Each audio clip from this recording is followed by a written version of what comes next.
Since I was born, but now I am getting youth. I put a button, I put a dog book.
I'm going to be president of this country, whether you like it or not, and I will preside over the affairs of this country, including presiding over you. I think you must start adjusting to that reality. The sooner you do that, the less chest pains you'll have when that reality comes.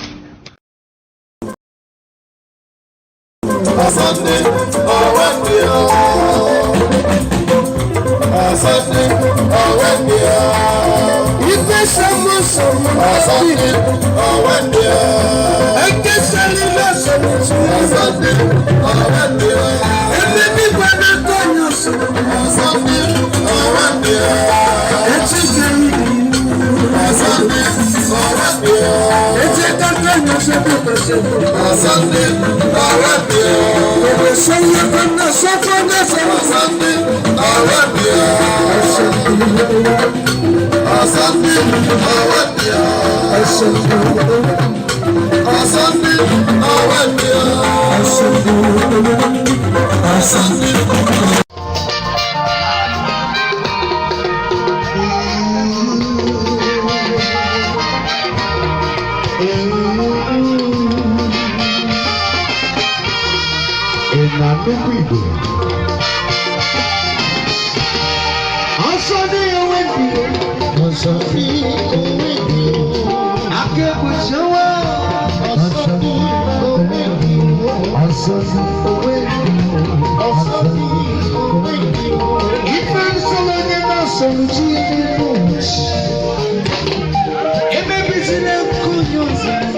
To the Nigerian national anthem, Mr. Albert Congo raises the flag of the new nation.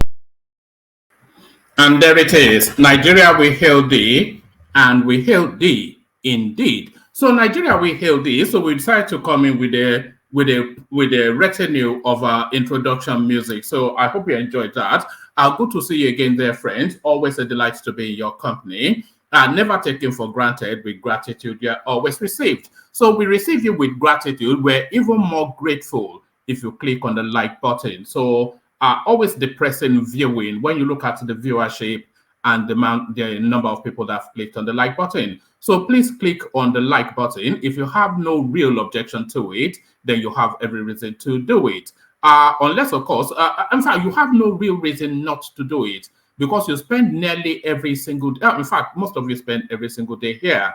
So whether you have an ideological objection or not, it still occupies your time. So, and that's sufficient enough for you to click on that like button. So click on the like button if you will. And if you're not already subscribed, then swiftly correct that as well. If your subscription button is showing green, then you have not fulfilled all righteousness, or you have not fulfilled all righteousness yet. So fulfill all righteousness by clicking on the subscription button. So that long-winded essay is to invite you to like and subscribe. So like and subscribe. And then, of course, if you want to come join us on the screen, the invitation is ever there. So all you need then is to click on this hyperlink that says StreamYard. And here it is right there. It's immediate to hand. It's the first item. It's the first item in the comment section. So click on that if you want to come join us on the screen. And then if you feel inclined towards buying your host cups of coffee, I would not try to stop you. The only thing I would insist is be as liberal as you like. So don't go there and do the barest minimum because that just irritates. So go there and do at least in multiples. So if you want to buy your host cups of coffee, and then follow that link. It's 3 easy steps. So that takes you to that spot. So plenty to go through. A lot of you, of course, would have been seeing the the clip that's been flying around, some Eze Indigbo in Lagos putting out signals to recruit IPOB for protection in Lagos. So a lot of people are saying that, but what does that mean? So we'll be certainly spending time on that. We'll be watching the clip of a man, and then of course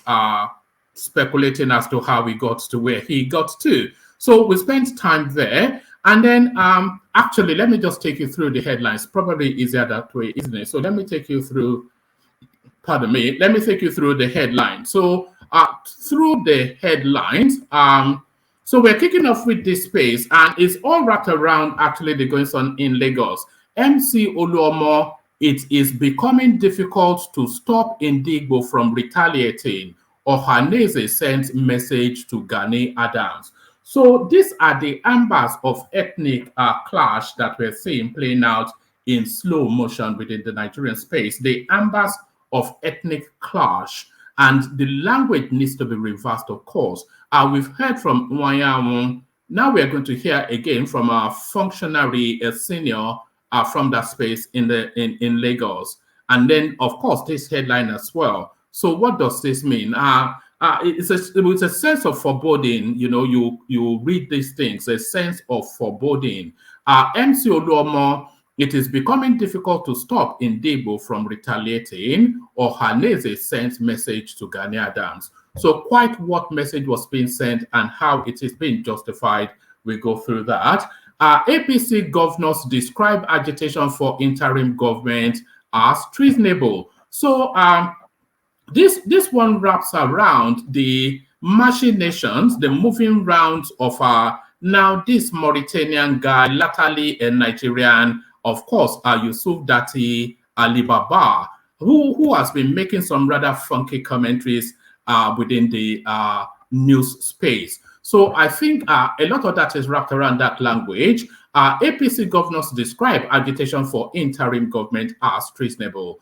So quite how they've arrived there, I will get there shortly. But one of the ways that would have arrived them at that treasonable language is this next headline. Federal government fines Channels Television 5 million naira over interview with Datti Baba-Ahmed. So now, because the language of all of this interim government, it birthed off the back of Datti Baba-Ahmed's interaction with the Channels Television space. So a lot of it, it's ignited from there, it's emanated from there, and it's now blossoming into its own momentum. So the federal government acts swiftly. So we've had, of course, a couple of days ago, warnings to the space by the DSS. Now, the National Broadcasting Council, I suspect, because they're the ones with the authority, they've now issued a fine against Channels Television. So is that going to tone down the rhetoric? Because we need the rhetoric of the Nigerian space to be toned down. So will any of these measures tone it down? So we'll find out shortly. But certainly, you wonder what all the fight is about. Do people actually know what they are letting themselves in for? The people aspiring to govern Nigeria, do they know what they are letting themselves in for? Nigeria's public debt hits 46.25 trillion naira. So there it is right there. And by the way, China just now recently, as far back as not as far back, but as early as 2 days ago, China recently turned down an application for a 20 or 22 billion dollar loan by this administration. This administration, the Buhari administration, it has 2 months left, less than 2 months. It ends on the 29th now. Which month are we in now? January, February, March, April, May.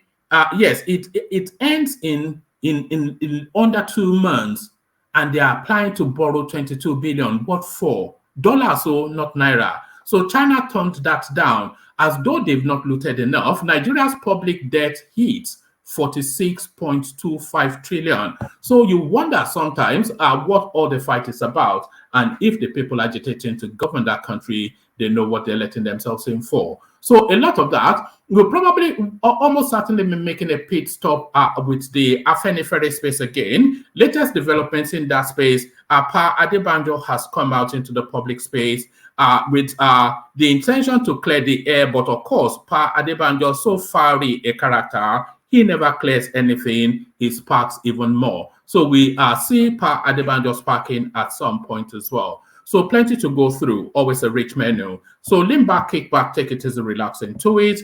The usual protocol, before you lean back, before you kick back, before you take it easy or relax into it, make sure you have clicked on the like button. So as you're looking across your screen and you are seeing the amount of viewership and the amount of likes, then that tells you then that you have not fulfilled the righteousness yet. So fulfill that righteousness by clicking on like. Click on subscribe, the hyperlink that invites you, the one that says StreamYard, and if you want to buy your host coffee, the link is there. So you know the routine, so do those. So as you set about those, let me take another micro musical intermission before we delve straight into the throes of the session. But you know where we're going, of course, you know already, we're going to the Kegite. Egbelemu, the Kegite.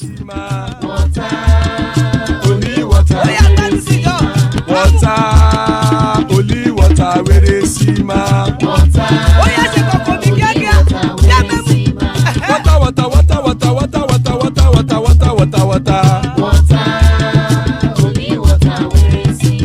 Hapa o naido. Hapa o naido. Hapa you don't come o.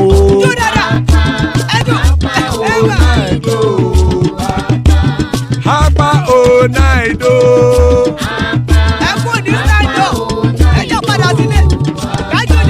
Oro kẹ̀kẹ́ ẹlẹ́mù yé o. Ilé sọ́dí kẹ̀kẹ́ ẹlẹ́mù ré o. Bobby master kẹ̀kẹ́ ẹlẹ́mù ré o. Chief Faila ti kẹ̀kẹ́ ẹlẹ́mù ré o. Eruku lẹ̀lẹ̀ ẹlẹ́mù dé. Eruku lẹ̀lẹ̀ ẹgbẹ́ ẹlẹ́mù dòdò jàre o. Eruku lẹ̀lẹ̀ Ghana ti dé ẹgbẹ́ bọ́dì o. Ọmọ ẹlẹ́yẹ ẹ̀yẹ o ó dilé o. Olúyẹ̀lá ẹ̀yẹ o ó dilé o. Petrosoname ẹ̀yẹ o ó dilé o. Petrosodunke ẹ̀yẹ rẹ̀ ó dilé o. Ẹlẹ́kọ̀ ọ̀run mú ìní o.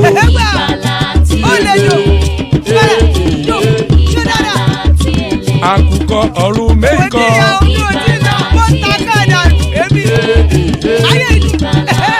Ikú kò ní ríwà gbéṣe o.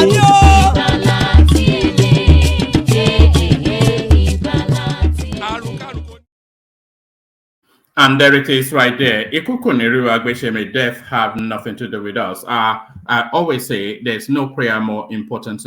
Can you imagine? That's the first prayer, isn't it? May death have nothing to do with you. And then you pray for everything else thereafter. So amen to that on behalf of you, my friends, or behalf of myself first, and you, my friends. Akwemora langpe temidire, as we say in Yoruba land. Akwemora langpe temidire. So iku koniriwa gbeshe. As guys, I bring you this. So I'll be sharing the screen. And by the way, there's still spaces left on the screen. Anybody that wants to join should join. However the session goes, it goes that way. And then, of course, wherever the session lands, it lands there. So so let's share the screen and kick it off with this. MC Oluomo. So this is now the Ohaneze space. So MC Oluomo, it is becoming difficult to stop Indigbo from retaliating. Ohaneze sends a message to Gani Adams. So there it is right there. It looks as though MC Oluomo might be being targeted. The Ohaneze Indigbo has begged the Are Ona Kakanfo of Yoruba land, Iba Gani Adams, to stop Musiliu Akesanya, popularly known as MC Oluomo, from causing a strife between Yoruba and Igbos in Lagos State. So let me pause there for a moment. I'm not quite sure that MC Oluomo is especially running any commentaries that is causing any strife in Lagos State. I've not heard, maybe people have come across it, then maybe you want to bring it to my attention, but I've not become aware that this guy is saying anything in public to agitate any space. We know that he made that thing during the election, telling Mama Chinedu not to vote against his candidate, which he very quickly spun round to say it was a joke, and he tried to douse that space down. So after that, I've not heard him make any public commentaries subsequently. So the verbal faux pas that, or whatever threat that people felt he made, and he was making a threat that Mama Chinedu should not come out, he quickly tried to reverse that with a subsequent presentation of actor type Mama Chinedu. But after that, I have not heard any commentaries from him. So I'm not quite sure why that space is being latched onto and hay being made out of it. I'm not quite sure why that space is being latched onto and hay made out of it.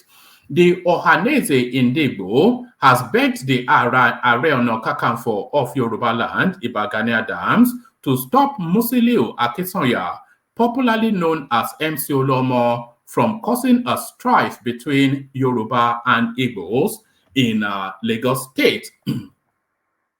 Correspondents report that for some weeks now, markets majorly dominated by Igbo businesses has been raised by fire. So yes, I want a list of this. Hopefully the list is captured in this, because we keep hearing incidents of these things happening, but nobody is giving specific examples. So hopefully specific examples are captured here. Let me take it from the top again, and I'll try not to pause and read all the way through. The Ohaneze Indigbo has begged the Ààrẹ Ọ̀nà Kakanfò of Yoruba land, Ìbà Gani Adams, to stop Musiliu Akínsànyà, popularly known as MC Olomo, from causing a strife between Yoruba and Igbo in Lagos State. Correspondents report that for some weeks now, markets majorly dominated by Igbo businesses have been razed by fire. On Thursday morning, fire razed down the Oluwo spare parts market in Lagos State.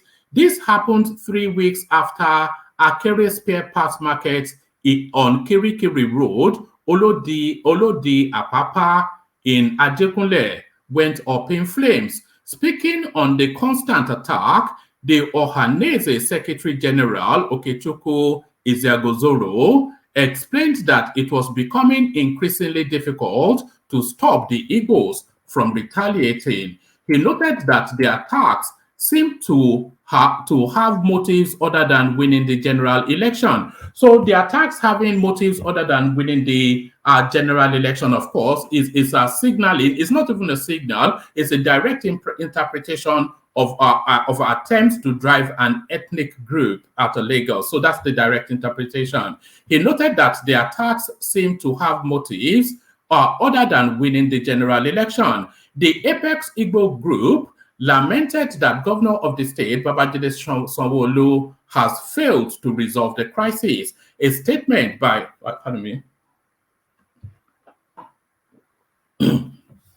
a statement by Izogozoro Isiguzoro, that name doesn't even sound especially Igbo, by the way.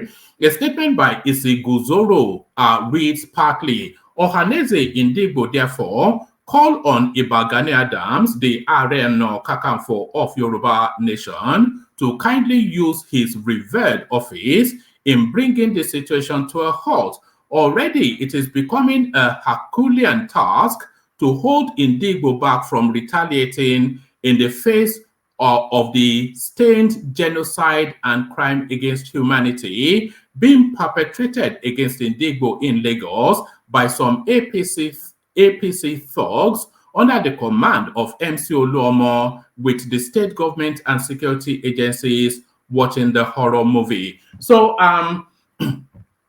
oftentimes you wonder about the language that seniors within the Nigerian political space, oftentimes you wonder about the language that they use to refer to and to discuss with the space. So it's just the language, isn't it? So is this the language of peacemaking is what you have to really consider. A statement by Isiguzoro reads partly, Ohaneze Indigbo therefore calls on Ìbà Gani Adams, the Ààrẹ Ọ̀nà Kakanfò of the Yoruba nation to kindly use his revered office in bringing the situation to a halt. Already, it is becoming a Herculean task to hold Indigbo back from retaliation in the face of the sustained.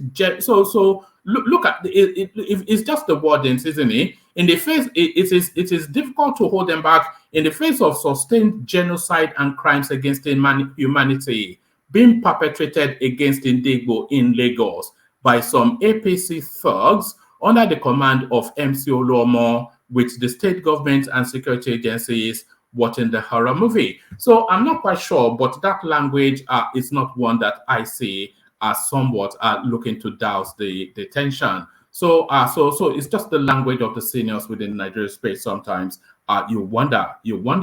So let's go on to the next. Let's go on to this one.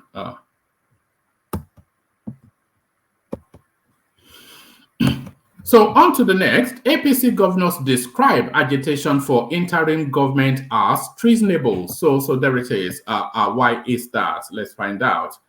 The Progressive Governors Forum, PGF, has described the ongoing agitation for an interim government as treasonable. The forum urged all Nigerians to remain vigilant and resist any undemocratic conduct that is capable of undermining the country's democracy. The chairman of the forum and governor of Kebbi State, Atiku Bagudu, said it was, however, commendable that the Department of State Services had exposed the plot and therefore called on the agency to arrest and prosecute anyone involved. It said, the Progressive Governors Forum notes the press statement issued by the Department of State Services on the unfortunate, condemnable, and treasonable conduct of some undemocratic elements who are agitating for an interim government.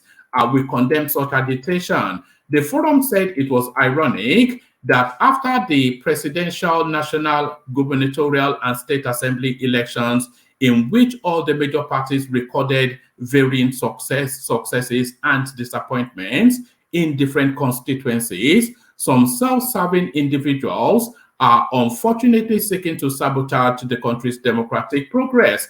It said it was widely reported that the People's Democratic Party, PDP, and the Labour Party had chosen to go to the Presidential Election Petition Tribunal to challenge the outcome of the presidential election, which was won by Asiwaju Bola Tinubu of the APC. The forum added that in all the 36 states of the federation, tribunals have also been established to provide an opportunity to those who participated in various elections but otherwise feel dissatisfied to challenge the results. It noted, we urge all Nigerians to remain vigilant and resist any undemocratic conduct that is capable of undermining our democracy. Our country has done well in promoting democracy both in Nigeria and elsewhere in the African continent. And sadly, some unpatriotic elements are nursing the evil plot for an interim government,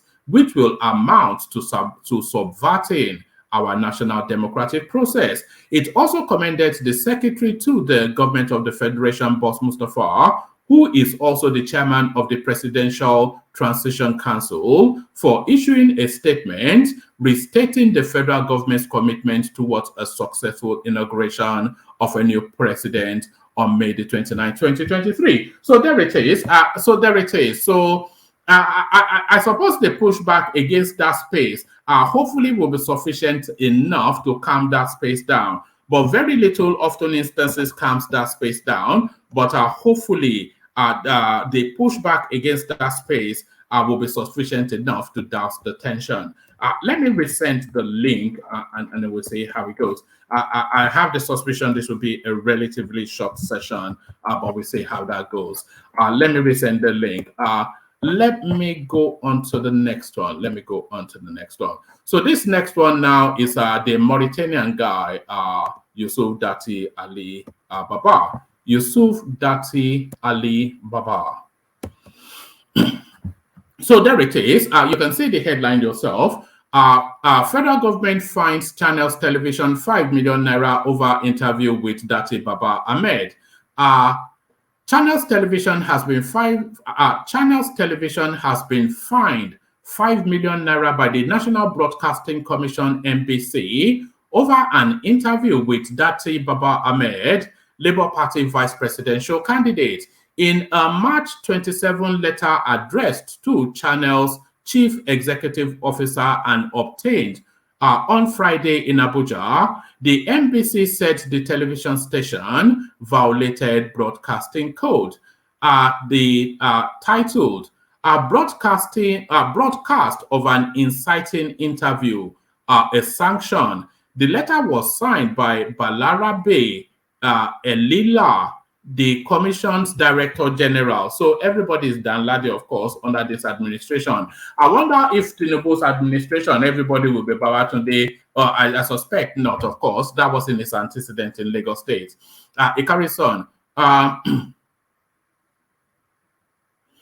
It reads in part, the NBC monitored the broadcast of a live interview of the running mate of the Labour Party vice presidential candidate. So that's already, I hope that they did not write it this way, because this is, but then of course it's being written by Balarabe. So what does Balarabe know? Look at the tautology in this opening phase. The NBC monitored the broadcast, and it's on your screen, by the way. You don't have to take my word for anything. This is what they wrote, and this is in quotation marks. So that is to tell you then that they are picking it as a direct quote from the letter issued. The NBC monitored the broadcast of a live interview of the running mate of the Labour Party vice presidential candidate. So the running mate of the Labour Party's vice presidential candidate would then be Baba Ali Baba's running mate.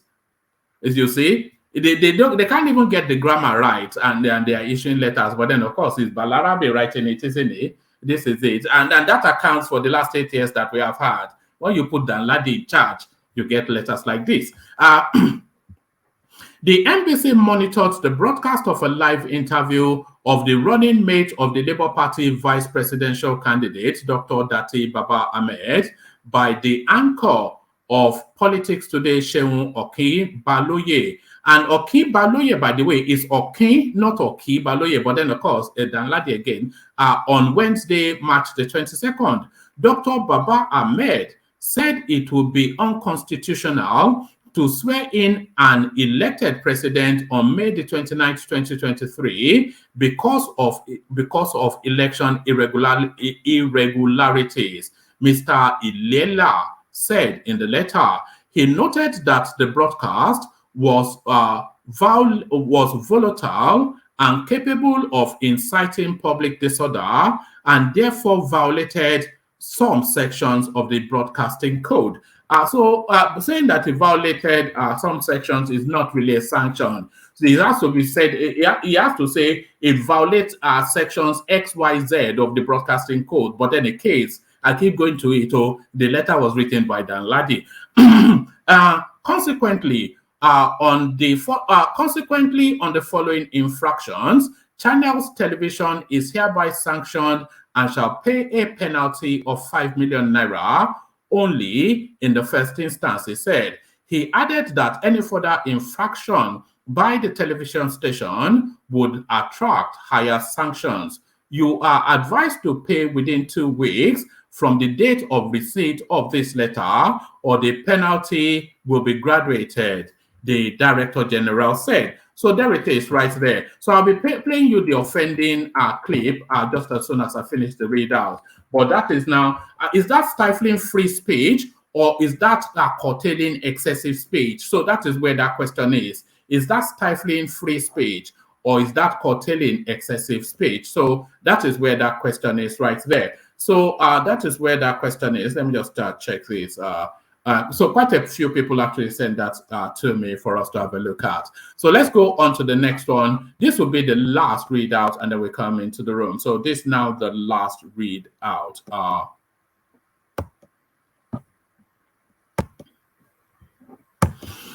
So here it is. Nigeria's debt hits 46.25 trillion naira. So there it is, and they are scrambling to be president. Nigeria's public debt hits 46.25 trillion naira. The Debt Management Office has announced that Nigeria's total public debt stock increased to 46.25 trillion, or $103.11 billion in the fourth quarter of 2022. So let us pause there for a moment. A country of the size of Nigeria, that's not actually an excessive amount of debt if there's commensurate infrastructural spend to account for it. So if there's commensurate infrastructural or legitimate spend to account for that, that's not actually an excessive amount of debt. A country the size of Nigeria can carry $1 trillion debt if it's infrastructurally spent. And I think we'll be carrying $1 trillion debt under the Tinubu administration. It's almost a certainty.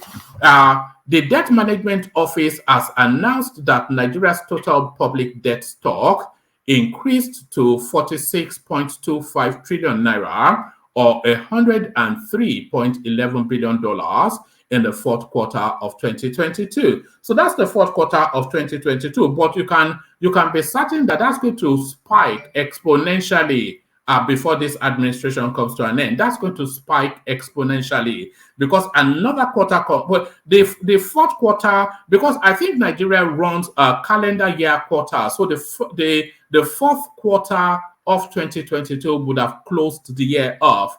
So now we're in January, February, March. So round about now, we should be getting reports of the actual debt stock of the country. And you'll see a significant spike in those figures as they start to do last minute looting. They call it retirement plan. So as they do their last minute looting, you'll see a heavy spike. Pardon me. You'll see a heavy spike in those figures. So let me just start from the top again, and I'll try not to pause, but sometimes I have to pause, to interact with what I'm reading.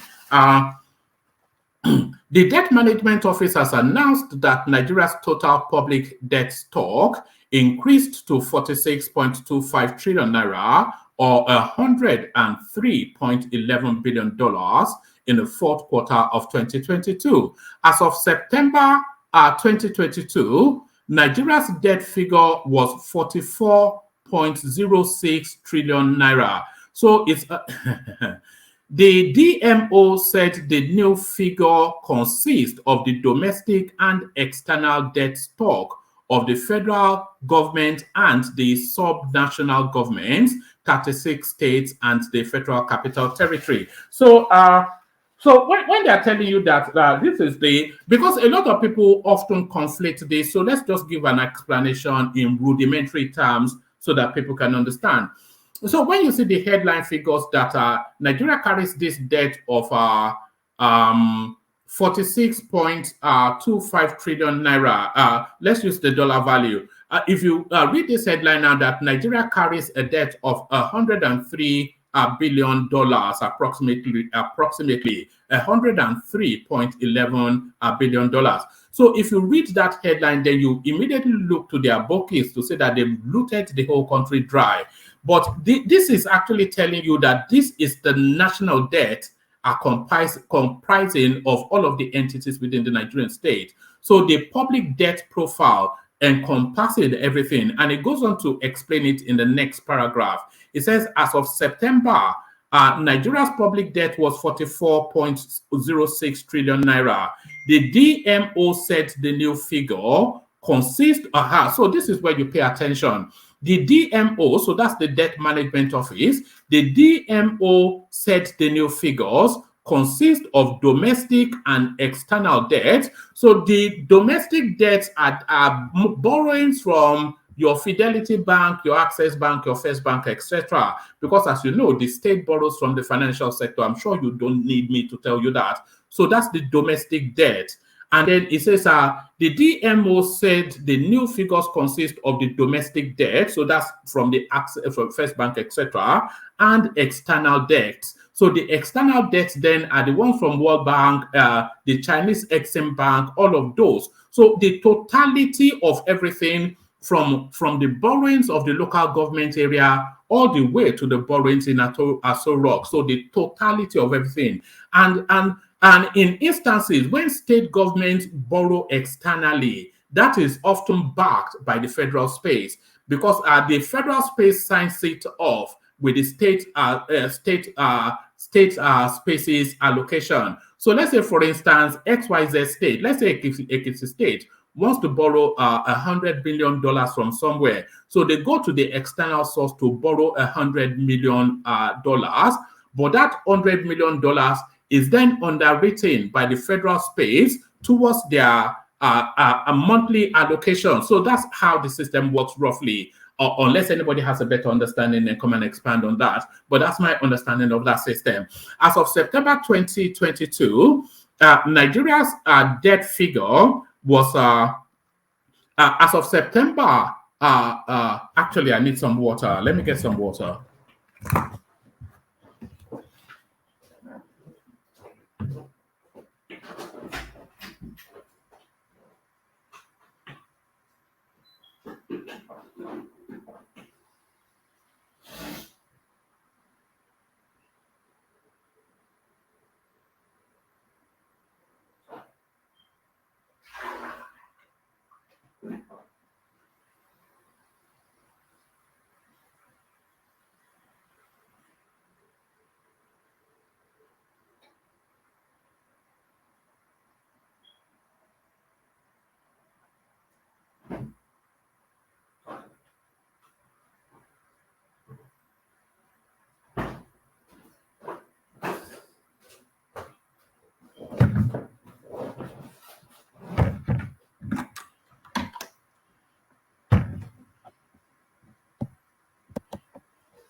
Yeah, sorry about that. I beg your pardon for that. And needs must and all that. Needs must. So let me just steam through this. Let me steam through this. All right, where were we? So let me take it from the top and just run all the way through. Let me actually show you how I drink this water. So here is a case of water or a keg, this or whatever this container is.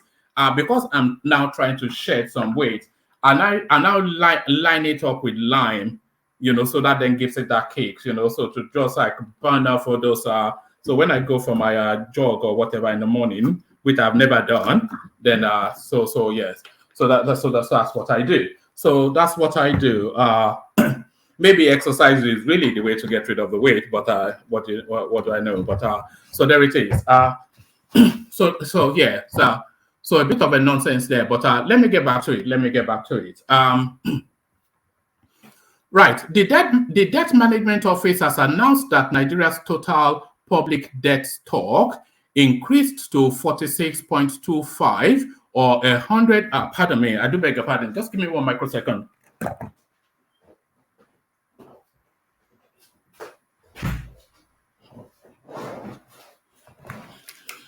All right, so that's all that done. So now let me just the Debt Management Office has announced that Nigeria's total public debt stock increased to 46.25 trillion naira or $103.11 billion in the fourth quarter of 2022. As of September 2022, Nigeria's debt figure was 44.06 trillion naira. The DMO said the new figures consist of the domestic and external debt stock of the federal government and the subnational governments, 36 states governments, and the Federal Capital Territory. The comparative figure of public debt as of December 31st, 2021 was 39.56 trillion naira or $95.7 billion. So $95.7 billion was the debt as at the 31st of December 2021. So a full calendar year now takes it to 103. So it doesn't look as though there's a heavy debt there. So that's a differential of not that significant actually. The comparative figure of public debt as of December the 31st, 2021 was 39.56 trillion naira or $95.77 billion. This means that the country's debt increased by 6.69 trillion naira, $7.34 billion within 1 year. So I don't think that is beyond the realms of reason. The DMO said the new borrowings by the federal government and sub-national governments primarily to fund budget deficits and execute projects, and the issuance of promissory notes to settle some liabilities also contributed to the growth in the debt stock. In a debt profile breakdown, the commercial hub of the nation, Lagos, tops the state with the highest debt profile, recording a total of 807.21 billion naira in Q4 2022, whilst Delta State came second with 304 billion naira and Ogun State 270 billion naira. Jigawa recorded the lowest debt with 43.95 billion naira, followed by Kebbi and Katsina with 61 and 62 billion dollars respectively. So the debt profile of Lagos State but you have that expectation. The Lagos State does have the facilitation to insulate that level of debt. So that comes as no surprise. So that's sufficient enough of the readout. So now we only really have 3 stragglers. So we'll see what they make of the space, and then we'll probably wrap it up early. So we have Gideon joining us. We have the Progressive as well, and we have is that Solly? We have Solly. Hindsight always. So Solly, hindsight always. So Solly, we are not doing any ego bashing today. So please let's just because I think the space tires of that. But let me bring the Progressives in first and kick it off with him. Akim, are you ready to go? All right, we don't appear to have the Progressive. All right, let me bring Solly. I think we may have him. Do we have you, Akim? Yeah, I'll be a one man. So I just trying to get the speaker on. No, I beg your pardon. I thought we lost you. So let's kick it off. But let's kick it off with this clip, which is making the rounds all over social media. So watch this. We must shut down Lagos. If not 1 month, 2 weeks. If not 2 weeks, 1 week. If not 1 week, 3 days.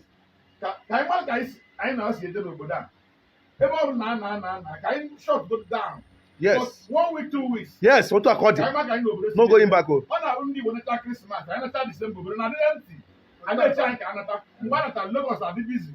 Go to lab, shop, you are busy. Over the and not talk about China. We will stop this. This will stop. Period. Yes, sir. Securities. Oh, I was securities Namambra. IPOBs. We will invite them. Period. Hey. That is part of what we can be doing for them. We secure them jobs. Some of IPOBs have not. They have no jobs. Those IPOBs, we protect all our shops, and we have to pay them. We have to mobilize for that. We have to do that. We must have our own security, so that they will stop attacking us in the midnight, in the morning, in the afternoon. They will stop attacking us in emergency. Yes. When they discover that we have our own securities, before they will come, it will take time. They will know that we have our own men there. I'm not saying a single word to be hiding. I don't hide my words. Let my words go viral. And part of this thing that Igbo must get their right and get stand in Lagos State. Igbo, we are not troublemakers. We don't fight them. We never fight Yorubas. Those two people are Yorubas. When we decided to vote where you want to vote. You cannot force someone to vote where you don't want to vote. You cannot force yourself to be a leader. When you want to be a leader, the communities, the entire town, the entire state will bring you out and say, come and lead us. When you are forcing yourself to lead, that means you have a skeleton in your cupboard. So, not a party to collect money any time from anybody. I'm a party to become one Nigeria and let Igbo come to stay in Lagos. Any part of Nigeria, Igbo must be there. Yes, he said.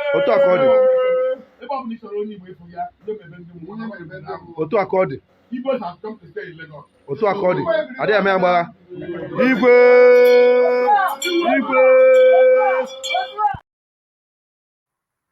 So there it is. I'm sure that's not the first time you've come across that clip. But the ambers of ethnic clash is being found within the Nigerian state. What are you making of that, the progressives? Good to see you. Yeah, good to see you too, one man. Thank you very much for the opportunity. One man, in honesty, a lot there was nothing wrong about a lot of things the guy said, right? But sometimes when when we want to make comments in the way he did, he should try to a certain extent tribalize his comment. So I think the idea that the Igbos should be able to live in any part of Nigeria freely, there's nothing wrong with that, one man. The idea yes, but he is inviting that they are going to hire the IPOB to provide a protection ring for Southeasterners. That's where I'm going now, one man. Yeah. What I'm trying to say is that is it the area to say, okay, the Igbos should be able to live and settle anywhere in Nigeria. That's no problem. But you see, when you had those sort of language that you're going to hire an ethnic, like a group that is known to be a kind of an ethnic group to come and provide some form of security for an ethnic group.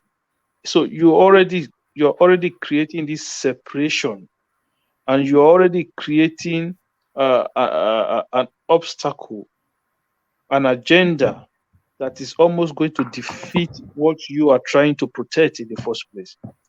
So for me, I don't think it doesn't make sense. And you see, these are part of the, if you remember, when this governorship election was coming after the presidential election, a lot of people don't say it anymore. They just tell you, oh, the APC did this, the Lagos did it.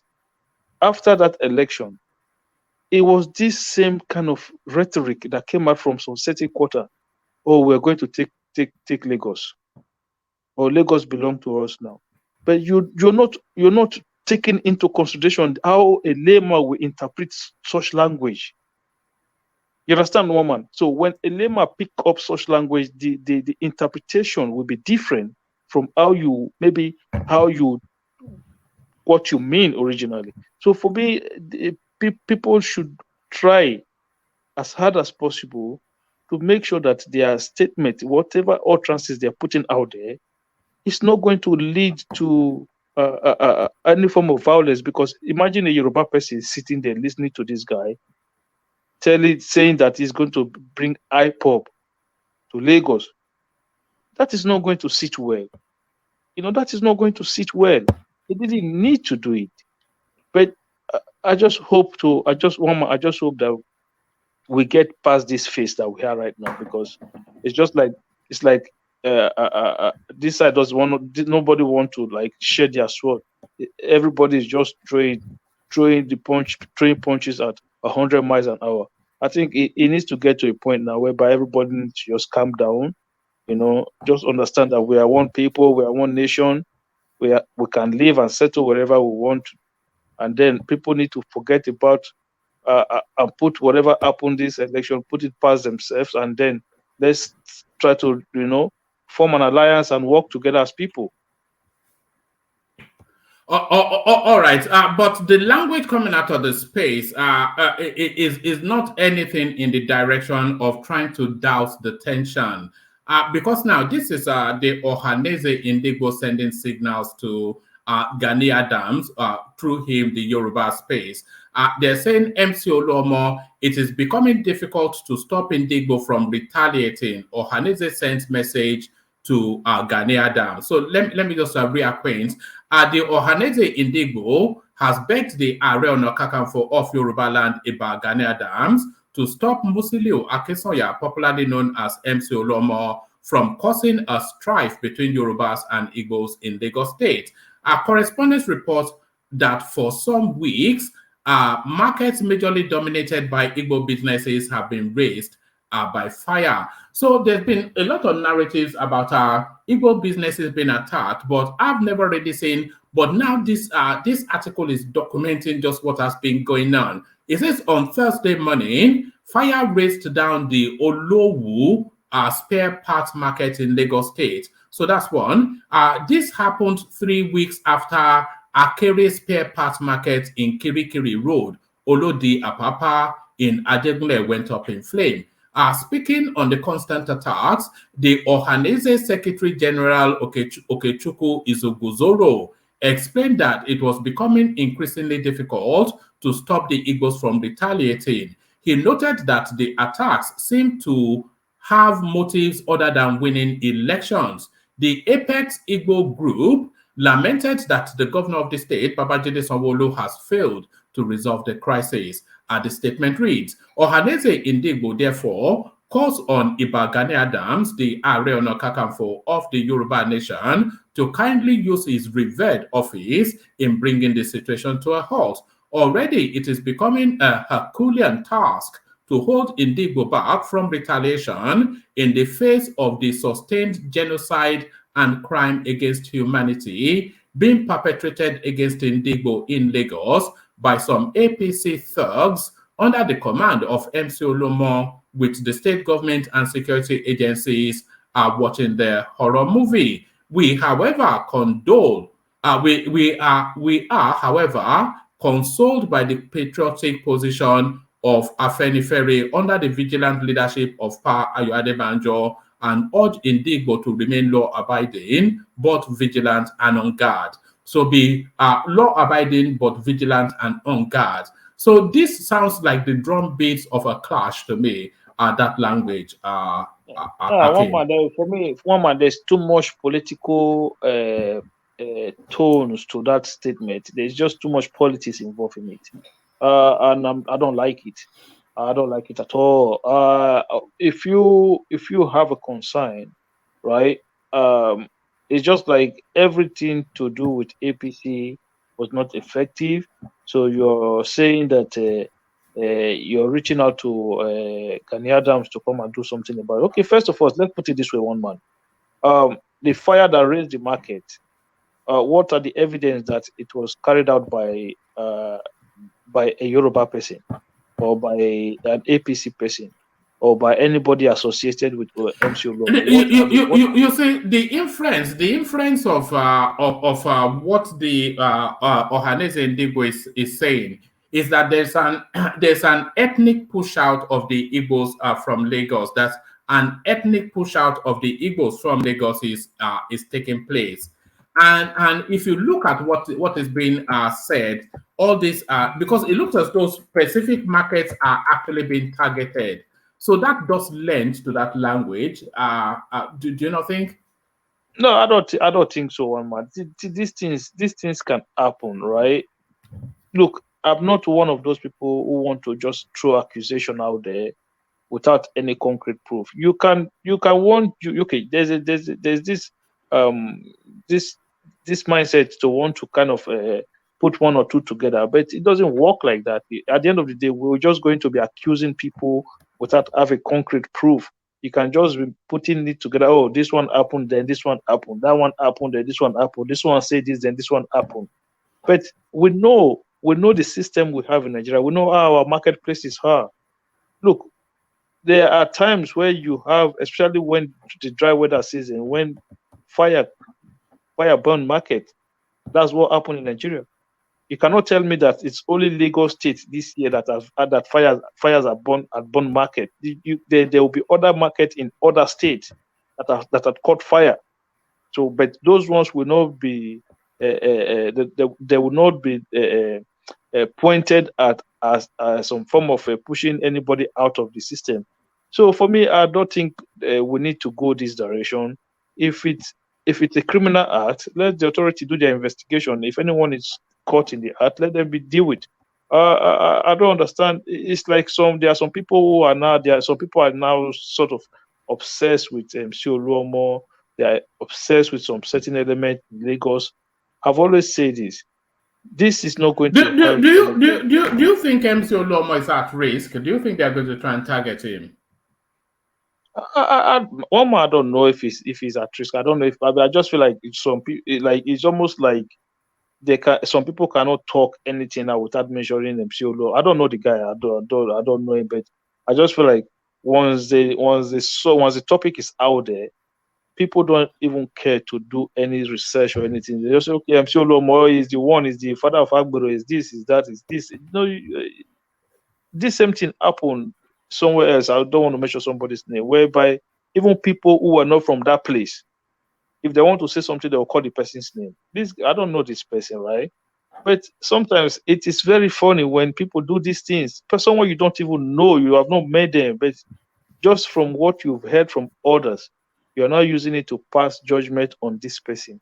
You're not using it to form your own opinion on this person. So that tells a lot about our people, the kind of people that we are. One man. For me, I think the tone. Then everybody needs to die down the tone now. So you say everybody, but is it everybody or is it a specific space that needs to actually dial it back? Because we heard Chief Umayamo just recently telling us his fire for fire. We've heard now this functionary, this Eze from Ajao, telling us that they're recruiting ESN IPOB, and then we've heard the Ohanese telling us that they are holding their people back from launching. So is it everybody that needs to caution language, or is it a specific region that needs to caution language? These are stupid. All these things are stupid. No, not just one man. Everybody needs to just dial it down now. It doesn't matter whether you're right or wrong. Everybody needs to dial it down. Let's just say, okay, you know what? Forget it. Let's go back to where things were before. I know that some people cannot see past this election now, but they have to now. People now have to, because the consequences of what people of the direction that some people are leading themselves and others into, they don't even understand how dangerous it is. And I said this thing months ago. I had a conversation with Pansat on a different network, right? And I made explicitly this very case. I still won't forget it. I don't know if Pansat is. I make exclusively this very case, that when you are arguing on people who have investment, people who are back home, you are abroad, you'll be using all sorts of language to tell people to go and do this, to go and do that. When the consequences befall on these people, you will not be there. You will not be part of the people that will be losing, that will be making losses, that will be going through difficulty. But you will be abroad. You will be telling people to go and do this, to go and do that. People, Nigeria should do this. They should do that. You will not buy your own ticket. These people will not buy tickets and go home and go and start whatever they are calling for. But they will be asking people who have a lot to lose. They'll be telling you that it's only once that you're going to die. Why he is abroad, he don't want to die. They'll be telling people that if you start something now, if anything happens, what are they going to do? How many people are they going to kill? It's some kind of stupid question. How many people are they going to kill? While you are sitting somewhere enjoying your life, you're asking them how many people they're going to kill. You know what they call that? They call it send another man's son to war. Sort of, not your own son, but another man's son. You send him to war because that is what they are doing. No, we have to go and protest. You have to go. Where are you? Where are you? That is calling for people. No, we burn down this one. Burn down. Where are you? You that is calling. Buy your own ticket and go there. Go and start it. Take your family with you. Go and start it. Are you not a patriotic Nigeria? So this one man, all this call for this, call for that, call for this, call for that. It needs to stop. Everybody needs to just calm down. It's not going to help anybody if any form of violence break out. There will be losses, I think there are people who just Do you think there are people are pushing for a clash? Do you think there's a sense that a push is being made for a clash? A push is being made for a clash by people who are ignorant or who don't understand the consequences of violence. This is why I always say that a lot of people came into the democratic space who are not Democrats. They don't understand the tenet of democracy. They don't understand what it is to be a Democrat. They don't understand that you have to have a difference of opinion. It is more like an autocratic behavior in a democratic society. These people don't understand the number one thing that they are fighting for. This is the problem, one man. These people don't even know what it is that they want, but they will tell you Nigeria is bad. Nigeria is this. Are you not ashamed of Nigeria? You don't understand that the most important thing in a democratic society is the right of individual. If you have a nation where people cannot exercise their right, that is no longer a country. That is not a democratic society. Sorry, that's not a democratic society. But you cannot be calling for a change of the system, and then you are one of the people who are siphoning people's voices. You are stifling people's opinion. People cannot have a different opinion from you, and then you want to cut their head off. People cannot have a different opinion from you, and you tell them, "Oh, Nigeria will happen to you." Somebody will be telling you that they want a better Nigeria, and they will stay on the channel and they will be swearing on people who does not believe in what they believe in. Those are not Democrats. The Democrats, you don't behave like that. If you truly believe in a democratic society, all of these things that is going to happening today, you won't see it. We've seen election across the world.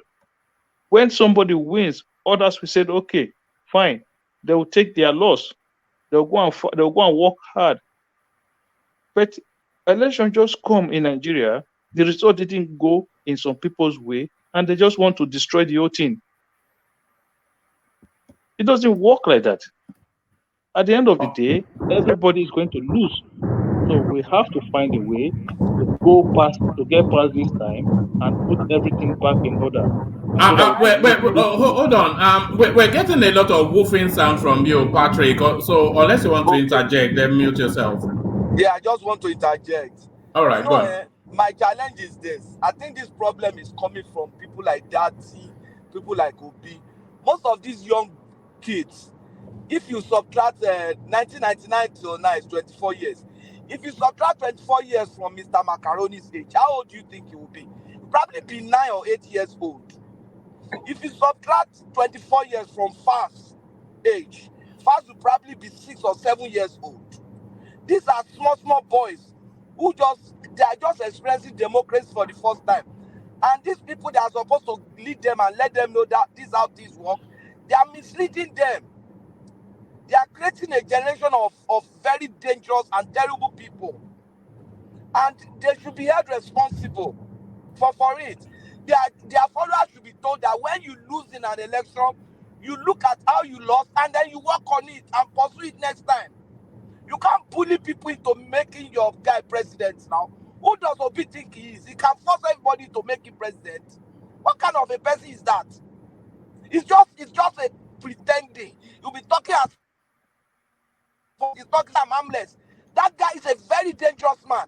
And I pray will never be the president of Nigeria with this kind of attitude. That is a dangerous man.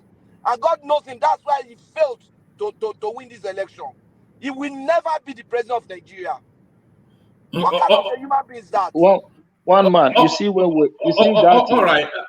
On that Datti space, let me bring in Datti then, because there's a caution against Channels Television based on an interview they granted to Datti. So let me play you 2 1-minute clips. Watch this.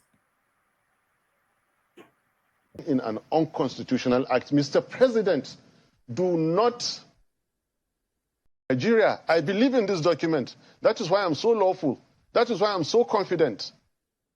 And that is why however extreme it is, Sheung, I am saying it on national TV. I don't like to take risks. I'm not taking any risks. Swearing in a ticket that has not met the constitutional requirements of the Constitution, okay, is ending democracy. Quote me on it. That's your interpretation. That is my interpretation, and that is indeed a correct interpretation. You cannot swear people who have not met the constitutional requirement. You can't do that. If you did it, you have done something unlawful, something unconstitutional. And I'm repeating it. Whoever does not meet the constitutional requirement must never be sworn in. You said my name. If you like, I can say it again. I'm Datti Baba-Ahmed. I'm not taking risks with my safety and with my life. But I'm in an unconstitutional act. Mr. President, do not hold that inauguration. CJ and your lordship, do not partake in unconstitutionality. I am taking these risks for the sake of my country. Yes, it is extreme, and I'm saying it. It was more extreme for Yakubu to issue that certificate. It was reckless. He is putting all our lives in danger. All of us were already at risk. So what is there again in me taking risks again? What have they not done against Nigeria? What have they not abused in Nigeria? Now they will take the constitution where it is clear, it says, and get 24. After that, and FCT. They fail to get it. They are going to swear this man in, and I should be afraid? I will not be. I'm telling you that on the... All right. So that was Datti Baba-Ahmed came. So that was Datti Baba-Ahmed. And off the back of that interview, the Nigerian state, by way of the National Broadcasting Commission, they've now issued a 5 million naira fine against her. It's just a slap on the wrist, of course. 5 million naira, no money. Our federal government fines Channels Television 5 million naira over interview with Datti Baba-Ahmed. So what are you making of that space? So we're still within that space of ratcheting up the language and fanning the embers of discord. So what are you making of that, Akeem? Akeem. Yeah, one man. Yeah. Sorry, one man. Datti Baba-Ahmed is one of the dumbest human being I've ever seen in my life. That man is dumb. I don't even know why anybody give Datti any form of credibility. That guy, I've listened to Datti on several occasions. Arthur Obi had issues when it comes to communication, right? But Datti Baba-Ahmed is stupid. The man is so dumb, is beyond belief. First of all, you a confirmed election rigger, right? You rigged an election, and then you were sworn in. You was in the Senate for 1 full year before the court kicked you out. And then you come to a national television studio. The same thing that you did, right? The same process that sworn you into the Senate. And then you turn around and said, it's against the law. The interpretation, the whether somebody meets the requirement or not, is subject to interpretation by the law, by the court of law. So, if that process is not done before the inauguration day, the Constitution does not allow a room for a vacuum of presidency. We have to have a president until the time. So, when the court will make a pronunciation as to whether the declaration was legal or not. But in this man, when now I believe what Ajali Koko was saying about this guy having allegiance to Mauritania could be a problem, because if you truly believe in Nigeria, well, if he burns Nigeria down, he has somewhere else to go to. He can go back to his own country. Exactly. It doesn't really. This tells you that this man doesn't really care what happened to Nigeria, because he has somewhere else to go. We don't have anywhere else to go. He's got options. We don't have options. So for him, he has nothing to lose if the country burns down. That guy, That interview, I was so pissed off listening to that guy. He was talking as if he's even making any sense. This is so stupid. Whether the INEC is not the court of law. INEC will interpret it the way they see, and then they will make declaration. It is now up to you to go to court. To say, court, INEC has not interpret this thing the right way. We want it addressed. And you went to court. You are in court. And then you turn around and say, if the government is sworn in, it's as good as a military government taking over. Who says that, one man? Somebody who is running to be the vice president of Nigeria was ushering such nonsense out of his own mouth. It's as good as the military taking over. This guy is an idiot. That guy is a dumb. Akim, you said who says that? So Datti Baba-Ahmed is telling us that he's coming in to cleanse the Nigerian electoral system. So let's take a moment to acquaint ourselves with this person now that has come in now to cleanse the stench of the Nigerian electoral system. So let's acquaint ourselves with Datti Baba-Ahmed. So here is Datti Baba-Ahmed in when was this? This was in 2011. So this is Datti Baba-Ahmed in 2011. Court sacks CPC's Senator Datti-Ahmed, declare McAfee winner. So Datti-Ahmed, of course, election petition tribunal sitting in Kaduna has declared the People's Democratic Party PDP candidate, former Kaduna State Governor and immediate past senator representing Kaduna North Senatorial Constituency, Alhaji Ahmed Mohammed McAfee, as winner of the April 28th poll in the state. McAfee had filed a petition challenging the victory of Senator Yusuf Datti Baba-Ahmed of the Congress of Progressive Change CPC, and by the way, that was Buhari's party. McAfee in the petition accused CPC of gross rigging, not just ordinary rigging, gross rigging, and therefore asked the tribunal to recount the ballot papers. The court granted the request, and a recount was carried out.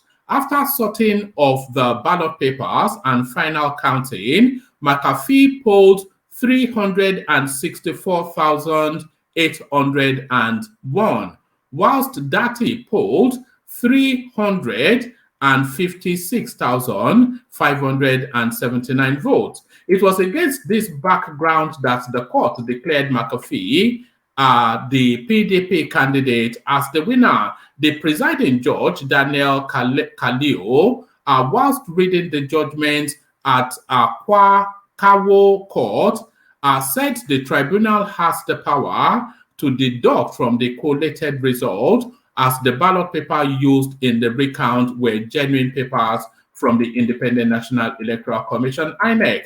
The three-man panel of judges unanimously agreed on the 5-hour judgment delivered by Justice Kalao. And McAfee told newsmen at his Sambo close Kaduna residence that his victory was well-deserved, having won the election initially. But counsel to the CPC and Senator Datti-Ahmed told correspondents shortly after the judgment was delivered, said his client would appeal. So this is the person that is coming to clean up the rotten electoral system. The person that rigged himself in, gross rigging, the court said, kicked out immediately. So there it is. It's just the audacity, isn't it? One man. Yeah. Let's call a spade in this election. Like people who said, a lot of people just okay. Let me put it this way now. Before Obi picked this guy to be his VP, nobody know him. No, not a single of these people who support Obi knows that. As soon as Obi picked Datti Baba-Ahmed, Datti Baba-Ahmed becomes one of the cleanest politicians in Nigeria. Everything he says becomes gold. Everything he does becomes perfect. They didn't know this guy from Adam. A lot of them never heard of him before. They don't even know where they know nothing about him. All of a sudden, everything about this guy is first class. It's stupid. This is one of the dumbest people. One of the have you heard Datti Baba-Ahmed contribution on the Senate floor? Did you know it was on the Senate when they were debating issues of same-sex marriage? Go and listen to this guy. One of the even this guy was so extreme in his contribution. Even those conservative northerners around him, when they were shocked, when this guy was recommending a death sentence, a death penalty. All right. Don't use that language though, because it might trigger YouTube. But we know the hypocrisy of the guy. But you know, it is not just him alone, one man, including Obi. Somebody who did not conduct a local government election when he was a governor. He had the powers to conduct local governments. He did not conduct. Then he said he want to come and clean up the process. He want to come and change how things is being done. Somebody who was not following due process when he was a governor. It wasn't. Obi was. This is not. They say I say them say no. He said it with his mouth. He didn't follow due process when he was a governor. If you did not follow due process, you know that him not following due process was one of the articles on his indictment charge when it was what do they call it again, when he was removed from office, when he was impeached, because we read the impeachment document here, and it was central to it that it wasn't following due process, especially in the award of contracts. And then it was awarding contracts to his business partner from Next International.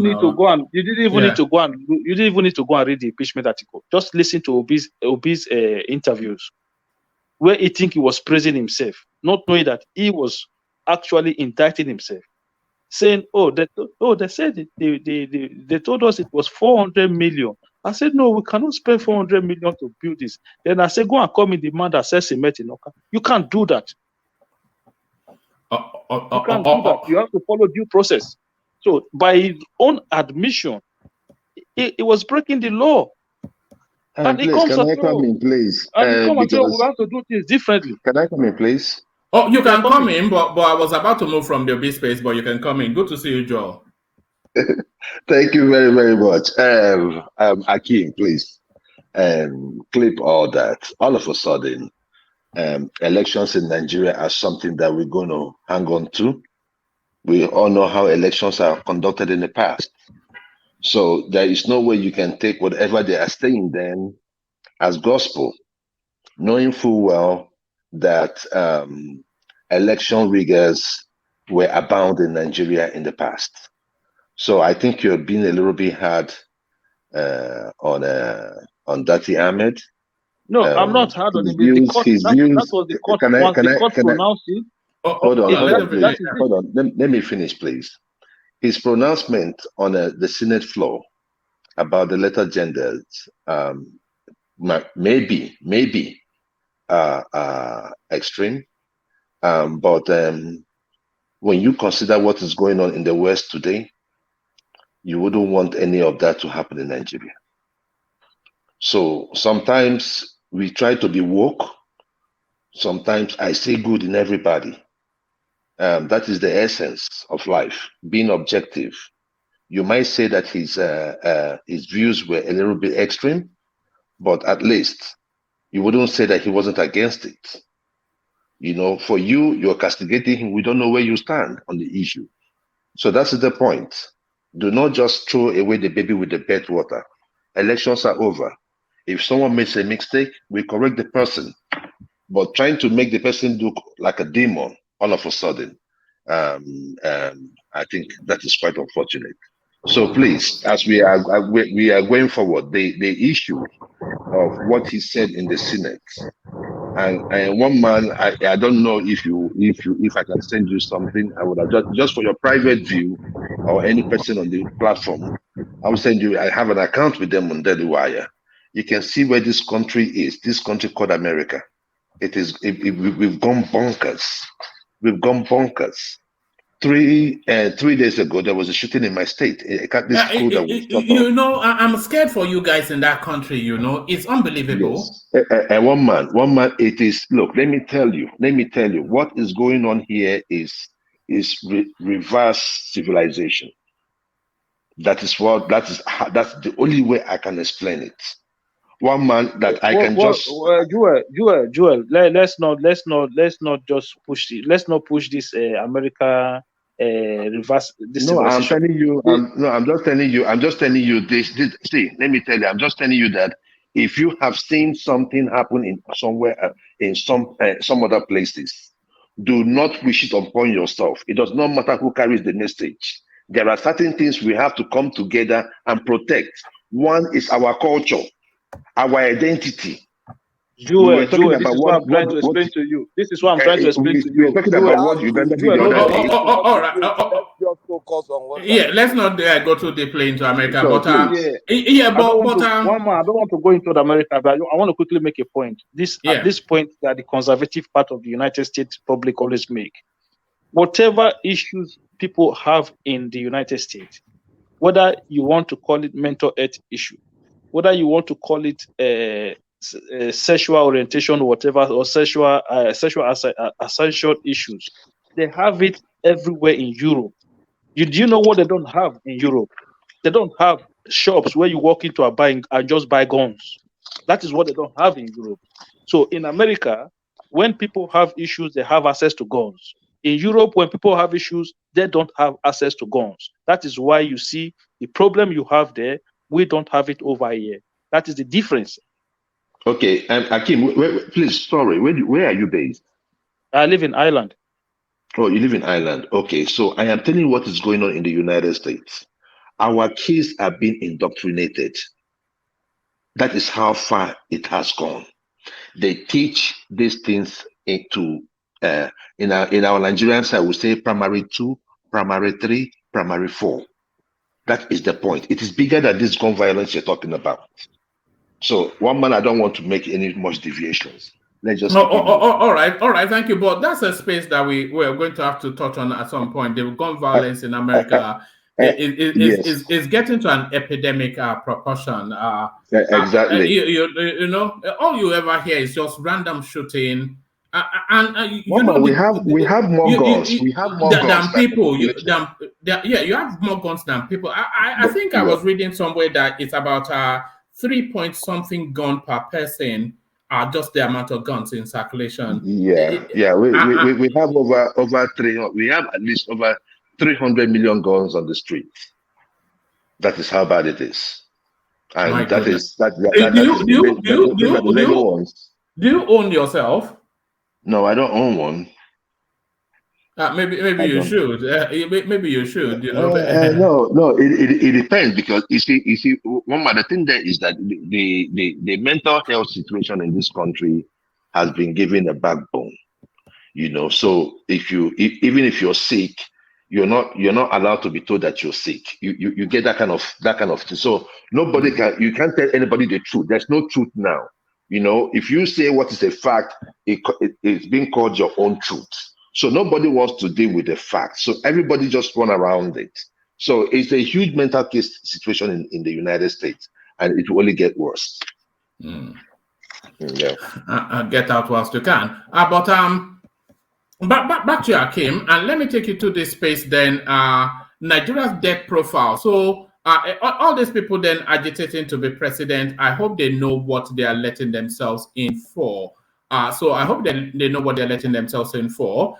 Nigeria's public debt hits 46.25 trillion naira. So when you hear 46.25 trillion naira, your eyes pop. But then when you convert it into hard currency, it is $103.11 billion. So is that too heavy a debt for Nigeria to carry, or is that just about right for a country the size and the economy of Nigeria? $103.11 billion. This is as at the last quarter count. What are you then making then of that debt profile, and how do you think the incoming should handle it? I think when you were making the full readout, you talked about that this was a cumulative of both what the sub-region and the state owes and what the federal government owes. Am I correct? Yes. Yeah. So if that is the case, I don't think it is as bad as we are making it to be, because don't forget, the state's IGRO are automatically tied to repayment of those debts anyway.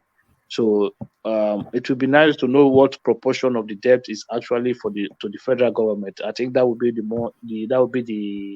main concern of it. But if majority of the debt is being accumulated by states, then it just means that the state, some of them will have to live without that much federal allocation going to them. So that, for me, I don't think it's going to be an issue. Economically for the country, I think the new government coming in will have to make certain decisions. Fuel subsidies is one of them, and how they deal with this multiple exchange rate that we have is going to be another one. Maybe as time goes on, I don't think we worry that much about it, because at the end of the day, no country that is free of debt. Maybe if there is maybe one or two, every countries do hold debt. Is the country's debt, is it a lot lower than you anticipated? But because I thought it would be significantly more than that. But if that is the true reflection of the debt profile, it's not. Of course, we know that 80% of it looted money, but it's not as heavy as I thought it would be. It depends on it depends on the revenue generation, and if we don't have good revenue, if we are not generating enough, it doesn't matter. It could be a problem, but I don't think it is. And the reason why I don't think it is, because if those debt, majority of them are for the sub-regional government, then it means that it's just their allocations will be going towards repayment of the debt. So it's, for me, if that is the case, then I don't think it's that bad. All right, brilliant. One man, can I interject? Can I talk about this? Yeah, come in, but briefly, so I can go on to the next contributor. Yeah, come in. Thank you, one man.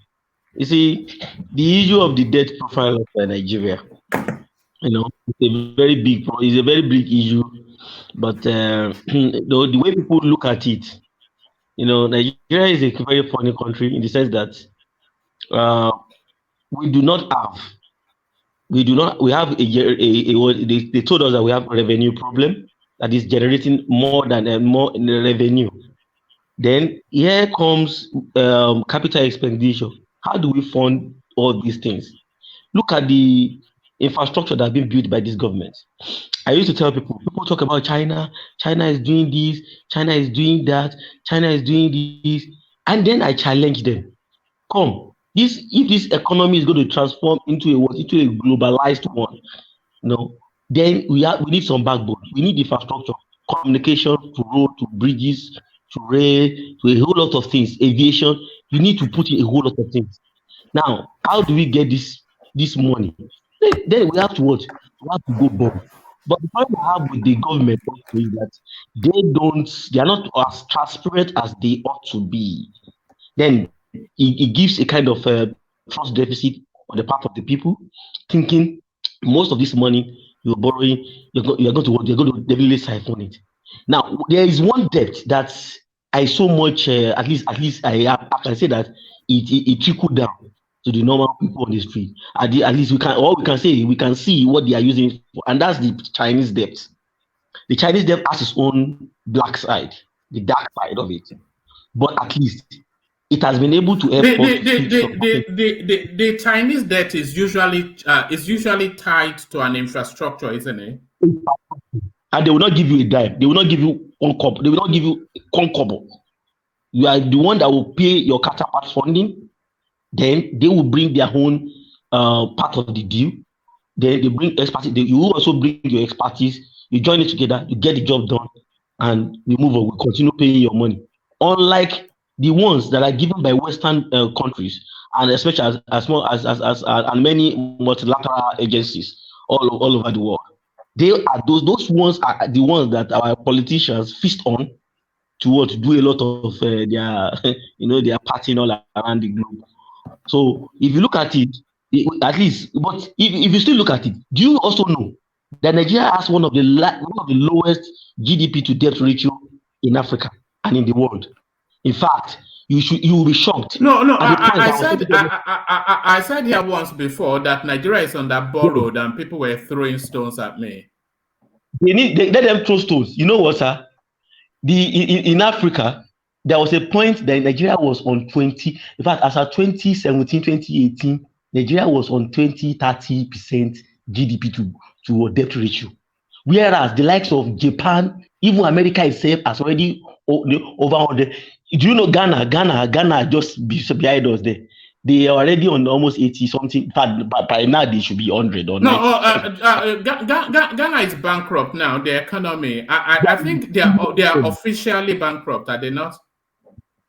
So now, but if you look at it very well, look at even the most industrialized countries of the world, Japan. These are the guys that are borrowing like anything. But one good thing is this: when they borrow, they use it for the right thing, the right infrastructure. Probably Nigeria is also moving towards that direction, in which where we borrow to push some of our infrastructure. So look at what is happening. If you don't borrow, look at what they did in Lagos. I was watching on channels. Someone was saying, I was telling Okembaloye that the fund that they used to build that blue and the red rail was provided by the Nigerian consortium of Nigerian banks at a very small rate. But look at the impact of that particular infrastructure on the life of everyone in Lagos and even the country as a whole. That's the only electric system. No, what do you mean the impact? It's not yet had any impact. We don't yet know if it's off camera. It could well be just a prestige project. We don't know if it's a mass transit solution. It's going to have serious impact. Because you look at it very no, you are not. It's not been tested now. So how can you say it's going? It's not been tested. It could well be just another white elephant project. It won't be. Trust me, it will not be. For Lagos, I know for Lagos, because Lagos have they have the population. That's one of the reasons why they did it. If they have done other ones. There have been other multimodal. It's a multimodal transport system that they're putting in place. But Lagos has the population to push. In fact, it will not be enough in Lagos. Abuja has electric system. And we don't even know the price point yet. We don't know the price point yet because I'm having issues with that as well. I'm also still having issues with that. But in the real sense, debt is not actually bad in its entirety. It is how you are transparent. You carry your citizens along. Do you carry them along? Do you make them know that? And does it also trickle down to their lives? That's one of the issues that we are having. That why everybody was shouting. You see, we must put a lot of these projects to the test of usage before we are able to say that they are. Because when we are saying, we have the same facilities as they have abroad, which is good. But then what is the price point? What is the user adaptability? And then how does it impact on mass transit? So all of that. One man, I would like you to go. If you go on Facebook, you can like the Lagos State government page on Facebook. You will see how these things are coming up. These people are already going there. But students are already, schools are already going there. People are already going there. No, that's a test run. No, that's a test run. It's not. It doesn't open officially till April.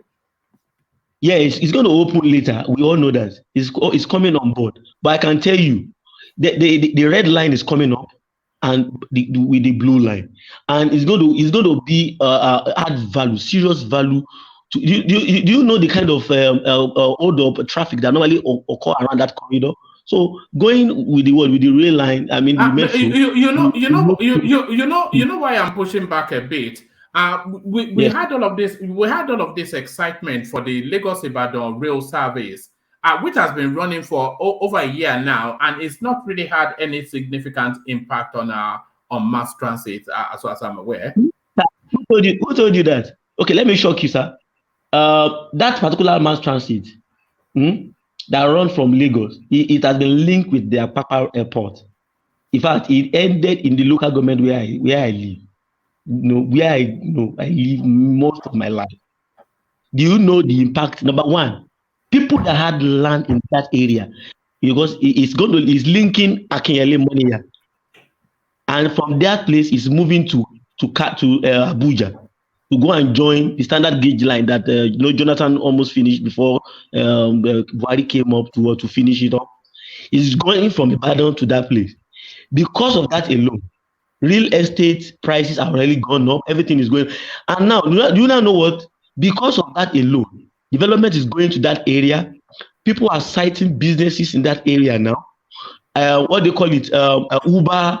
A whole lot of people are, and it's to people that are taking it, that want to take it.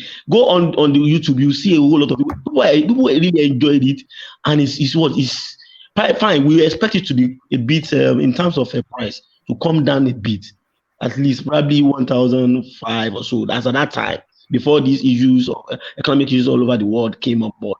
But I can tell you that thing has added value to the economy of that space. This is my local government. This is the local government where I live for years. So sorry, I'm not sure that a near $4 billion spend is just to boost property prices where you live.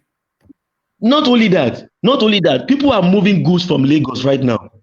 People are moving goods, goods from Lagos. They can move their goods along with them. It might not be on a higher level, but people can easily move. My younger brother took that particular line from Lagos down to Ibadan, and he told me, he said, "Bro, this thing is a game changer, of course, and also due to the insecurity issues that we have in the southwest in terms of kidnapping a little bit."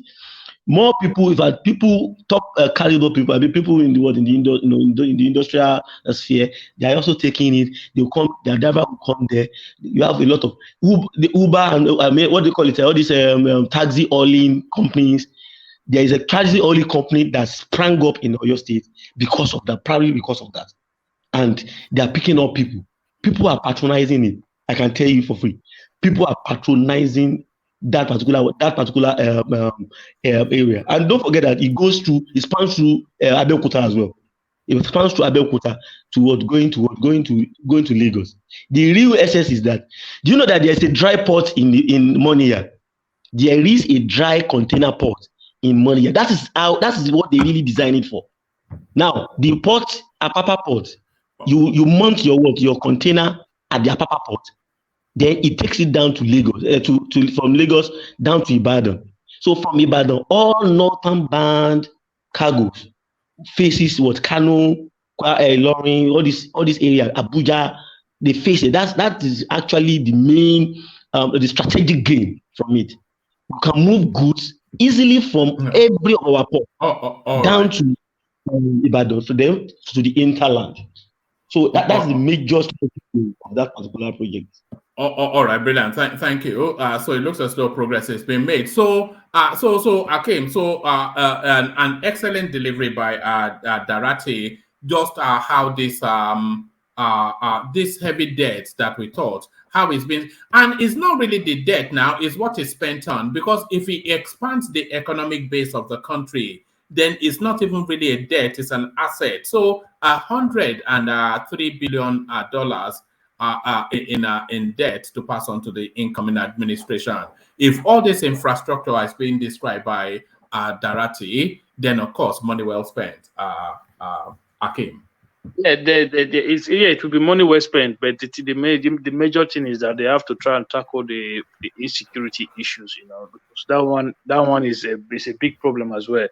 And I think the Lagos State government they are being clever with the red line, because what they did was they took advantage of the federal government track that was laid from the Lagos to Ibadan railway track.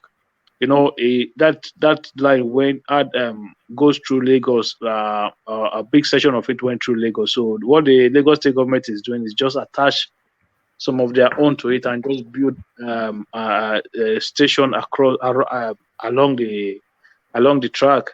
So I think that's a smart move for them to do, because normally the plan was just for the blue line for now. So, but haven't seen that track come aboard, so they took advantage of it and just go for the red line as well, which I think is good. But I understand that, when you borrow money for infrastructure, I think over time that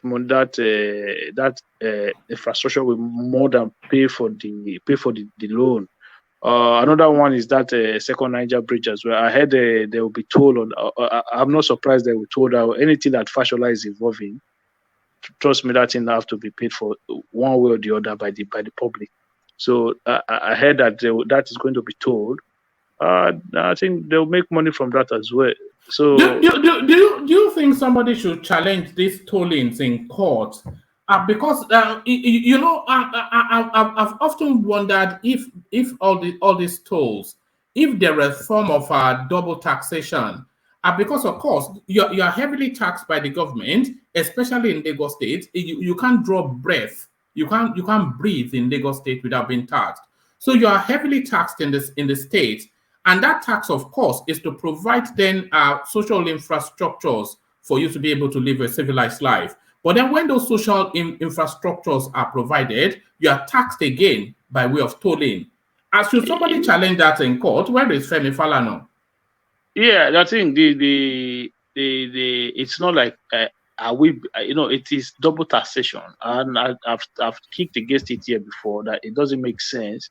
You go and borrow money from which the taxpayers are going to pay by contributing their taxes, and then you're asking them to pay for toll. Why not just get, if that is what you want to do in the first place, why not just get a PPP arrangement to but even that PPP area, it should be interrogated because government seems to be they seem to be farming out their responsibilities to privateers. So what's the role of government if they don't provide infrastructure? What is their role? This PPP is a con. Yeah, in that case, government will not be putting money into it. At least you know that it's just for the private investors to put their money, and then when they get their money back, they can hand over the road back to the government. Yes, but my point is they should not even be doing PPP in the first place for public infrastructure.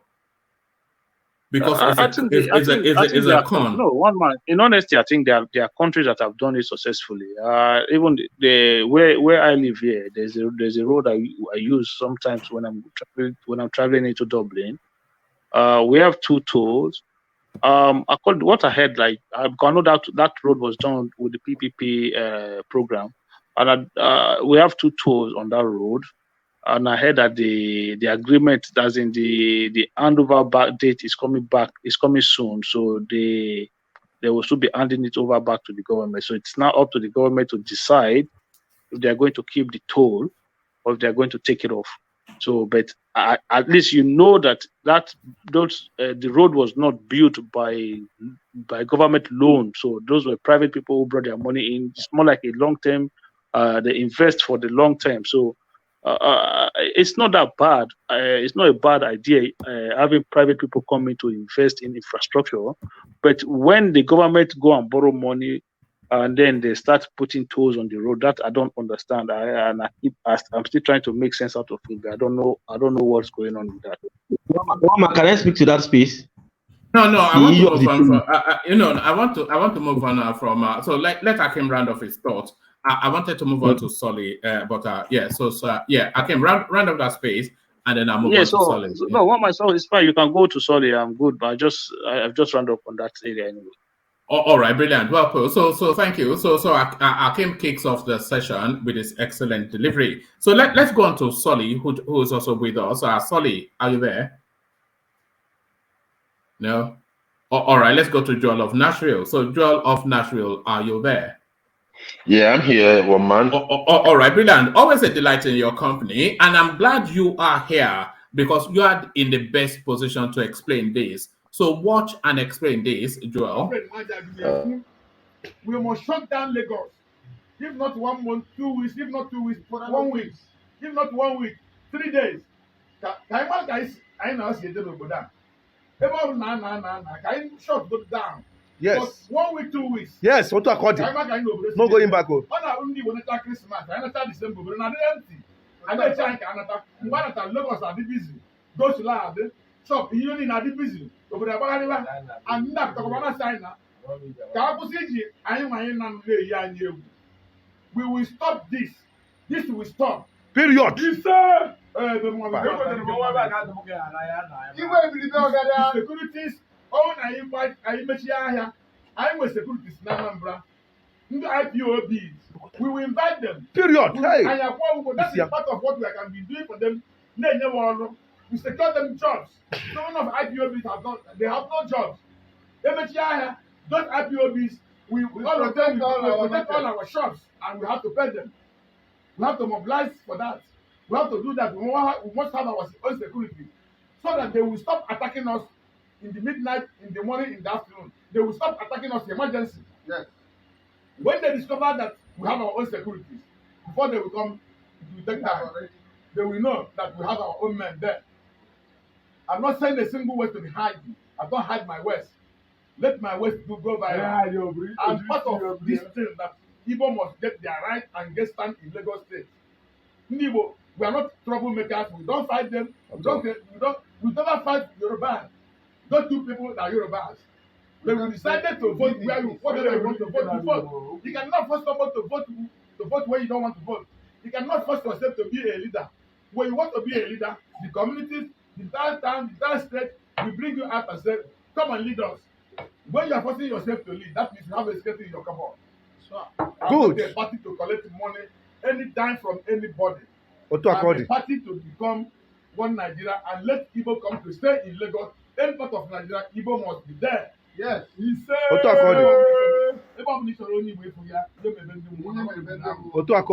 Igbos have come to stay in Lagos.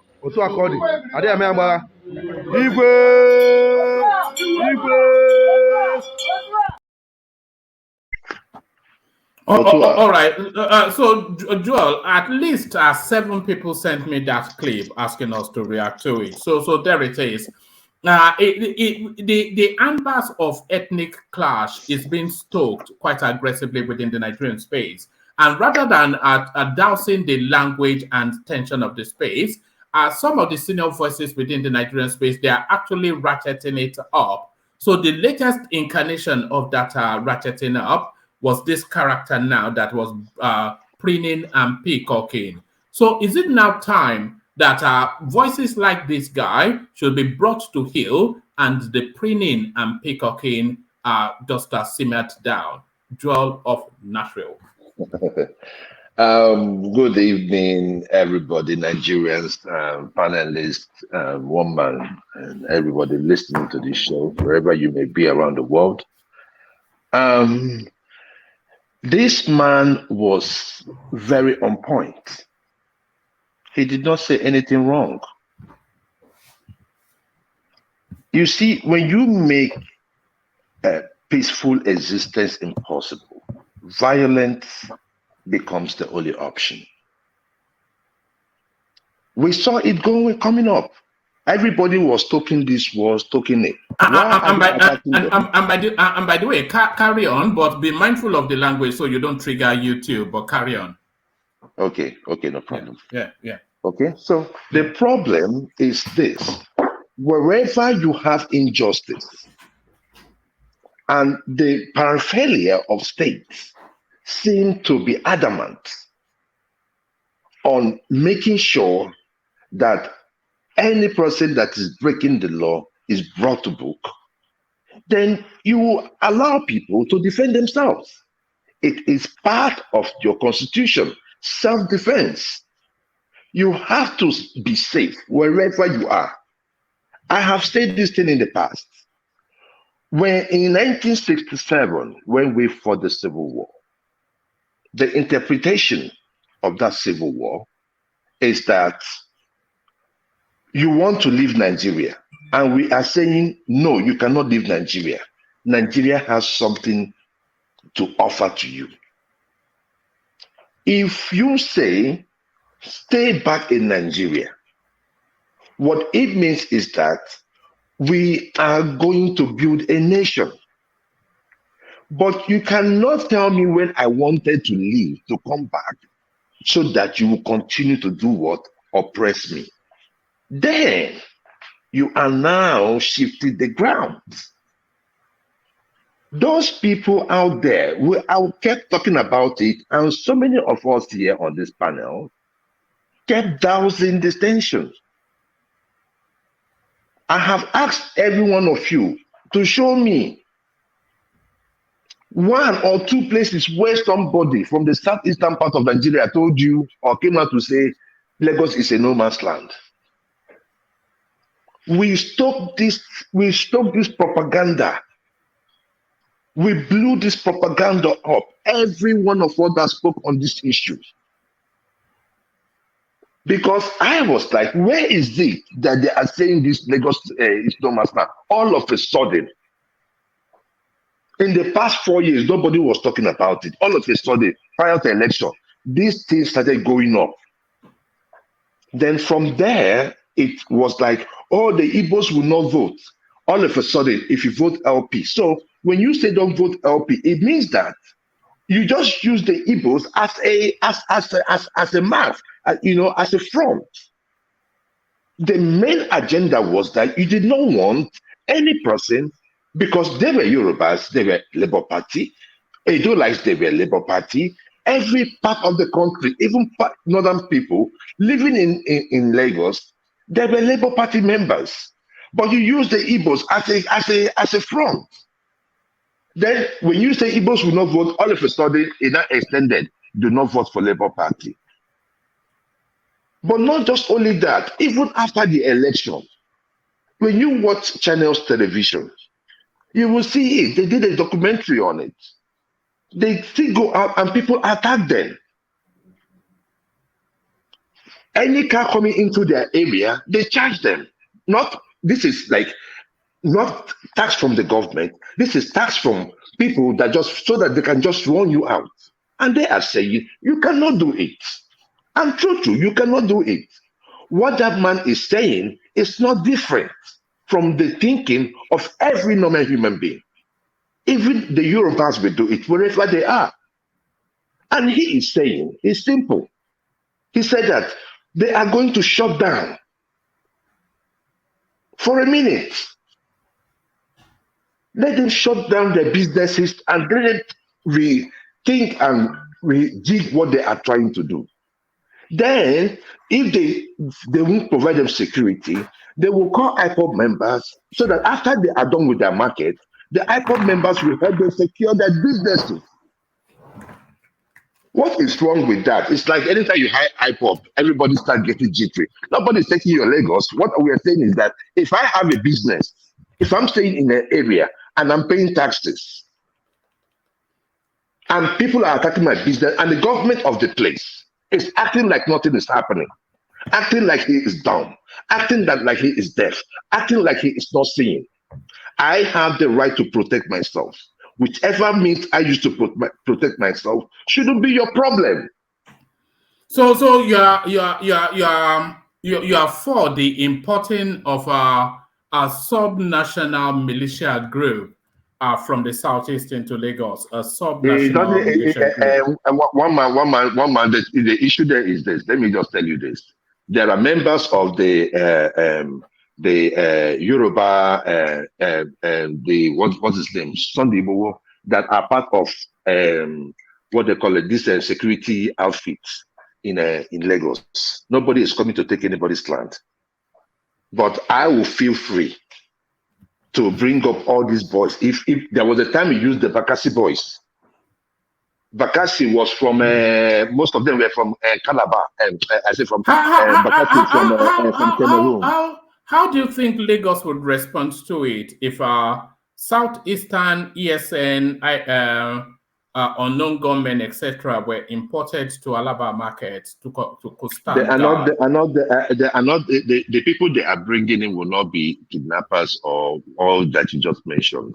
Yeah, whatever they are, whatever they are, how do you think Lagos would respond to IPOB being imported to come and stand guard, armed IPOB members to come and stand guard? Well, they protect their investment.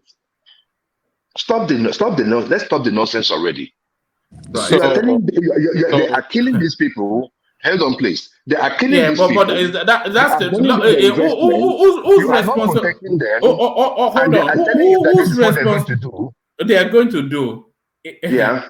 In a state that has a law, that has a governor, that has structure. Okay, so what is the governor doing? What's the governor doing? Should the better course not to be to petition the governor to say that they have concerns, rather than this flapping No, they've been on the feathers? media. No, they've been on the media, and there's nothing wrong that guy said. One man, probably you didn't hear Igbo. What did he say? What did he say? Yeah. What he's just saying, he didn't say anything. He didn't attack anybody. He said that the Igbos and the Yoruba, they live well. But there are people that are being used to come attack them, and nobody is doing anything about it. Joe, can I ask you a question quickly? Yeah, go ahead. Hold on. How would you feel if the Yoruba space sent a brigade of Amotekun to go and surround area market or something? Or big area market? Yeah. No. If there's a Yoruba market, let me tell you this, one man. If there's a Yoruba market somewhere in Abia State or any place, right?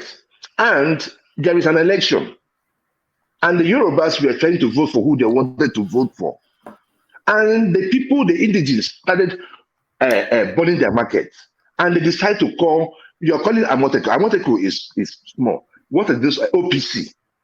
They decide to call OPC to guide their place. It is within their rights. One man, we have to stop this madness. So the state security apparatuses cannot be put into use, but rather the militia from Igbo land to come and control some. Which state apparatus? Hold on. Do we not have police force in Lagos, Nigerian police force, who are in charge of the security? So you are saying that we should not, we should neglect them. We shouldn't allow them as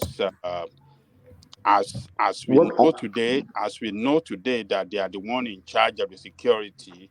We should to undermine them, for the security of Igbo businesses in Lagos. Igbo's militia should be imported from Igbo land to come and protect Igbo businesses in Lagos. So that is what you are saying, right? What I'm telling you is that you use the word militia. Hold on, please, Ajelekuko. You do not see me call Iboho a militia. Yeah, who are they? So we have to. Iboho is not a militia, right? No, is Iboho a militia? Who are they? I'm asking you. Is Iboho a militia? No. Is IPOB a registered security agency? Hold on now. Iboho is not a registered security agency. I'm asking you.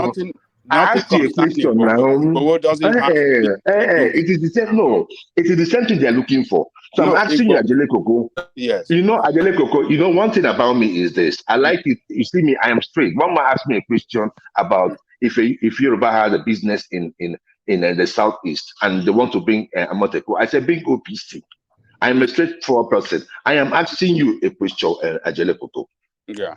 If as we are saying, as we are putting it right now, we have what's this guy's name again? Sunday Iboho. Is Sunday Iboho a militia?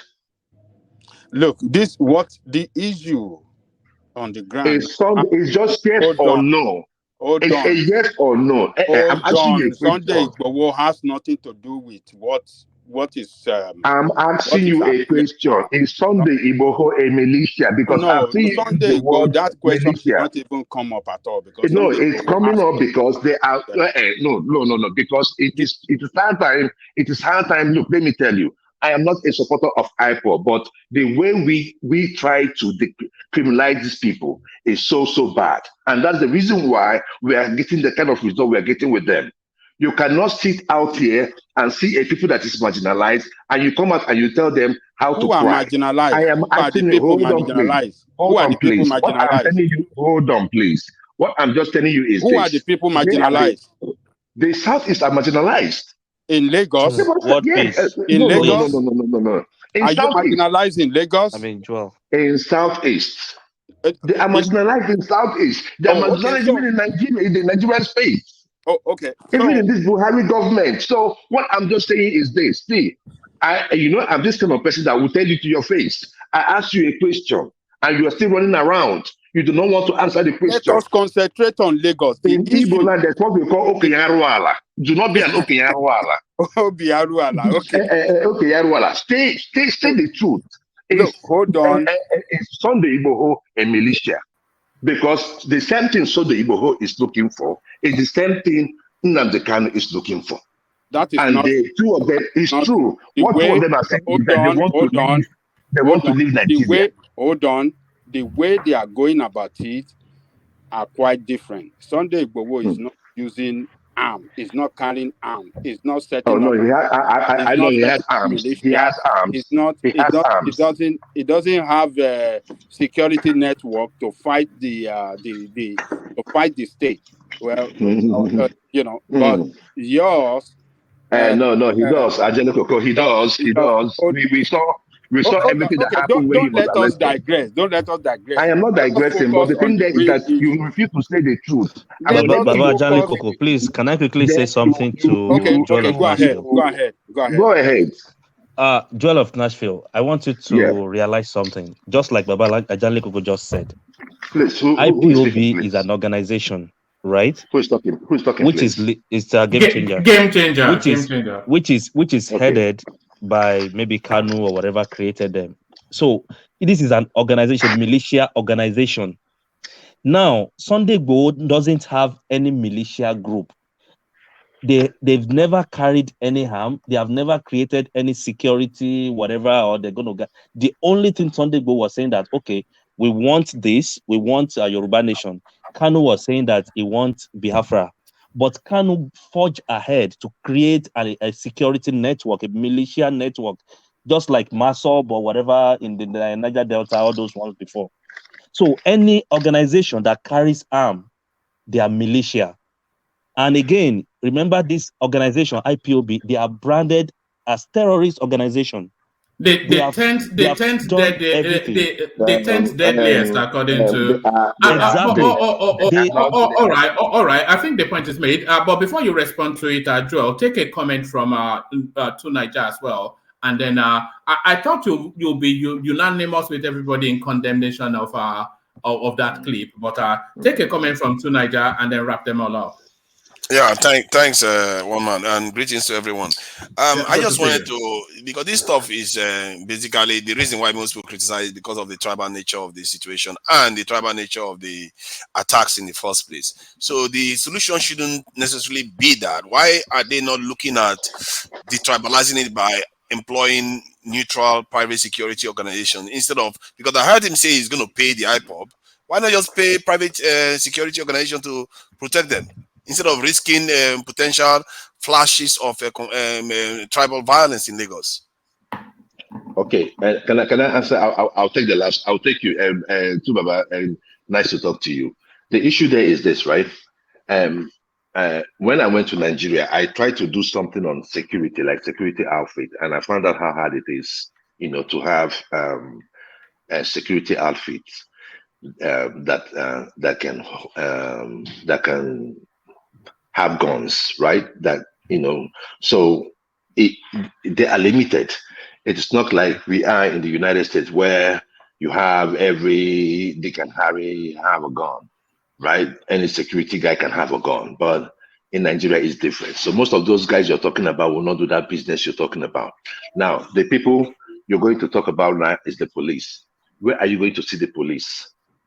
Joel, as that space, sorry, Joel, as that space, have they petitioned the police regarding their concerns, and what response did they get? Do you know? Yes, they have petitioned the police countless times. Right, and what response did they get? What response did they get? They've not gotten any response from them. They didn't get any response from the police. Hold on. There was a documentary channel did last week Sunday, and if I see it, I'm going to send it to you. Understand the plight of the people. All these things you are seeing now, all these things you're seeing right now happening, is because of the suffering that they have to pass through. Some of them now cannot even leave their area to go to work. People attack them on the road with machete. What are we turning our country into? So they should stand there and die? If they fight back, sorry, Joel. I don't want to use the word cleansing, not to trigger YouTube. But do you think there's is the concern of the Southeast? Is it the concern that there's some sort of ethnic realignment going on in Lagos State, that they are trying to ease out the Southeasterners from Lagos? Is that where the concern is? And one man, it is more about the actions than what is being said. You see, anybody can say anything, right? But when you see the actions, when you see these actions being taking place, this is what this guy was speaking to. So when yesterday, the other day, I was talking about people say, "Oh, how did you know they were people that were APT?" I said, no. That is not how we're going to address this issue, because today, if you feel like you're safe, that same monster will get you. It depends on the circumstances.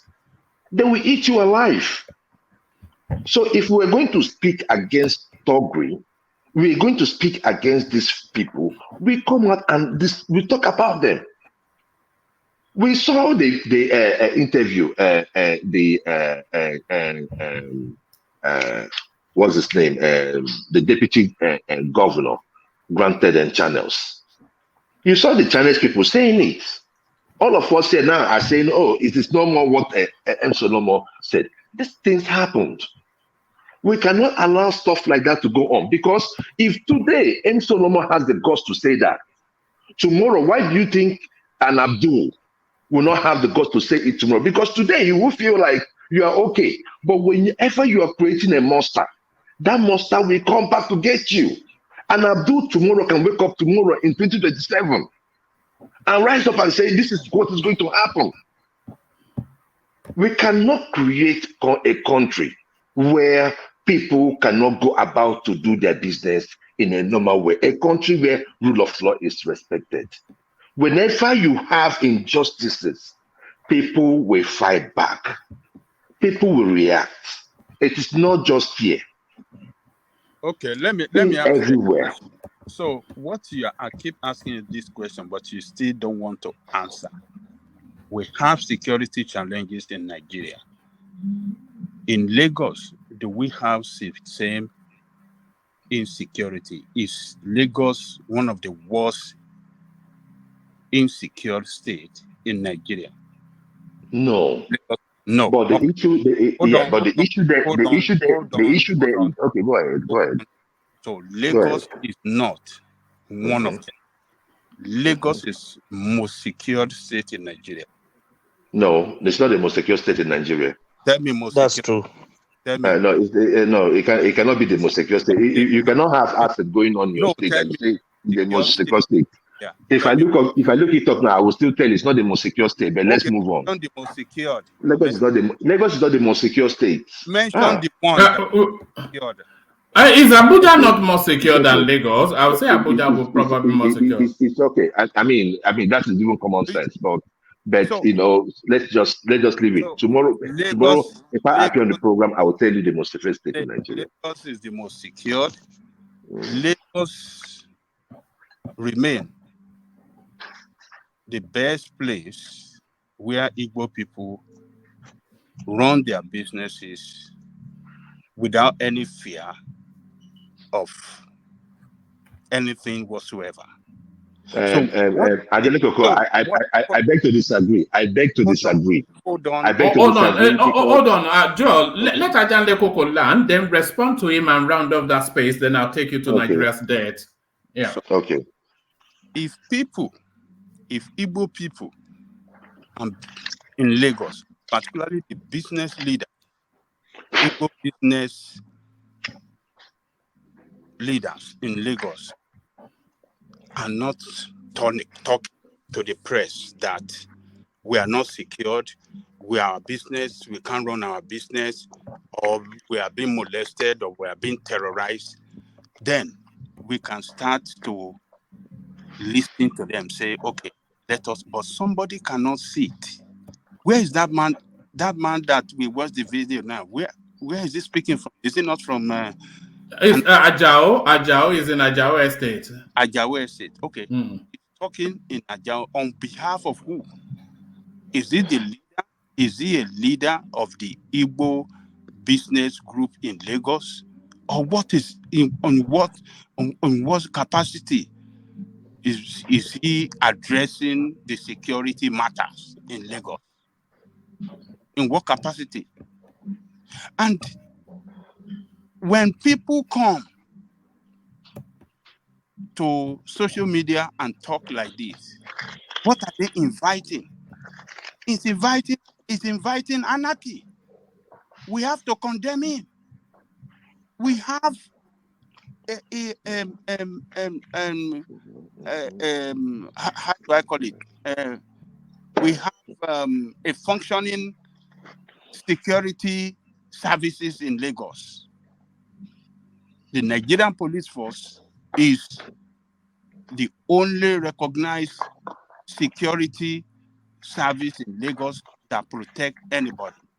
Anybody that has issue can report to them and let them do their job, but not for someone to inject some tribal how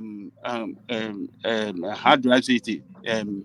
Tribal sentiment to deliver a very, very dangerous statement that we will bring militia from so where to come and protect us. Are we in a state of anarchy? Are we in a state where we don't have constituted authority in place? What is this? Over what? All right. All right. We cannot tolerate this. Everybody should condemn this man, including you, Jewel. You have to condemn him. You know, Ajane Koko, what I think that man is doing, I think he's latching on to the words of Chief Nwayawu and then amplifying it, because this is a follow-on from the narrative space that Chief Nwayawu initiated. But a response to Ajane Koko, Nwayawu came 2 days after that statement, that ridiculous statement, to apologize. Don't be surprised when this. He did not apologize. He clarified. He did not apologize. Hold on, please. He did not apologize. He clarified. And those words. Let me respond. Let me respond. You've been saying the same thing for the past 5 minutes. Let me respond. So we can move forward. Character that is talking in such a ridiculous manner. Don't be surprised. In another 2 days, he will come to deny, to debunk, and to apologize for this reckless statement. You're gonna see. Wait and see. I don't know why they are doing this. What is the problem? The Alaba that we are talking about is built by Alati Jakonde, by Lagos State government. Lagos State government created the enabling environment for the Easterners to run their businesses in Lagos. What are you talking about? All right, Ajane Koko, let Joe respond, and then we move on from there. So, a brief response to that, Joe, and then we move on. Okay, Ajane Koko, please. When Jakonde did not build our shops, please. The shop that we have there, we built it ourselves, and I can tell you how we started, but it's a long story.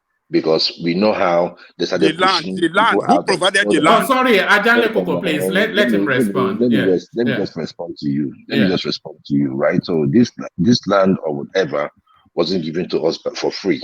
We went out there and they gave us a place, and just like we did with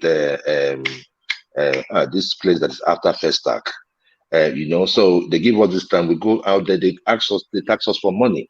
We go out there. Sometimes they say the cosmetics market in Balogu is going to move to Ojo, and this is where we are going. You have to pay this. We pay. We go out there and we buy shops.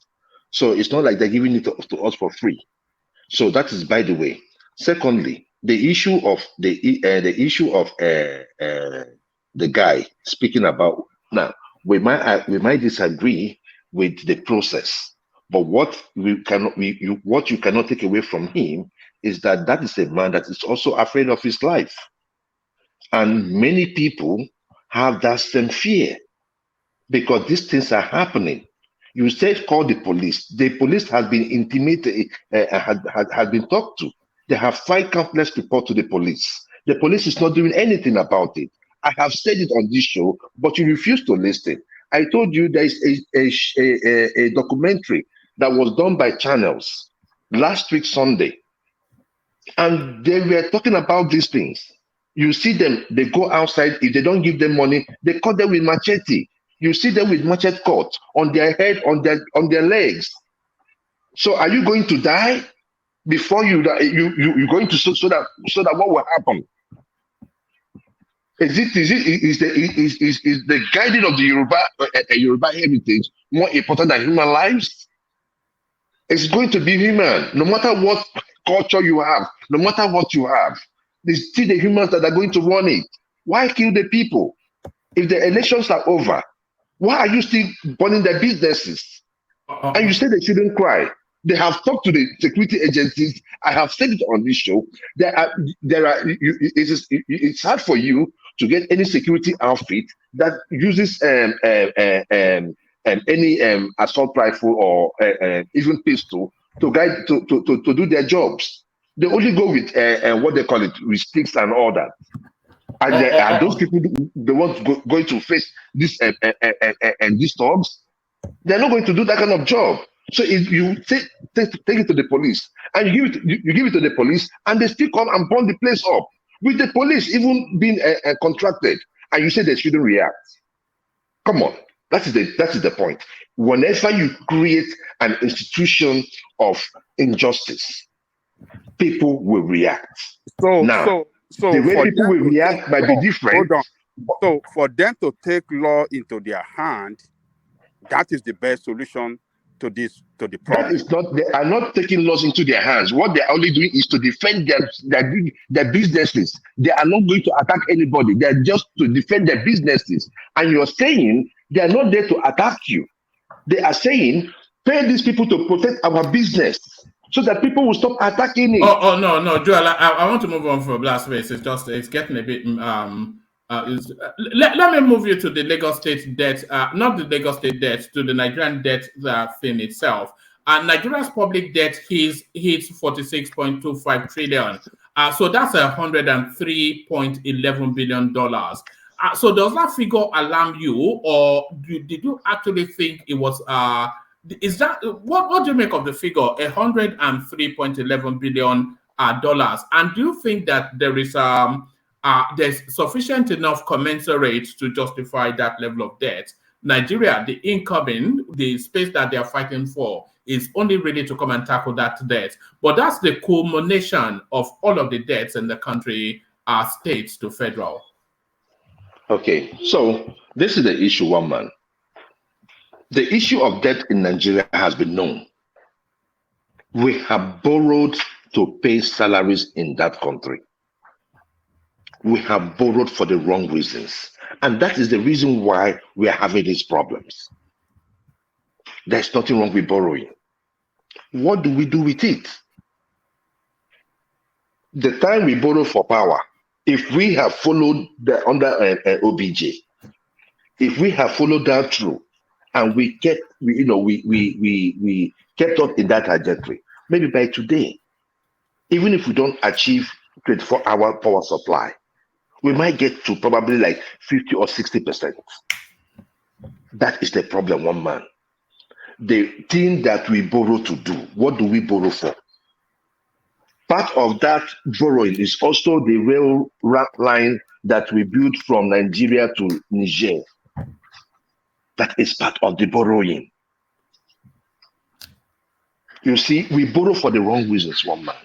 And look, somebody was you know, some of that borrowing is wrapped around this blue line that a lot of people are celebrating in Lagos. Is wrapped around the Lagos-Ibadan Expressway, the second Niger Bridge. So all of that and several more infrastructural developments. The wing that is being rebuilt in Murtala Mohammed International Airport and all of these sort of things. So all of that embedded in that loan. So is there not some sort of infrastructure that indicates to us what that loan was for? Okay, see, one man, the thing there is this, right? Sometimes it is not really about the infrastructure that was built, but the amount that was used to build it, to build that infrastructure. So you see, so what kind of backhand went through these projects, right? So it starts from the pre-contract period to the contract itself and to the delivery, even after the contract has been delivered. So that is the problem that we have in Nigeria. If we say we build a kilometer of road, how much did it cost you to build a kilometer of road? How much did it last? Okay, if you're talking about, let me take a state like Imo State, for instance, right? Under what's his name, Achiku Denwa, there was this particular road that led to my friends, that led like in front of my friend's compound. Then this particular road, it leads to a market, a very good link road, to the major roads. Now, this guy came in and built that road. They took loan to build that road. That road, one man, did not last more than 4 months. It broke down. Hakim came in, built that same road, and it was part of money that was being borrowed. And that road did not last more than 6 months. It broke down. Rochas came in, borrowed, and built that same road. That road did not last more than 1 month. It broke down. More than 1 year, it broke down. So that is the problem. So when we borrow this money, what we put it into, what is the value that we get from that money? That is the problem we have in Nigeria. So you might say, remember there was a time we were talking about this rail system in Lagos. Then we now use it to compare, I think, a rail system in Ethiopia. And we saw the vast difference, the amount of money that was spent to build the Lagos rail and the amount of money, even the one they built in Ethiopia was even a longer distance and even a better train. Yet. So one man. So that is the issue that we have in Nigeria. Now, somebody earlier on was saying on this show, I think it was Akim, when he was saying something about Ghana,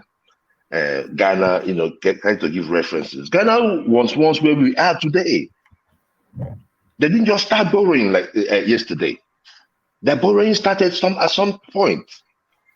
But at where we are right now, yes, we might say that our borrowing and to our GDP we still have some leverage here. But if we continue in this trajectory of building elephant projects without no value, we are going to come to a point, and it's not going to be far. It's not going to be far. Remember, most of these debts were also debt that we got from this subsidy. Sorry, Joel, is your response to everything? Is your response to everything going to be like a doomsday prophecy? Is every topic going to be a doomsday prophecy response? No, one man. The issue there is that the issue lies before us. If what we have borrowed the money for, we have seen the value over the years. If I'm saying this thing right now, you'll be like, oh, EJ, you're lying. Tell me, where is the lie? Somebody on Facebook, after he post up a video, will say, where is the lie? Where is the lie? Have I lied? I have not lied. I just told you about Imo State and what happened. That street is Amuzara Road. I just told you. Do you not see that Nigeria is pulling together infrastructurally? Yes, the money spent. You are not the first to say. Oh, everybody feels that the money spent is excessive. But But in terms of the country pulling together infrastructurally, there are signs that it is pulling together. The Lagos-Ibadan rail service, the intra-city sort of a tube system in Lagos, although it's not a tube. And then Datti was just telling us that the rail service from Lagos-Ibadan is now being extended all the way to the port. You know, so the infrastructures the country is pulling together, whether we choose to acknowledge it or not. Yeah, and one man, you see, you just mentioned Lagos and Ibadan, right? Right. So yes. these are just two states, right? Yes. I can mention the second Niger bridge too. You know that. No. And one man, see, let me just tell you this. Let me just give you this. Let me just tell you this. You see the second Niger bridge, right? It's a beautiful project. Don't forget, there's the worry at the rail as well, you know. And one man, and the second Niger bridge is a beautiful project, right? But it is not a project that if they did not build it, that people are not going to have access. I don't know if you get where I'm coming from. It's a beautiful project, no doubt. But if you say there was no second Niger bridge today, how would you assess the economic impact of second Niger bridge on the southeastern economy? No, the second Niger bridge, it will have a good impact. I won't say huge, but it will have a $2 billion per annum impact on the southeast. And the issue there is this, because I will tell you this for free. The time, if not for anything, I will just tell you that is the most important thing. The time being wasted on that bridge to cross over. If you're coming from Lagos or if you're coming from the southeast, if you're coming from the southeast, and the time it will take you, like sometimes, if you get to Delta State, when you get to the bridge, before you get to the bridge, you can still take Delta State and get to Port Harcourt, but it's a longer distance, right? But if you take that Onisha Owerri Road, it's a far shorter distance to get to Port Harcourt. So I think these are the things that we are talking about. Like in terms of time, it's played a huge impact. It's going to play a huge impact when fully inaugurated. But my own thing is just this, right? If we are going to change Nigeria and the way our borrowing system is, we should have the law, just like Peter Obi said. Never we have any state government. One man, listen, you might hate Peter Obi, but elections are over. No, the elections are over now, and you're still campaigning for Peter Obi. That's why. Yeah. I just said something Peter Obi said. I mean, we quote people. You can quote people. So if I quote Peter Obi, it's nothing wrong about that. He's a great Nigerian, by the way. So, one man, what I'm saying is this. What Peter Obi is trying to tell us is that never we borrow to pay salary. Never we borrow for frivolities.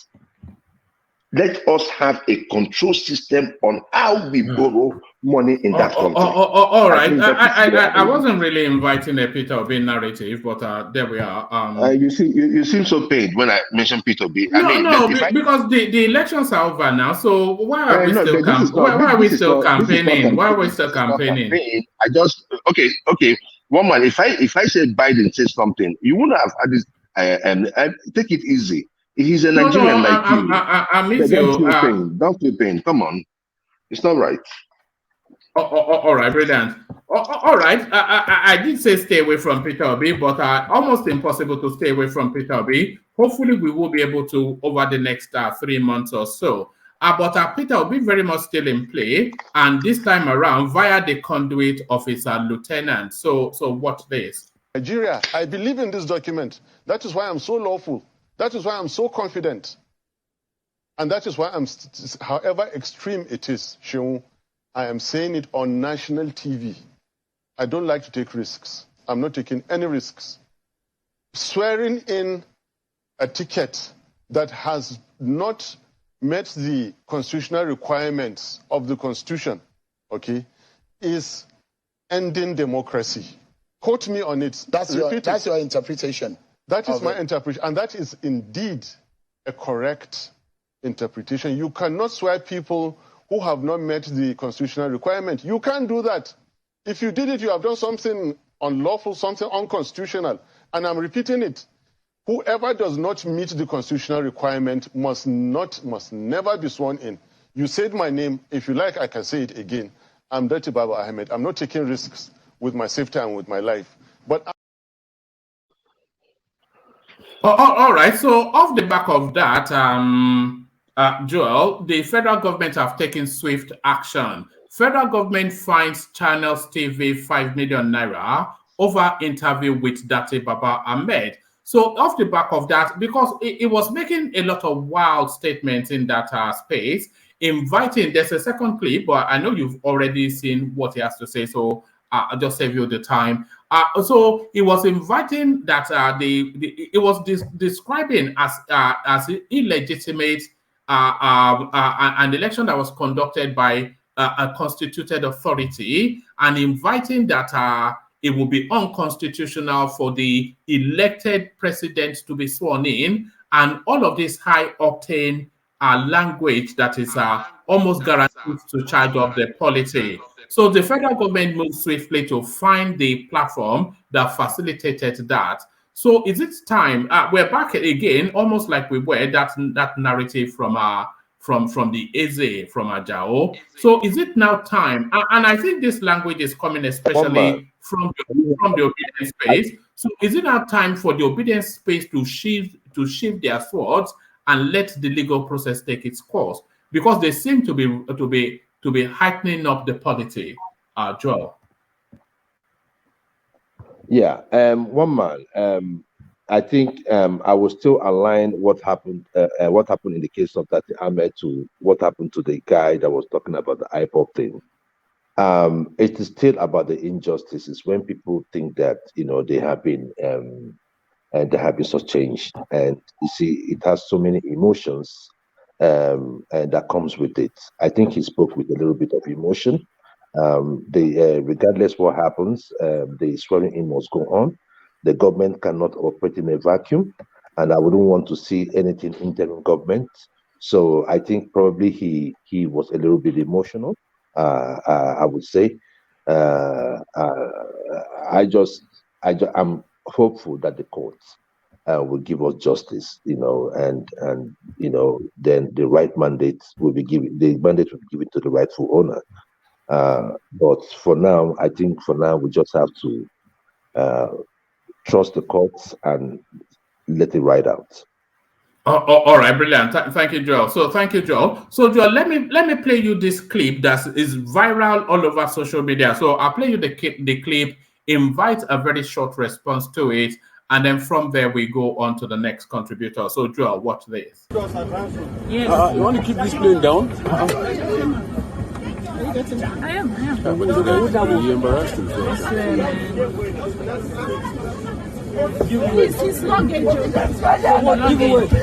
luggage.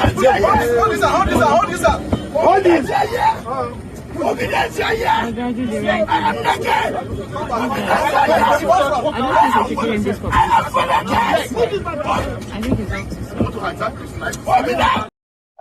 All right, so that was an obedient causing havoc on an aeroplane, screaming and shouting the place down that Tinubu should not be sworn in, etc., etc. So much of a nuisance that he had to be forcibly removed from the plane.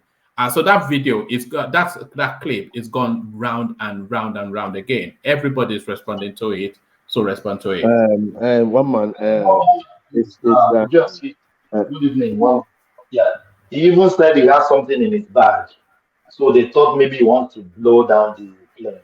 So yes, don't say things like that, though. But carry on here.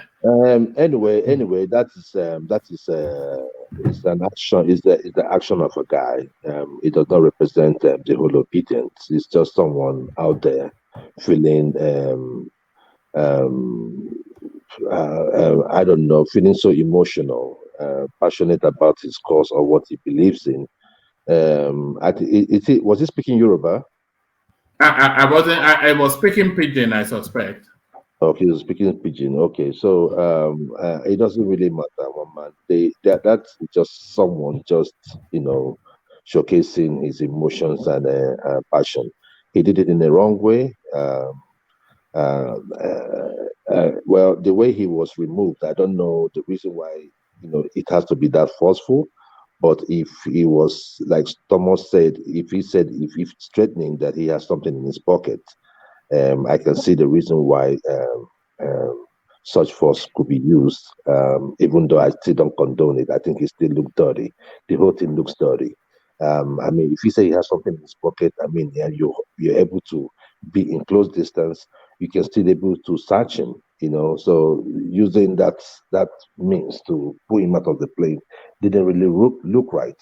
But the idea is if he's disturbing the peace of those that are flying with him, and then the airline has every right to remove him out of the plane. The process might be different, but they have the right to move it out. All right, and finally, this is nothing to do with Nigeria, but this is something that's been going viral globally. I'm not sure if you are following that space, but it looks as though Andrew Tate has been released and consigned to house arrest. So, are you following that space, and what do you make of that, Andrew Tate?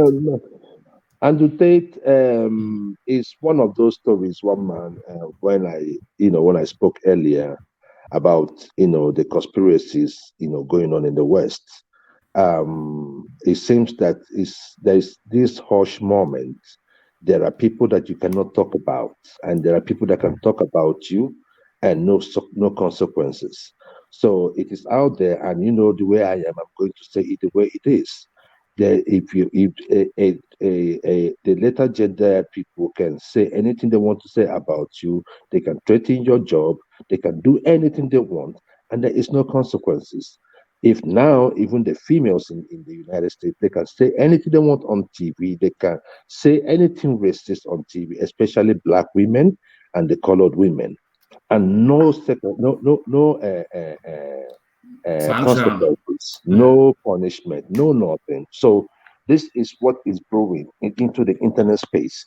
If you are speaking against any of this group I just mentioned, you will be shut down. That is what is going on. So we started having bit of space, we had a bit of fresh air since Elon Musk took over Twitter. So what Andrew Tate is going through is something, when I tell people the emasculation of the boys these days, it's getting the feminization, of boys these days. It's getting out of hand.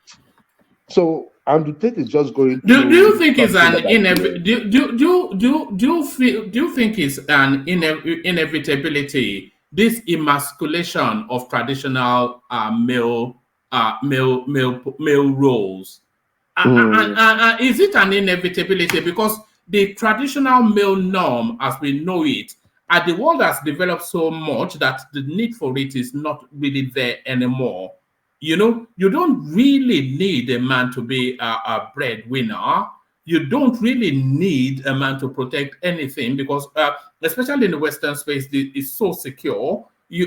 So those traditional spaces that were historically thought of as male preserves and male roles, the need for it is just is no longer there as it once was.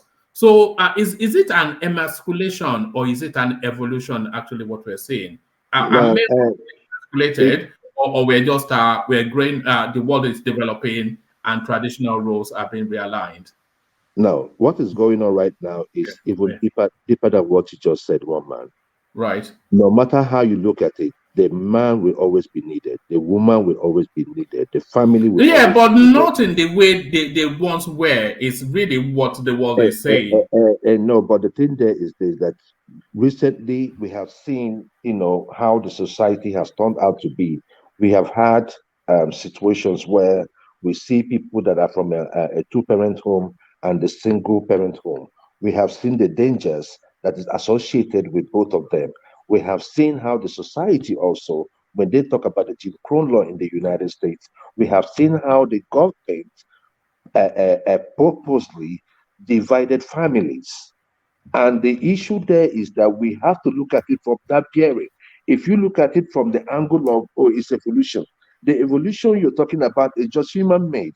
It's some people sitting in their room. No, it's development made though. You know that women are increasingly earning, and now there is a pay parity along gender lines increasingly being pushed. So the traditional breadwinner male role is no longer. In fact, it's been fading for a decade or two now, and it will continue to fade out. The man being the breadwinner. So if you look at most families now, there are two income households. So which wasn't the tradition from 30, 40 years ago. So that's dissipating somewhat.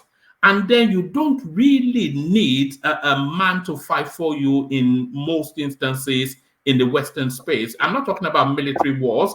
I'm talking about just day-to-day life.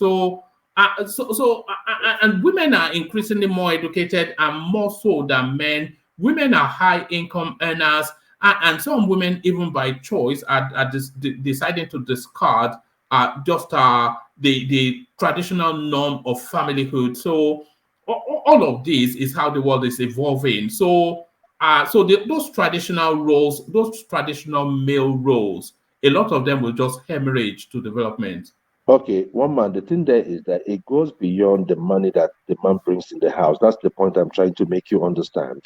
All right. So if you are going to build, there is a reason why, they tell you that the family is the nucleus or the cell of the society. No, they used to, but is that still the case? Is what I'm saying. Yes, but no. The issue there is it's a choice, right?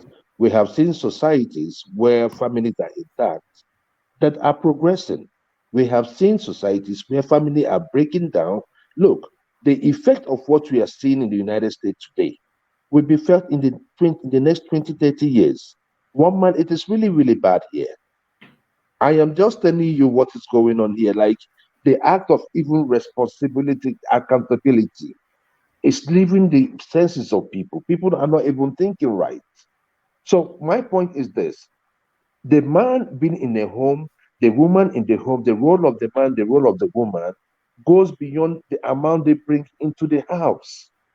It goes beyond that. There are things that the man is doing that helps to shape that child. There are things the woman is doing that is helping to shape that child, so that when that child gets into the society, you will have a better society. We cannot just say, "Oh, families are going off in the West, so it's the evolution." No, that it happened. No. Do you hold on? Do you acknowledge that there's a global rebalancing? Do you acknowledge that?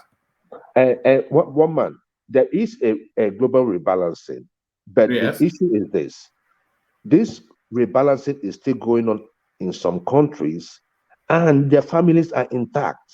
That is my point. But there is no country, even in the deepest conservative Middle Eastern countries, there is no country that still is as it was.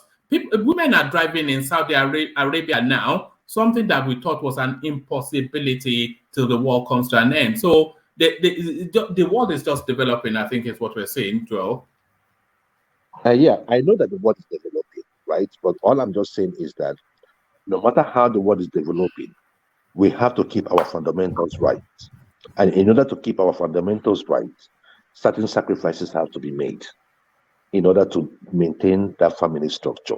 If we lose the family, we lose the world. That's just simple. Thank you very much.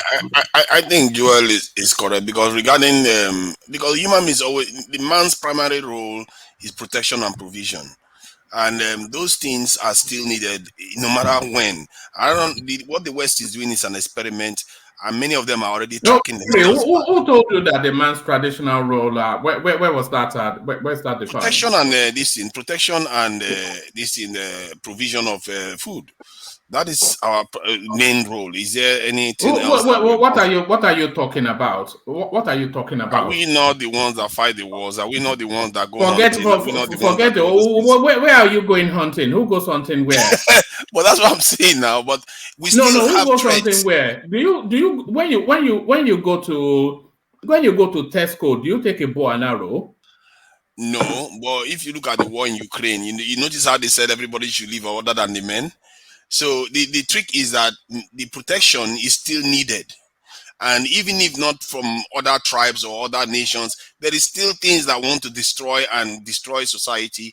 That men, the role of men is eternally needed. And the experiment the experiment they are carrying out is dangerous. And they are already beginning to discover that. What experiment is who carrying out? And West now they are feminizing men now. You can see how they are feminizing our men. How are they feminizing men?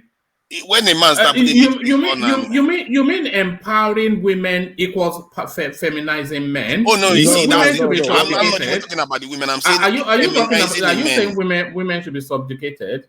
No, nobody's talking. You see, that's the thing. Not about the women. It's about the men. What they are doing to the men. No, but no. This is what I was saying to Joel, that what we're saying is a natural evolution as a result of development. No, because women are empowering more, and then those traditional roles that men occupy are becoming blurred. But they are feminizing men. That is the issue. What sort of language is that? How are they feminizing men? People like Andrew Tate, his popularity comes from a massive section of young men that feel like the society doesn't cater to them anymore. That is the danger. Even BBC has a link where they talk to their students. That's not it though. What Andrew Tate does to these young people is to create a beacon for them to rally to, because society has made life so comfortable that they don't have purpose. So they are finding purpose in these mythical spaces that he is identifying. Yeah, the reason why is because their masculinity is being called to question. In what way? Because they tell them that they have to see themselves as female and feminine, cry, feminine traits. Why are you making? Who told them? Come on, tonight. You know that now. Are we having a conversation? Are we just? There was a protest in the UK here about it. You know that. It's real. One man, even the gym, even you go to the gym, having 6-pack is being condemned. I'm just telling you what. Even with the advertisement that they do, right? The advertisement that they do, you cannot just see advert with strong dudes, lifting like weight, or even with Gillette and all that. They have infeminized everything. No. You see, but that's where it is right there. So I don't even know that example, but that example makes the point that I am making, that is an evolution that is taking place. So all the 6-pack, most men look like me. Do you know, a bit carrying too much weight, a bit odd, somewhat, a bit, so that's what men look like. Men don't have 6. How many do you have a 6-pack? How many of us have a 6-pack here? So this 6-pack image is not representative. Maybe you. So this is the evolution. Who has 6-pack? The only 6-pack I know is 6 packs of Guinness.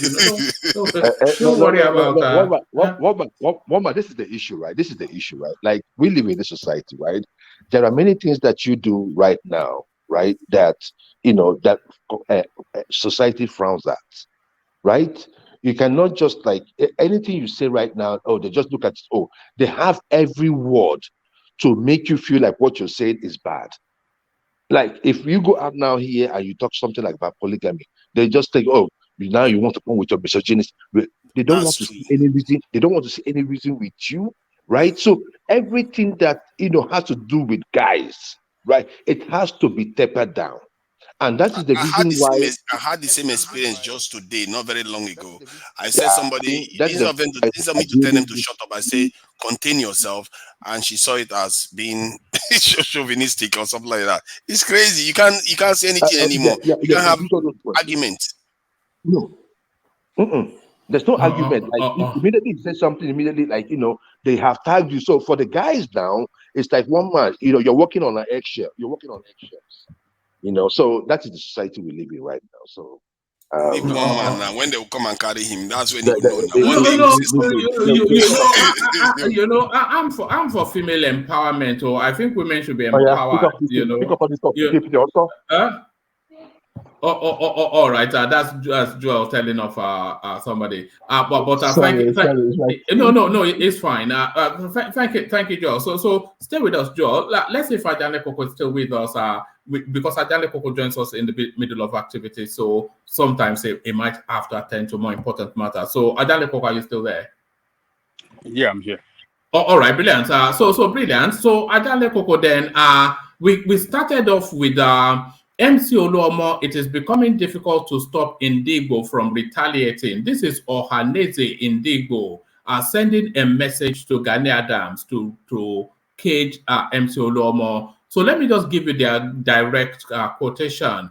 A statement by Isu Gozoro reads partly, Ohaneze Ndigbo therefore calls on Iba Gani Adams, the Are Ona Kakanfo of Yoruba Nation, to kindly use his revered office in bringing the situation to a halt. Already, it is becoming a Herculean task to hold Ndigbo back from retaliation in the face of the sustained genocide and crime against humanity being perpetrated against Ndigbo in Lagos by some APC thugs under the command of MC Oluomo, with the state government and security agencies watching on the horror show. So this is what they said. So a lot of these things we are hearing about spaces being burnt and spaces being burnt, but they are now citing examples of exactly what they feel is going on in Lagos. They said on Thursday morning, fire gutted down the Oluwo spare part market in Lagos. This happened 3 weeks after Akere spare part market in Kirikiri Road, Olodia Papa in Adekunle, went up in flames. So they are saying now, there was one other thing that they said. It says,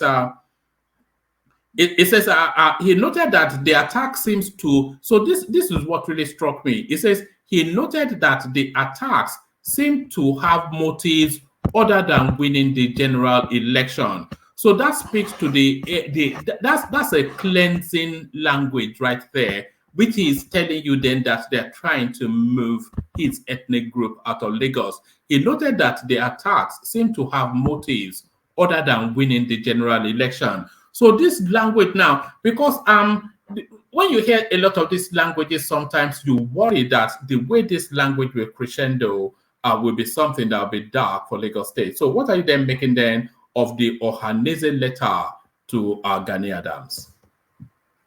Thank you, woman.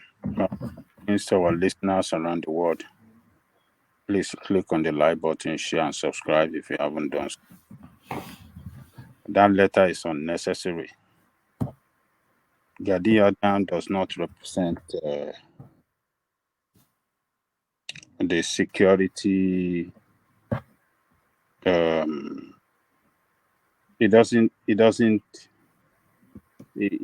is Gani Adams hold no position in the security apparatuses in Lagos State.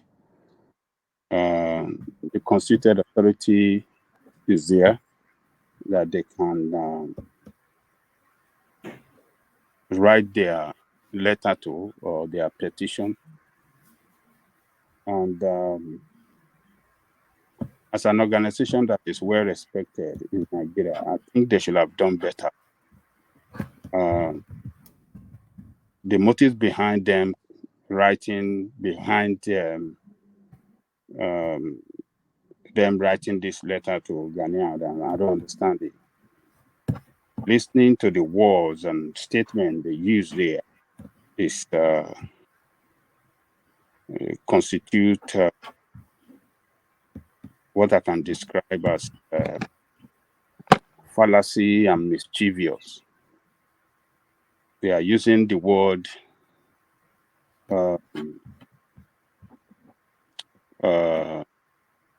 Genocidal and whatnot, yes. Genocidal and come on, man, these people shouldn't. I mean, why are they trying to do this? Why are they trying to ridicule themselves and make them look bad to other Nigerians?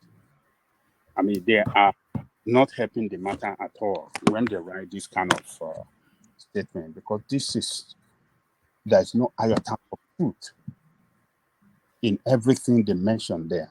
There's no iota of truth. It's all, fallacy and lie and everything put together just to show. I don't know what they are trying to achieve. It's just barbaric for them that they can go to this extreme to describe this genocide. And I mean, for what? Who's genocidal against the other? I mean, I don't get it. But is the language coming out of that space, is it unfortunate? Because there's concerns that the language is somewhat like a dog whistle sending mixed signals, that they speak in one tone to one space, but they are really speaking in a different tone to another space. Because now this sort of language now is a follow-on from the language that we heard from Nwanyamu. And this language again is wrapped around the language that we're hearing from that Eze in Ajao. So that language now, are they sending smoke signals to each other? And is this cause for concern? Should the security agencies step in and to douse that space to caution some people? This is just to tell us that people that should have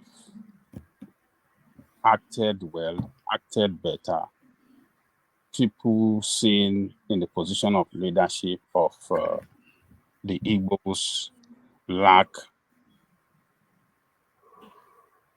the ability to handle crisis. I mean, this is what I can interpret the totality of these, reckless statements that, they are unleashing, against,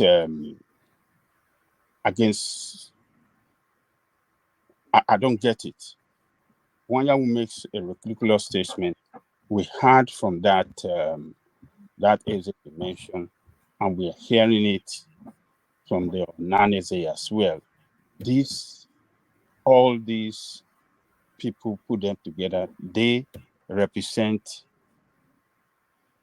they hold the position of leadership among the Easterners. And for them to act this way, I mean, for them to have acted this way shows that they are not leading their people right. They are leading them astray. That is what I see with this reckless use of words, reckless use of statement, reckless. I mean, people in the position of leader, should be able to know how to speak in order to douse tension in the society, and not to,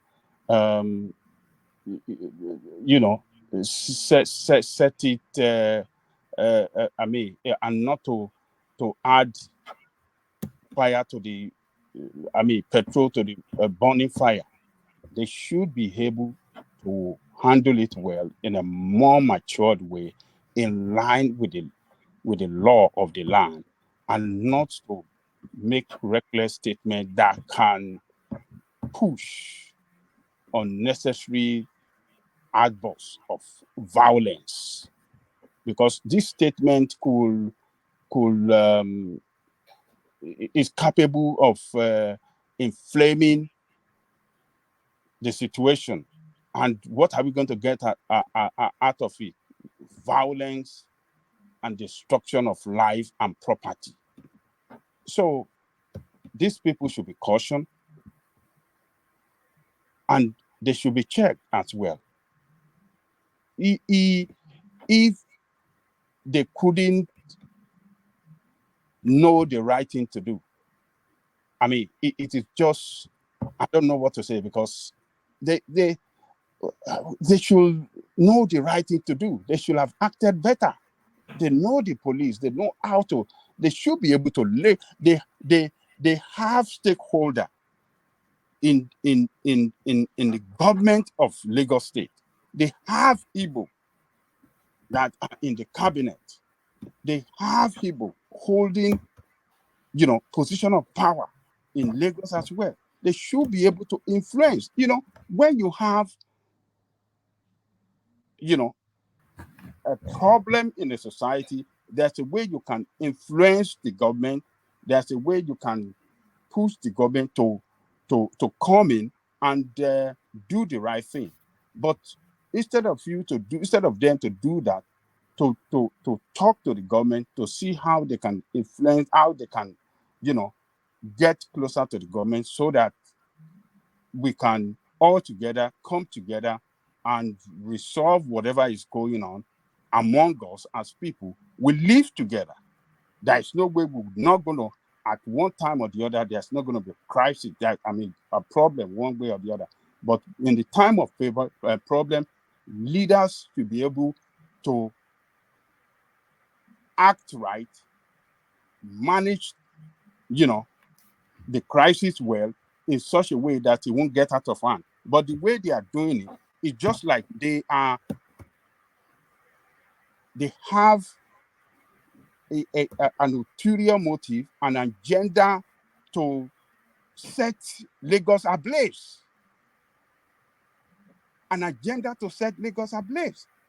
Yeah, you can say some people did something wrong somewhere, but when leaders releases statement that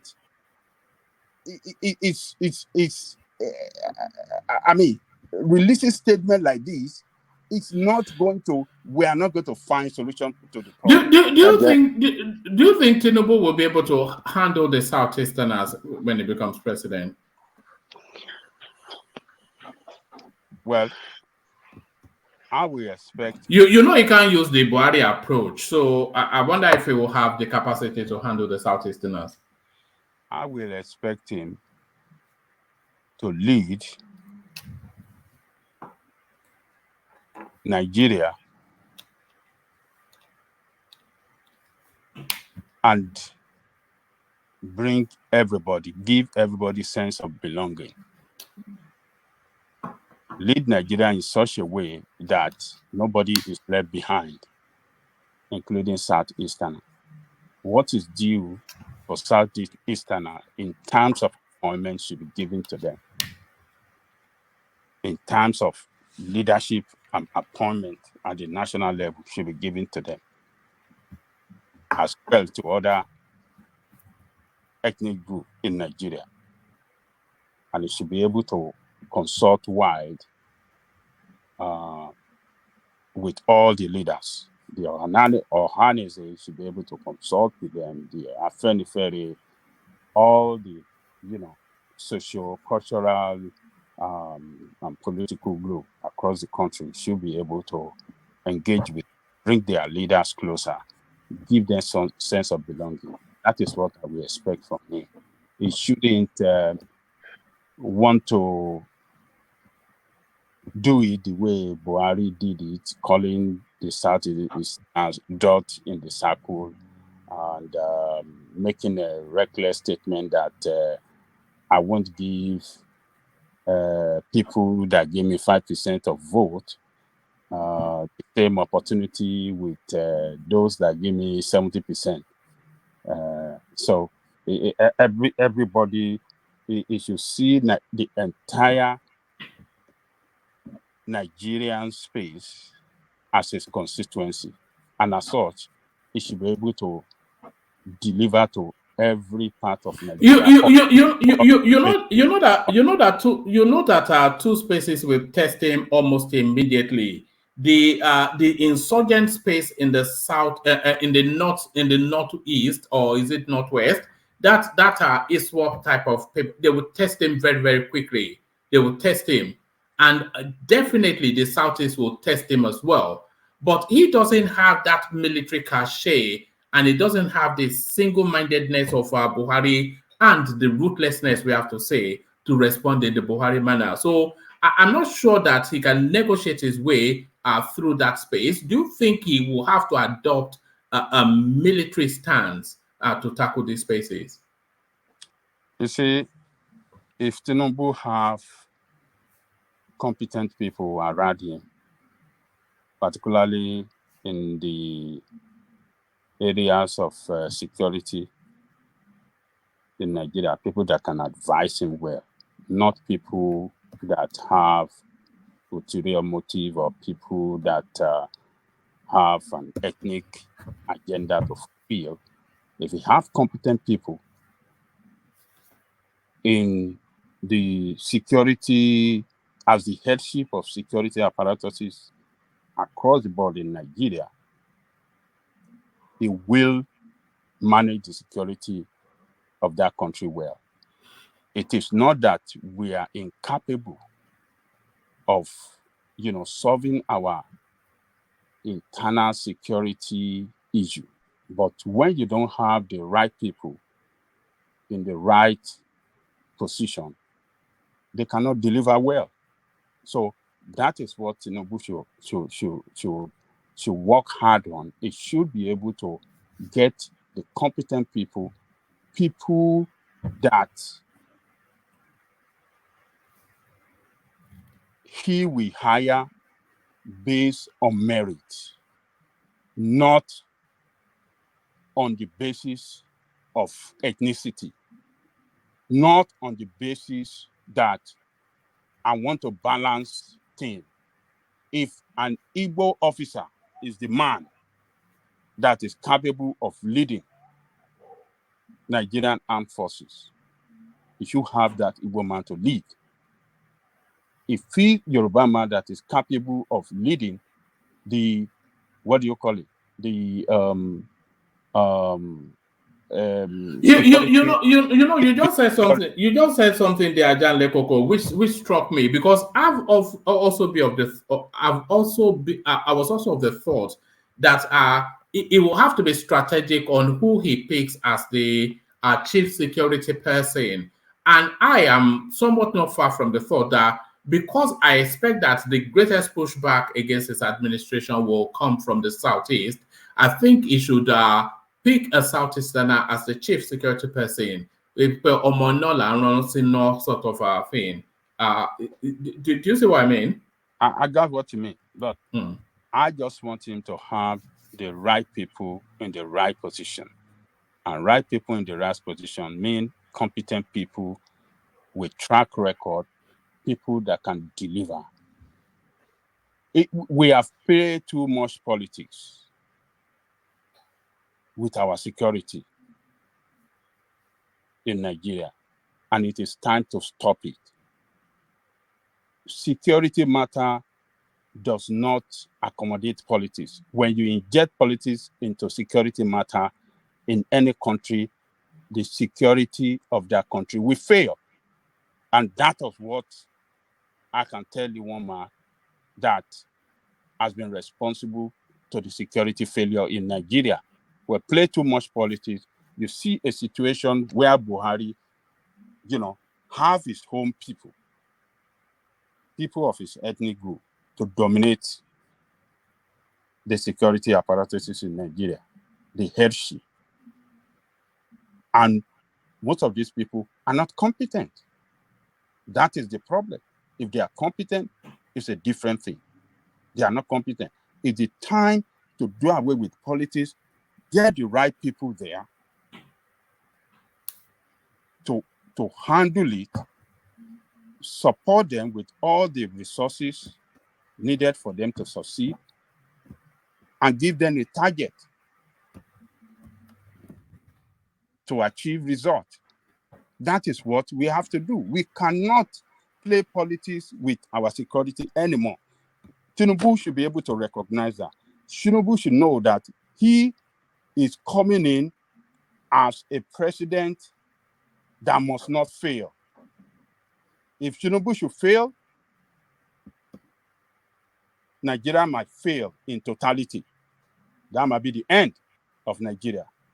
Nigeria is at a crossroad. Tinubu and his advisors should be able to know that Buhari played security with play politics with security, play politics with a lot of things, even with the economy. He played politics with a lot of things. It is time to stop that and have the competent people to handle all the strategic position in that country, so that that country can start to record progress. And now, as of today, we are at the lowest ebb. We are in every sector of the economy, every sector that manage that country is in serious crisis. Economy in serious crisis, security in serious crisis, financial crisis. For God's sake, we cannot. Tinubu must have competent people, and he should be ready. There's going to be a lot of pushback against him from the north when it comes to position. He should be ready to fight. Some of the people that work for him, he should be ready to step on their toes in order to make progress for that country. So,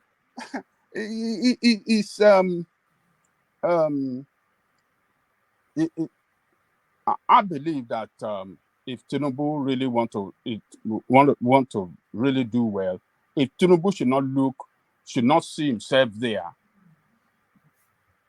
like other politicians, for their greed. The moment they step into office for the first time in office, that very day that they are sworn in, they're already planning for the second time. Tinubu should not think of a second time. He should have it in his head that I want to take this country out of all this crisis within 4 years. It should see it that it's not coming back. Tinubu should have it that he want to pursue an objective to succeed within 4 years and not 8 years. All his plan that he has promised us, it should be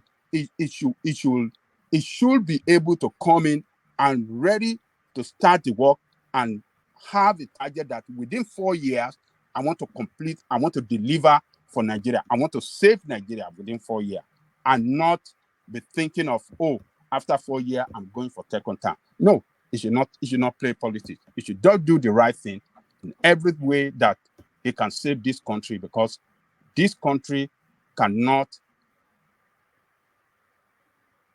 fail any longer than this. It cannot fail any longer than this. The money issue is not improving yet, because I talked to people in Lagos today.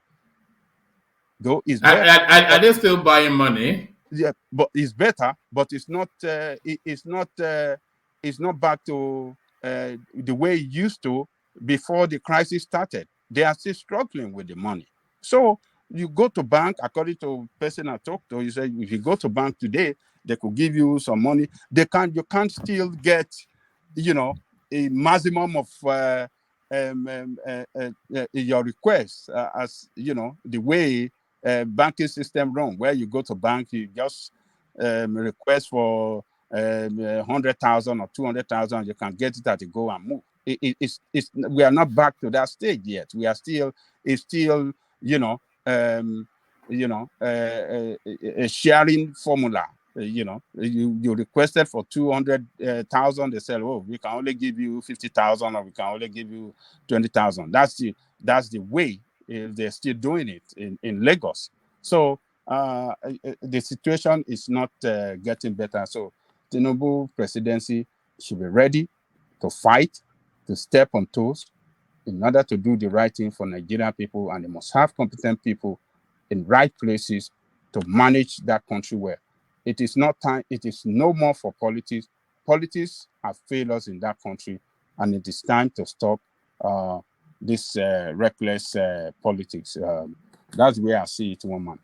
Oh, all right, brilliant, well put. Brilliant, well put. So Ajale Koko, take us to that space. Then the debt profile of the country.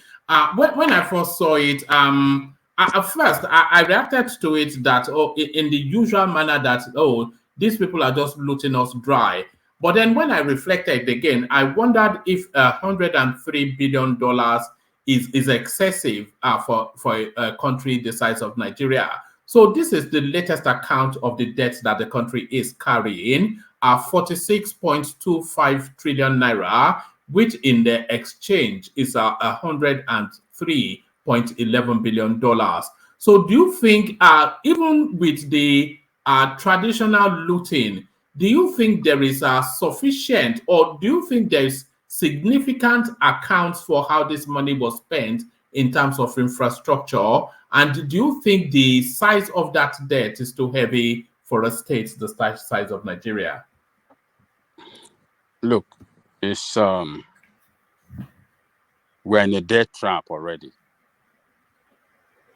How do we get out of it is the question. And the only way to get out of it is for us to generate more revenue. If we have Tinubu government, if Tinubu government can improve on revenue generation, we can be able to pay our loan as at when due, and we can still have a lot of money to manage the economy. I think we can start the recovery from this economic mess. Because if, as we have it today, I think like maybe 90% of our revenue is committed on debt servicing. Maybe even more. Maybe over 100%. Maybe the total revenue. I don't have the figure with me at the moment, but substantial amount of revenue we make, around 90% or maybe over 90%, is committed on debt servicing. So what do we have left? It's not capable. It's not enough to even disburse to the state for as an allocation to them to run their individual state economy. So our problem is revenue.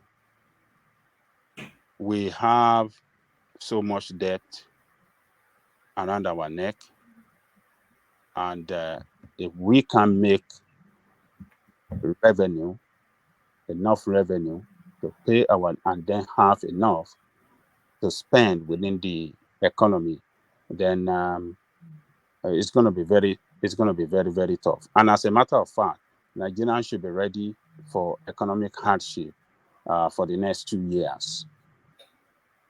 For the next 2 years, that's the if Tinubu really work very, very hard with a very good economic policy, it might not last us than 2 years. And do you think his first task will be to consolidate and renegotiate the national debt? You know, because he has to be able to pack it all into one place and negotiate it to a manageable space in order to be able to free up an economy to build a country. So that's the first task. And I suspect they are already embarked on that journey. But that debt is something that he has to address immediately and right now. Yeah, a lot of measures he has to take. Yes, I will agree with you that you have to renegotiate our debt, but renegotiation of debt too will come with some cost as well. The cost of refinancing is other thing, but that will be better for us. We have to renegotiate our debt, and he has to find a solution to this. What do you call this thing for the oil, or what do you call it? Subsidy. The subsidy. He has to do something about subsidy as quick as possible. I'm not in support. While I will look forward to him to get our refinery working as quick as possible so that we can start to produce what we consume in Nigeria by ourselves in terms of petroleum product. I'm not in support that the subsidy should be taken away immediately. It has to be, because Let me know. I'm not in support. Take it without having anything to replace it. It must be replaced with something immediately. We must be able to have, not to import that petrol anymore and other, petroleum products like diesel and this thing. We should be able, if we cannot produce it immediately from our own refinery, maybe Dangote refinery should be able to come to our rescue. Because I am telling you, one man, if he take out this thing, if he remove it, he might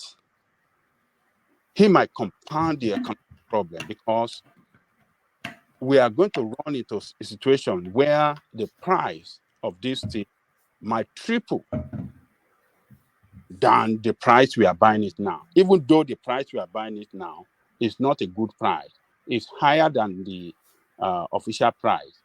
It might triple or even more than that, and that's the effect of that on the economic activity in the country will be very, very grievous.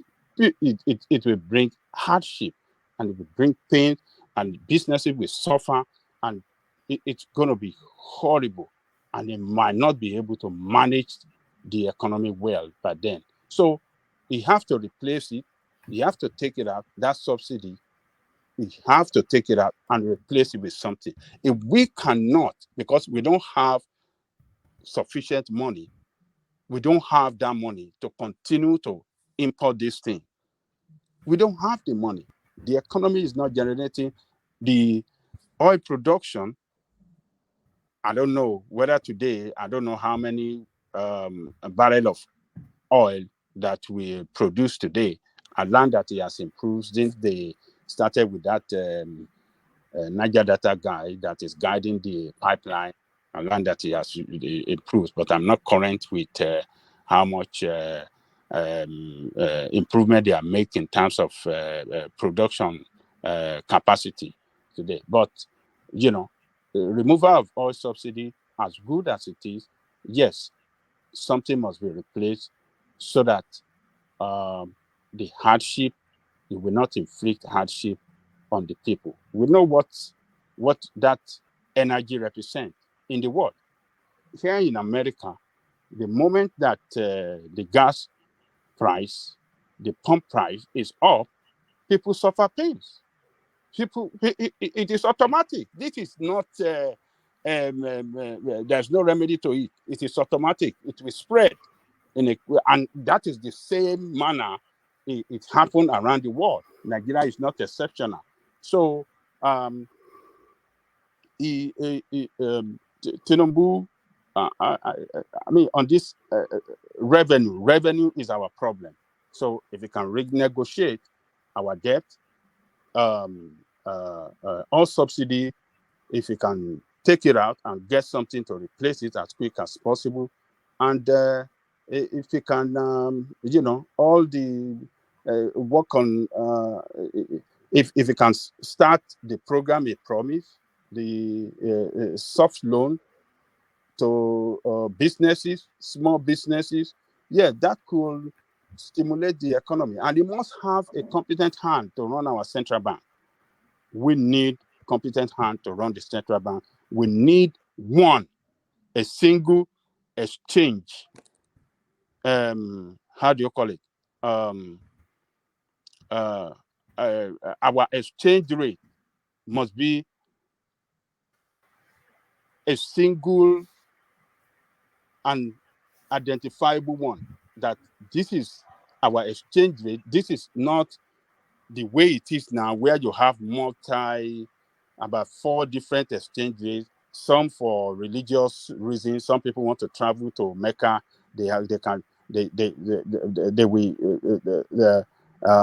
exchange rate that we have, or people going to Jerusalem, the exchange rate they will have is lower than people that want to exchange to import material or raw material into the country for production. That must be stopped. You must have a single exchange rate, and everybody will know it.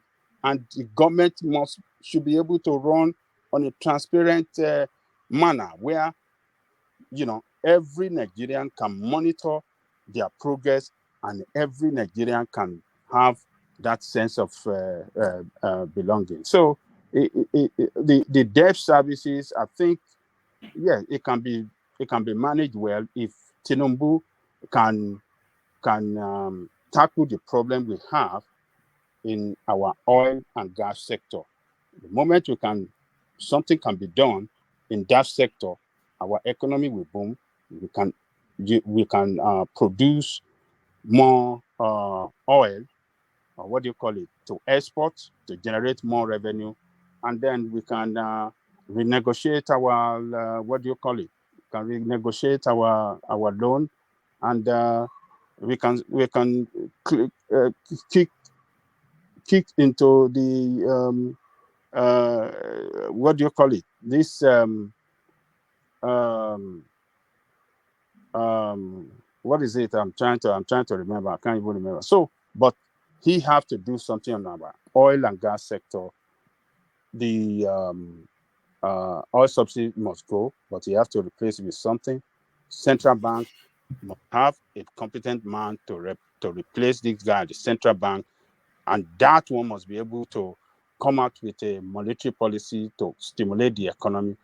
On their own side, they should be able to come out with an economic policy that, will synergize the economy, stimulate the economy as well. And exchange rate, we need a single exchange rate and not multi-exchange rates that we have now. So there's a lot that Tinubu can do.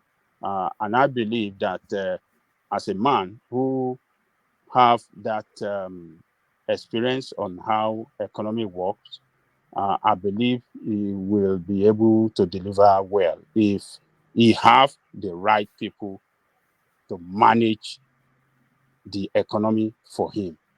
If he doesn't do it on the basis of political appointment in order to satisfy some political power, I think it will do well if he have right people in the right position to manage the economy well for him. So, but it is sad that we have ourselves in this situation. Tinubu have to work extra harder than any president in the history of that country to on how to take the economy on the right direction. Because Buhari economic policy is a disaster.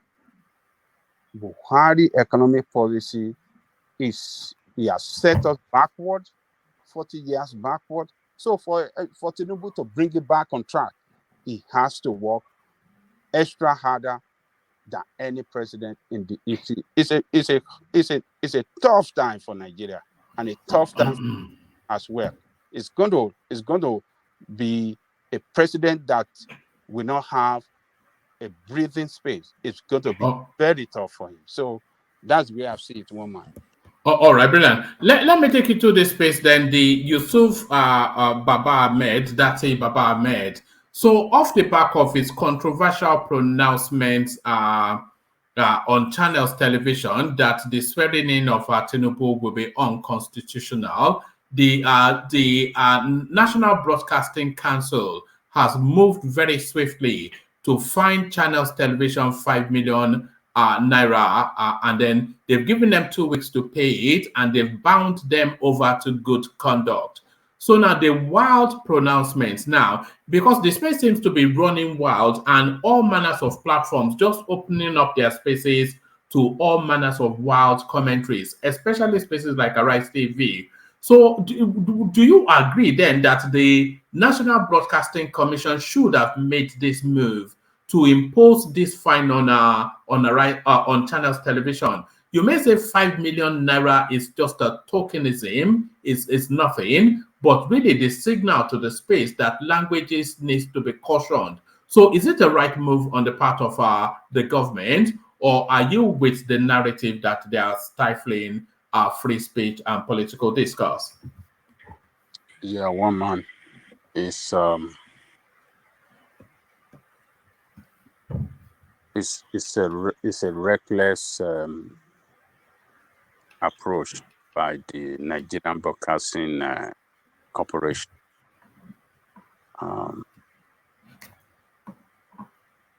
Channel did not do anything to invite that guy to their studio to talk on political matter. Channel did not ask him to talk in the manner.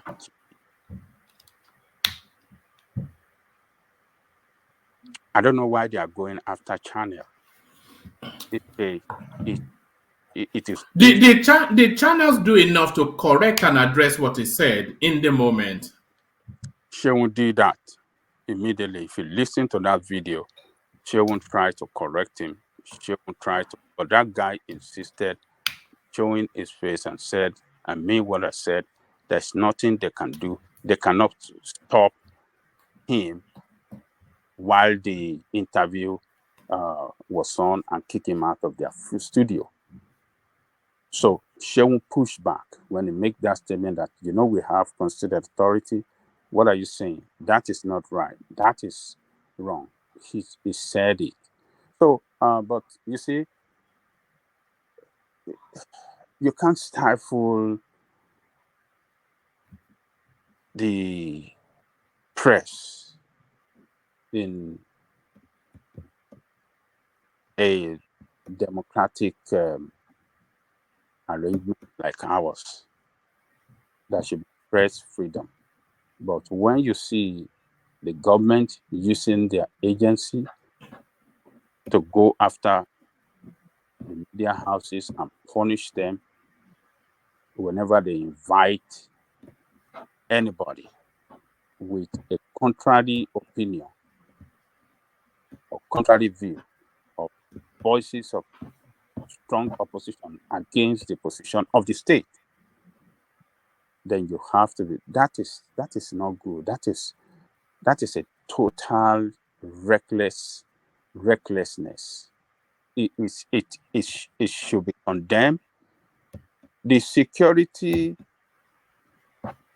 service, the state security service,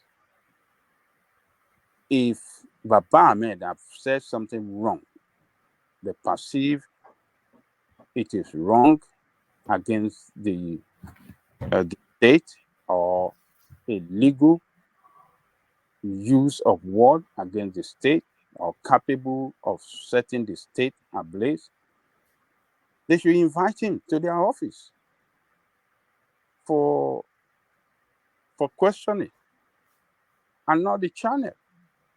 They could as well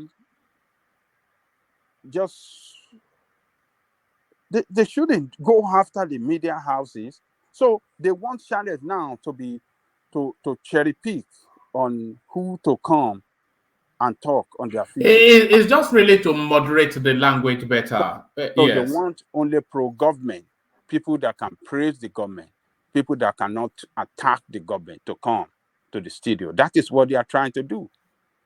They don't want a balanced political discourse. They just want everybody who can praise the government and people that are pro APC. Is that all they want?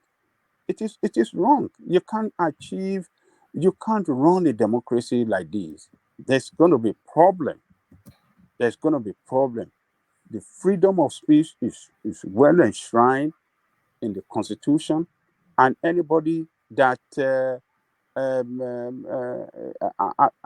any time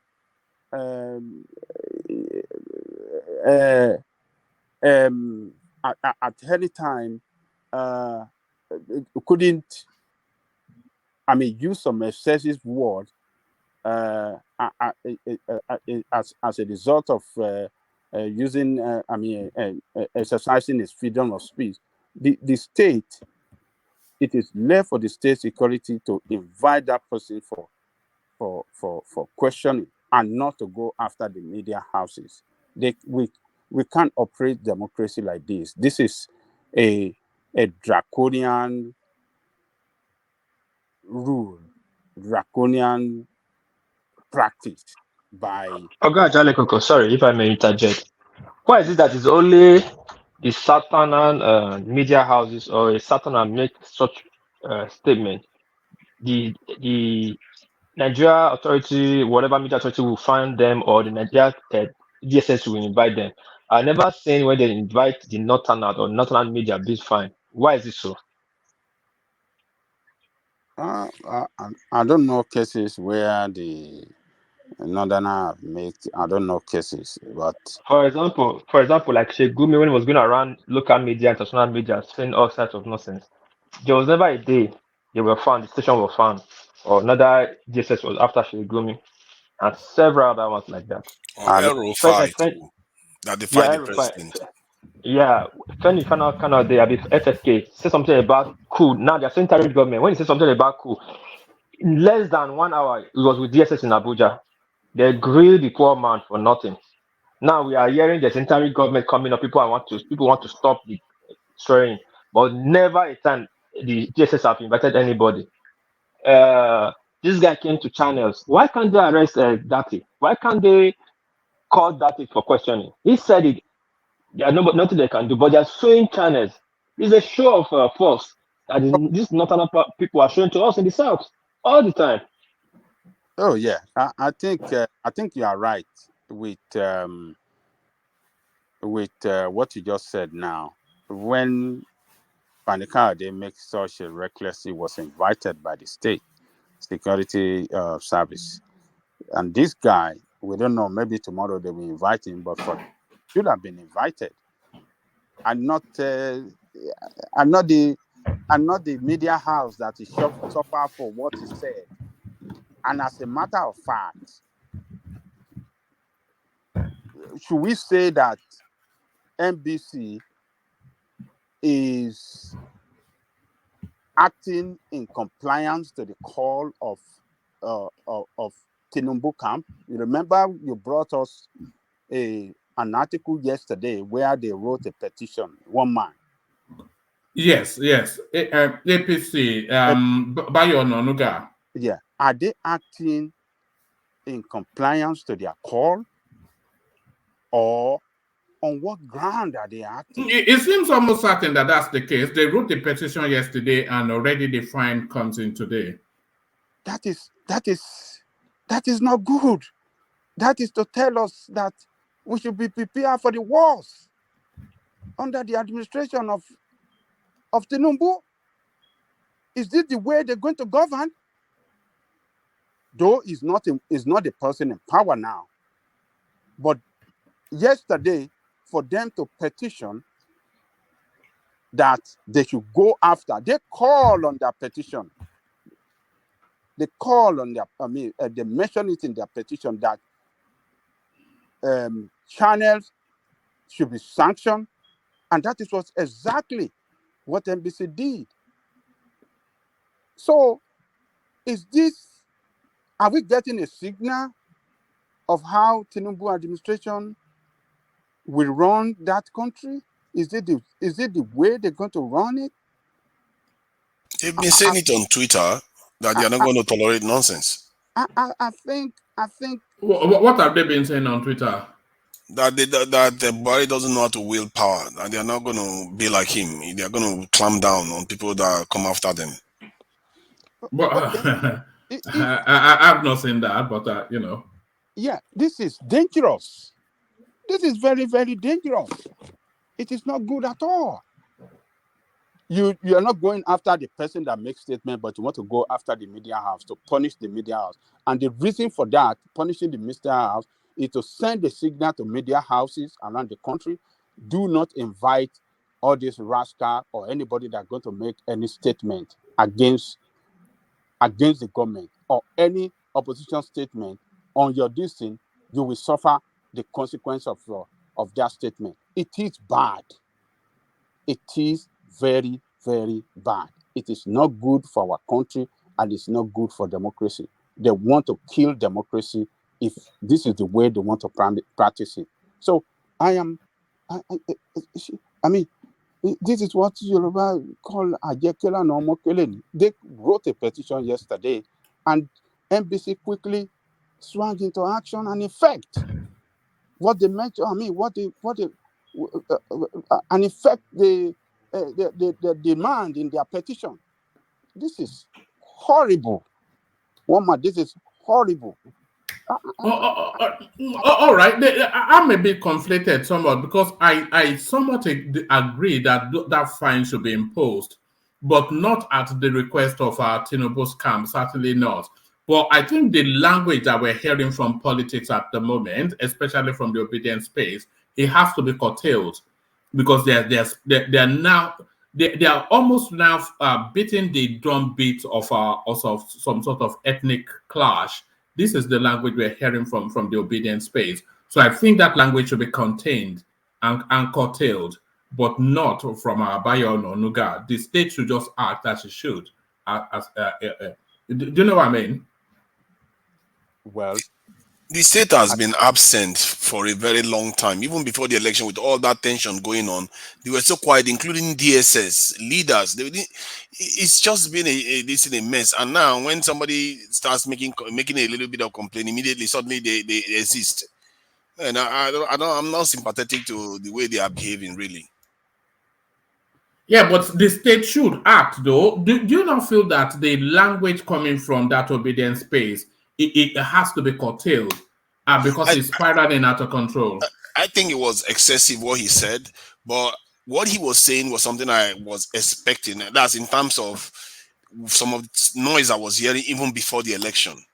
So what he's saying there is that if the judges go and say because they are beholden to APC, they go and truncate the result of the election. No. You can't say that, though, because you cannot say that the courts are beholden. The judiciary one is the fifth or is it the fourth estate of the realm?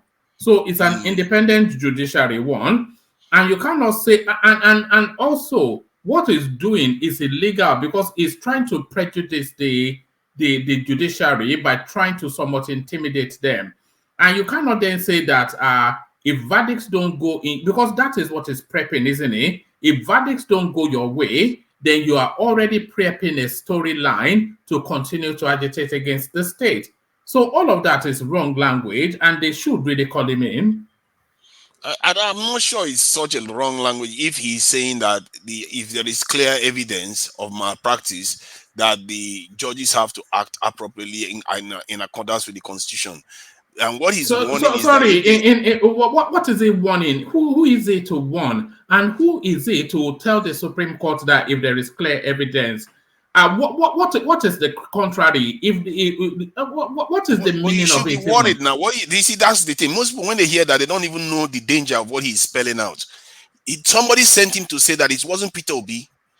You have to understand what that man was saying. If you listen to what he was saying, he said, even the reporter told him, "Are you not being too extreme?" He said, "I'm not worried for myself," because he knows he's been sent to send that signal out. And he's not going to say it again. You notice that he's disappeared. He wants to send that signal out, And there are people send what signal out and for that what purpose? If those people that are doing all these things, if there is evidence that which people that are doing what? No, you are talking in ambiguities. Which people doing what and what is it warning? If you ask me, I don't know. I would say the old guards, like the Obasanjos, all those old people that didn't want old people running for office this time. However they are formed, these people mean business. They don't, especially if they believe that another party wants the election. Well, no, it's not down to their belief now. It's down to the process. The process determines who won the election. It's not down to what Obasanjo wants or does not want. I hope so. But what do you mean you hope so? What do you mean you hope? Because what are you disagreeing with? No, I just said, no, hold on. Did you hear what I said? Because it's not I hope so now. I said it is not down to what Obasanjo wants or does not want. The process determines who wins the election. It's not hope so now. Yes. The reason why I say I hope so, because we don't know whether the other side are just as crazy. Like they don't care who won. They just want to be the ones that rule the country. Maybe they are just the same as the one that rigged the election. Who rigged which election? What are you talking about now? You're confusing me. You know, everybody rigged the election. It depends on who rigged and won and whether it affected the outcome. Everybody rigged. So it doesn't matter. Maybe the other side is just the same, like the side that rigged the election. No. So, take us through as though because you are presuming that everybody knows what you're talking about. I certainly don't. So what are you talking about? Let's say the APC rigged. And maybe it doesn't even affect the outcome. Even if they rigged, maybe they will still win. But the other side believes that the people running for APC shouldn't be in office. And they don't care whether they are deserving or not. I don't know whether they care whether they are deserving to be in office or not, whether they actually won the vote. That is my concern. These are anti-democratic forces on both sides, technically, that are doing these things. And what you see, what Datti is saying, you should remember, this guy is not even a prominent politician in Nigeria. From nowhere. It's not even a Nigerian, really. Yes. Threatening the entire Nigerian state without any fear to tell you that somebody empowered him to go and do that. And this whole thing is very getting, and you two should be worried. Where is Tinubu? What do you mean, where is Tinubu? Where is he? What does that mean? What do you mean, where is he?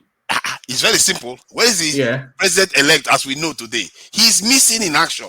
Missing in what way? That he's not there, shaking hands, meeting people, getting see him getting ready for transition. It's like he's not there. It's not. What are you talking about? You're always confused. What are you talking about? I'm saying he's not there. Where is he? Is he dead and is he Jubri? Where are we? Where is dead. I'm not saying he's dead. Are we? Where are we now? He's the landlord that is about to move into the property. What landlord? He's not a landlord. Where is he now? What do you mean, where is he? He's a president-elect of Nigeria. We need to know where he is so that we can. Did they not tell you that he was going to France? I've got clips of him doing Umrah. Do you want me to play you a clip of him? Where? Are you still doing Agbado? Where is he? He should be in Nigeria, really. Given that. Why should he be in Nigeria? What are you talking about? Why should he be anywhere? My guy, man. There is so many devices going on in Nigeria. Is there not a transition team? He appointed people in it. The process is synergizing. What are you talking about? See, I was on a panel where an Igbo. Look, they gave us his retinue. They said he was going to France, and from France to Umrah. We saw the clips. Just Google it now. You'll see him doing Umrah. So I will Google him. I will Google him and confirm. I've not seen any sign of and even on any news channel. What is this language of where is he? Where is he? Where is that conspiracy going? Where is it? What is it? The point is that Nigeria seems to. No. Where is that? Where is that conspiracy going? This where is it? No. It's not the conspiracy. Are you back to Agbado again? Are you back to Agbado? Are you still? Is this Agbado again? See. I'm trying to highlight something that I complained about before the election. That he might just get elected and he is just similar to Buhari. You don't see him and people will just be releasing statements here and there, on and on. All this stuff going on in Nigeria. How many statements have you seen from Buhari? Nothing. He doesn't care. Sorry, what do you want Tinubu to do now? I don't understand. These people, man, they just talking some abstract. As a leader, you are in the UK yourself. If there is situation whereby properties are getting burned because of different regions doing stuff in the UK, you will see the Prime Minister on TV. Right, the Prime Minister. You see the Prime Minister, right? Yes. And the opposition party, all of them, they will be coming and be saying things about the events that are occurring on the ground. But nobody cares about Nigerians. It's almost as if this will have such disdain for the people. Have we gone from where is Tinubu to where is Buhari now? No, all of them. All of them. There's failure. All of them. All leadership, including I actually this afternoon. I also said even Peter Obi could have come out, because how can people be fighting themselves? Your own people are fighting themselves, and everybody just sat back and let it happen. Where are they fighting themselves, by the way? Where is that going on? You mean you didn't see all the violence in the election period and the tensions? Even till today, it's still running. It's one of your topics. It's still running till now. Yeah, but you said people are fighting themselves. Where is that going on? In this in Lagos, where they kill people and they burn shops. Who was killed in Lagos? If you died in Lagos, you didn't know. Who died? I don't know the name, but you know people died. I don't know what name the instances where people died. I don't know, but I know at least 2 people died in Lagos because of the election. Two people died. And you say people are killing themselves. No, see, my point. 2 people died, and you say no death is acceptable, but you're saying 2 people died, and the people are. What is the point is that people are fighting is what you people do. And Indigo talking about bringing IPOB into Lagos. The reason why all this is getting to this point is because of absence of leadership. Yeah, but you said people are killing themselves and the place is in chaos. Of leadership, I mean. It's in chaos now. How so? How so? See, do you know how quickly these things could have gotten out of control? I'm telling you. Why has it not gotten out of control? We're 6 weeks from the elections now. So why is it not getting out of control? You know why? Maybe because Nigerians have become self-regulating. They don't care about their leadership have completely failed them and become absent, that the people have become self-regulating. It's a sad tale of affair. Look at how quickly you're just trying to land on a space where you don't have the grounding to you see what you're doing. People are listening to you, by the way. You started with where is Tinubu, and I was asking you where that conspiracy theory was going to. You couldn't land it. I told you it was in France, and then it's going to do Umrah. Some people, about 3 people sent me the clip. You are just going to make me go and dig into my Instagram to go and present it. So I don't know where that is. I wasn't talking about. And then you are saying this that the country is in chaos, that people are being killed. I asked you, for instance, you say maybe 2 people got killed in Lagos. You this thing that you are part of the problem. Do you know you are? Okay, you want me to prove the evidence? You are the heart of the problem. You are the heart of the problem that we have in that country. You want me to prove the evidence of everything I've just said now? You just make up, not you personally, but the totality of your space. You know, just raging all over I can back it up with any evidence. substance to anything, just innuendo and inferences, and then you build a wild story around it. It's unacceptable. Everything I've said, I can pull evidence for it if that is what you want. No, and your also, space, man, and you're part of the language that we need to contain. It's your opinion now, but what I'm saying, it's my opinion. You said people are getting killed. I asked you where is that happening? How many people? Okay, I want to find it now. See, when the point I was making. So you don't even have it to hand, and you are making it as a. No, if I'd not challenged it, then people would not have known that you were making it up, and that would have reading as though that was the case. Oh, so Nigeria, it's unacceptable. I don't know what I made anything up there. I said Nigeria. You said people are getting killed. I'm asking you where. You said the country is on the precipice of anarchy. I'm asking you how. And okay, now let me give you evidence now. On these things that don't have substance, and then you run away with it like a wildfire. Let me give you evidence. Premium, this in the message. Premium Times in this in Nigeria. Yeah. It says 109 Nigerians lost their lives during this 3 months to election. Then Nigeria counts over 39 deaths. Under what circumstances? To Niger.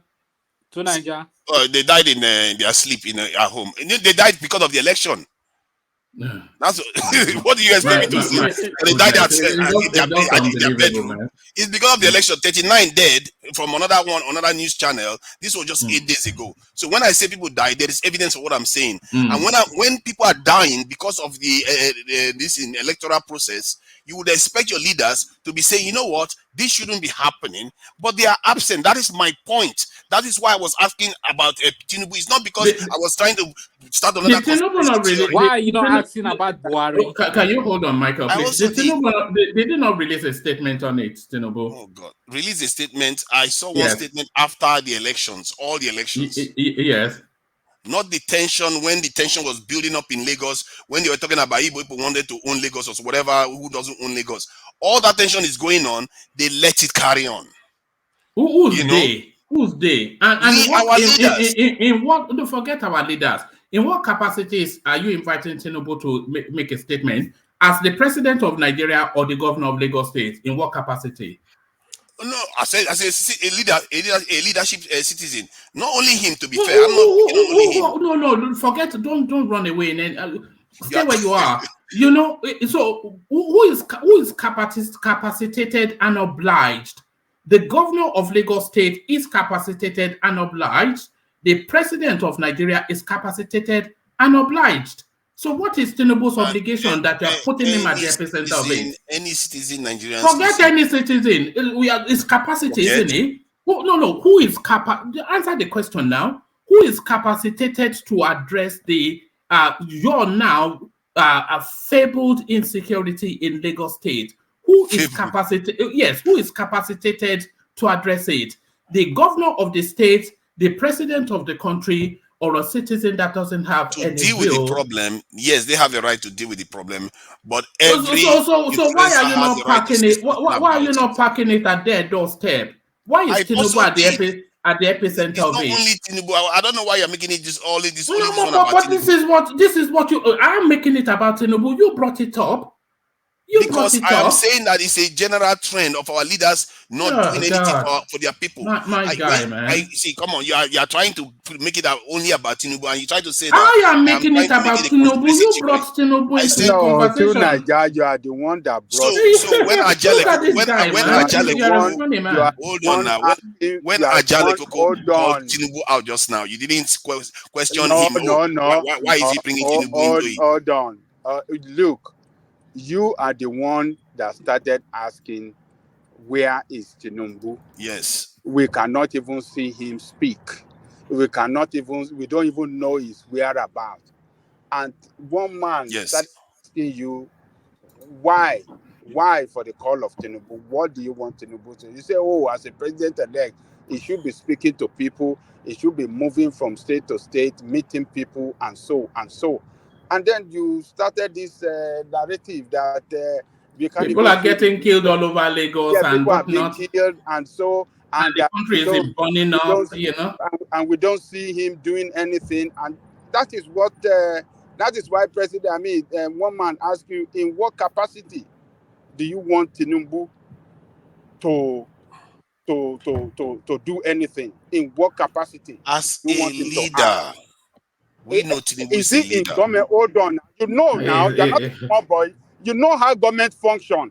A person elected is not be sworn into office. You want me to be? You expect him to gallivant around and be acting as if he's in control? When nobody says he's in control. So when Sholinka makes a speech, is he in control? When Wole Soyinka makes a speech, move away. This guy is just. I don't know what you are saying. Okay, pretend as if it's not true now. When it comes to other topics, it doesn't make sense. So it's what you're saying. Hold on. I am actually minded to nail down this prejudice once and for all.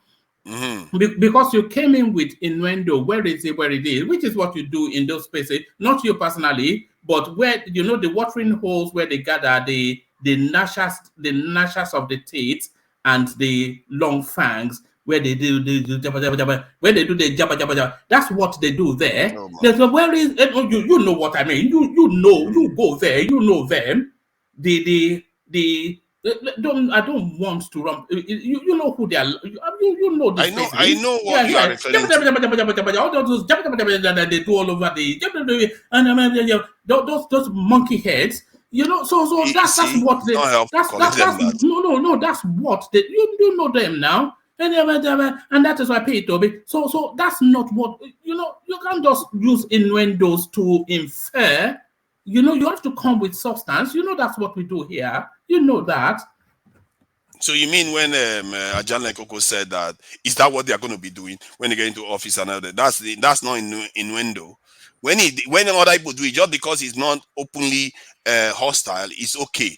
The truth is, if something is not appropriate, there's always room for leadership. It doesn't matter. All right. Where do you identify the problem in the system? Tell me exactly. Tell me what your primary concern is. Let's address that. What's your primary concern? Yeah. One. During but the don't election, give a label. Just give us three primary concerns. Okay. One, during the election, officials were clearly breaking the rules, and because they are taking orders from police to INEC officials, all of them, they were breaking the rules on camera. They didn't care. Well, nobody held anybody accountable. From Oluomo to police officers. No. Oluomo is an official. No. From Oluomo, my point is that nobody took care to maintain civility. Don't go to your point. No. Go to substance. You said officials were clearly breaking the rule. So cite an instance. Police officers, when they were counting money at the police station, INEC, polling units, they were just watching. They were watching ballot box being taken away. I've seen a video of it. A ballot box being taken away, and a priest was telling the police officer, "Why are you not stopping?" The police officer was just standing there folding his hand. Ballot box being taken away. Yes. Do you know we are using a beaver system now, not a paper drop-in? Not when they have taken the word. You know, after you do the beavers, you have to put paper somewhere. So that's what you are dealing with. Why do you think they are stealing ballot boxes if that was the case? So they were doing that. There was ballot snatching at the election. I even saw one where a reporter from I think Arise TV was TVC actually was witnessing it happen when they were. There are so many. It's uncountable. It's unbelievable. Can I contribute? Yeah, go ahead. One man, let me defend myself because it was. Yes. So let Ajalekoko go then, or when he come after him. Yeah, he was saying when I was talking about Tinubu, you didn't say anything. I was speaking to issues that surround the petition that the APC wrote. The petition of APC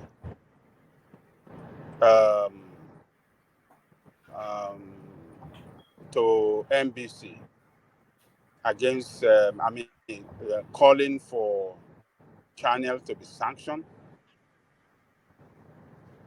Within 24 hours, NBC responded. And I said, on what basis should act in compliance to APC petition? APC is a political party. Political party is different from the government of the day. Though, yes, it's APC that is running the government, but the government is totally different from the political party. So, and the government agency must not yield or surrender themselves to the manipulation of political party. And I concluded that since it is Bola Tinubu's APC that responded, that wrote that petition, it is going to be very, very bad if this is the way they are going to run their own administration. So it's totally different from what you are calling from. You are just calling, where is Tinubu? We don't even see him. We don't know where he is. It looks like he's going to run the administration like Buhari. that is always silent. He should be going from one place to, we should be seeing him every day, meeting people, trying to set up how to form his cabinet, meeting people now. So we are not we are not on the same, we are not speaking to the same issue. What you are speaking to is totally different from what I'm speaking to. I am just addressing the issue and the action of APC as a party, you know, and That's the which same I thing think, I'm speaking to. Just because you don't like the issue, no, hold you on. It's fault not the it. same thing. It's not. Then one man have explained to you, Tinubu is outside the country, is performing Hajj, and still you keep on pushing. I mean, why do you do? Why I didn't even keep must on you be pushing. doing I that? said there is absence of leadership in Nigeria It is nothing. throughout. It's not Has only nothing him. to do with Tinubu. It's It not has only nothing him. to He's do part of with it. Tinubu. It has nothing to do with Tinubu. You have to be fair to that man. It's not You might only not like his him. politics. Hold on. You might not like his politics. You might not like his party. You might not like him. But the problem in the Nigeria now has nothing to. It's not in government. Neither do I hate him. I am calling our leadership out. What you are not hearing is that I also even called Peter Obi out. I said, why is it that our leaders are completely absent when the people need them? Because anybody that came out at that time to address Nigerians will remember that person. At a time when they were confused, they didn't know where to turn, somebody came out. But in the context of Nigeria, everybody disappears and abandon the citizens to That is self-regulate not themselves. true. What you are even that narrative is not even. Okay, tell me now what happened really. What? Oh, are you saying we don't have government in place? No, Who I'm saying abandoned that who? nobody came out to talk to Came out to do Nigerians what? when Came all out this to do what? divisive politics was going on. Came out to do what? What is it To that is bring the happening people that they are? together, to remind them that they are all one nation, that they need to pull together, they all want the same outcomes. Unite the people. It's not so complex. It's what other nations do. Don't deceive yourself. Some people are fixated already to remain anti-government, and there's nothing that government can do to bring them True, to the true, but yes. there is Yes, that one percentage of them. that are not. Hold on. One of them that you can see that is acting so dangerous now is the Peter Obi vice president for what he did on Arise. I mean on Channels New that has caused Channels to be charged or to be fined 5 million. This guy is saying that Tinubu, democracy will come to an end if Tinubu should be sworn in. That's a very dangerous. That is a very dangerous But that is not statement. what he said. What did you say? If the constitution is violated, No, is no, no, what no, he's no, no, saying. no, no, no, no, no, no, no, no, no, no. You did you obviously you are listening with bias. You didn't listen to that guy well. What he said in a conclusion, he said what you said. Yes, I agree with you. He said that, but in conclusion, he said if Tinubu should be sworn in, that will be the end of democracy in Nigeria. Democracy will not operate anymore in Nigeria. What he said, I How don't does think he that put it sound to straight you? on Tinubu. I don't think he put it. He How said does he that tied it sound to to the Supreme Court that if the constitution is violated, it doesn't matter who is sworn in. But if he believes that if the you? constitution is No, violated, no, that's the end of no. democracy. That is what he said. He He tied said it them. to the constitution. I don't think he tied it to Tinubu himself.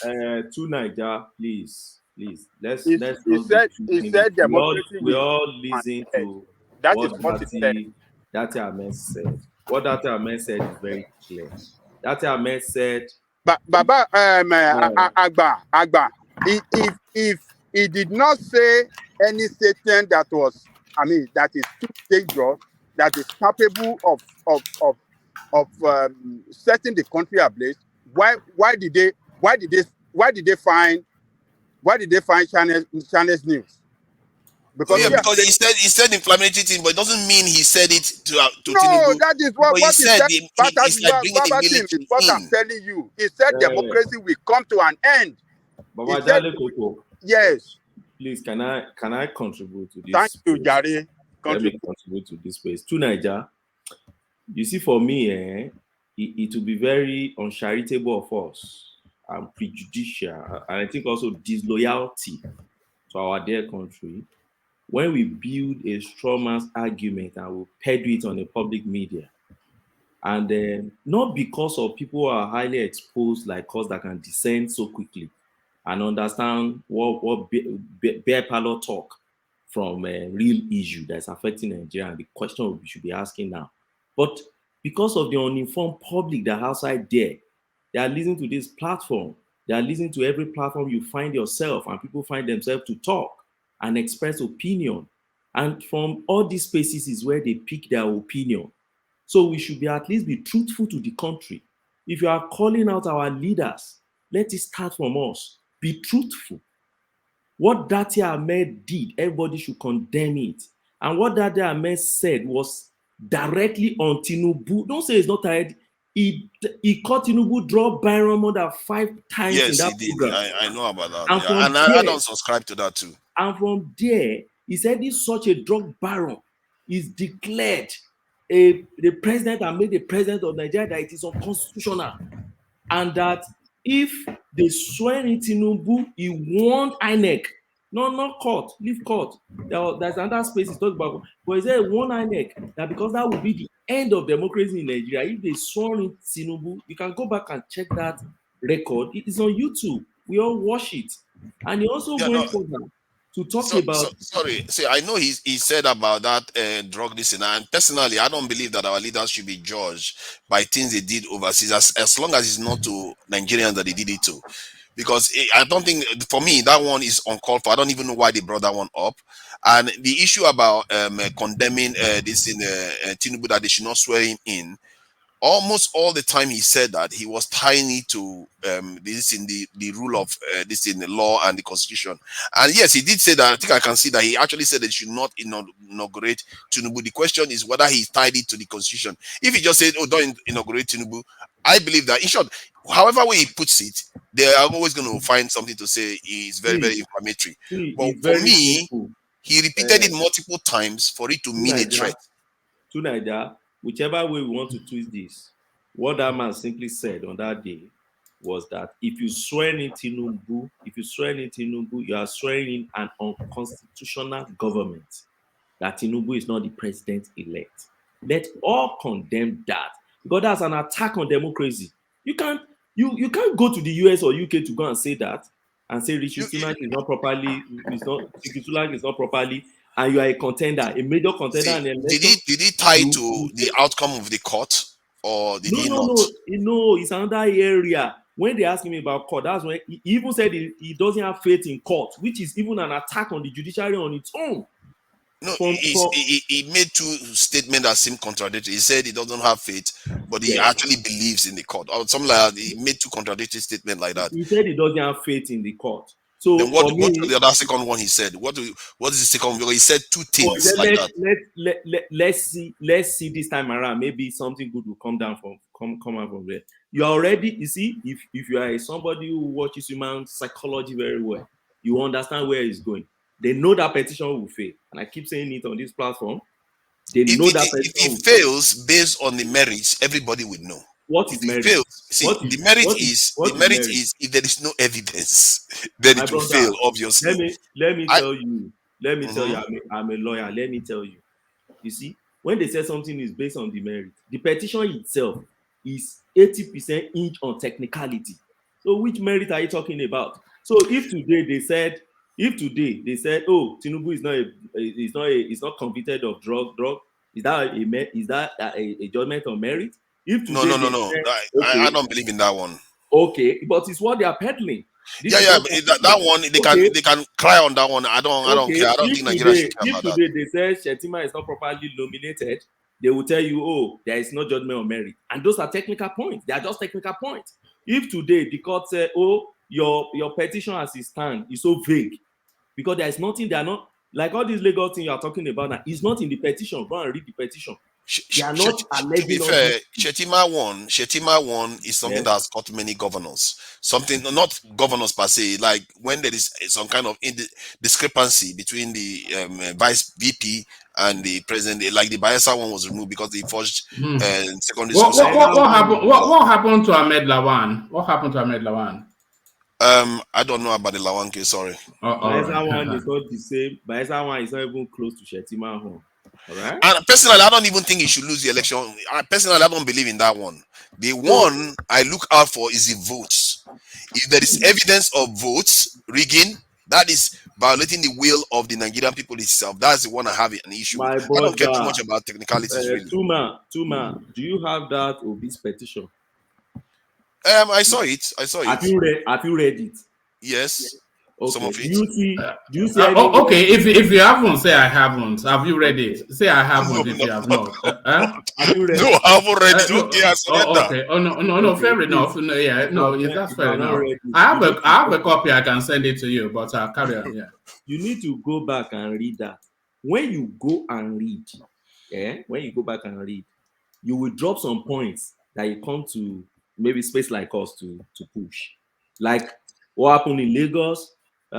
Suppression, intimidation, rigging, these things are not contained in those petitions. That petition is just strictly on technical thing.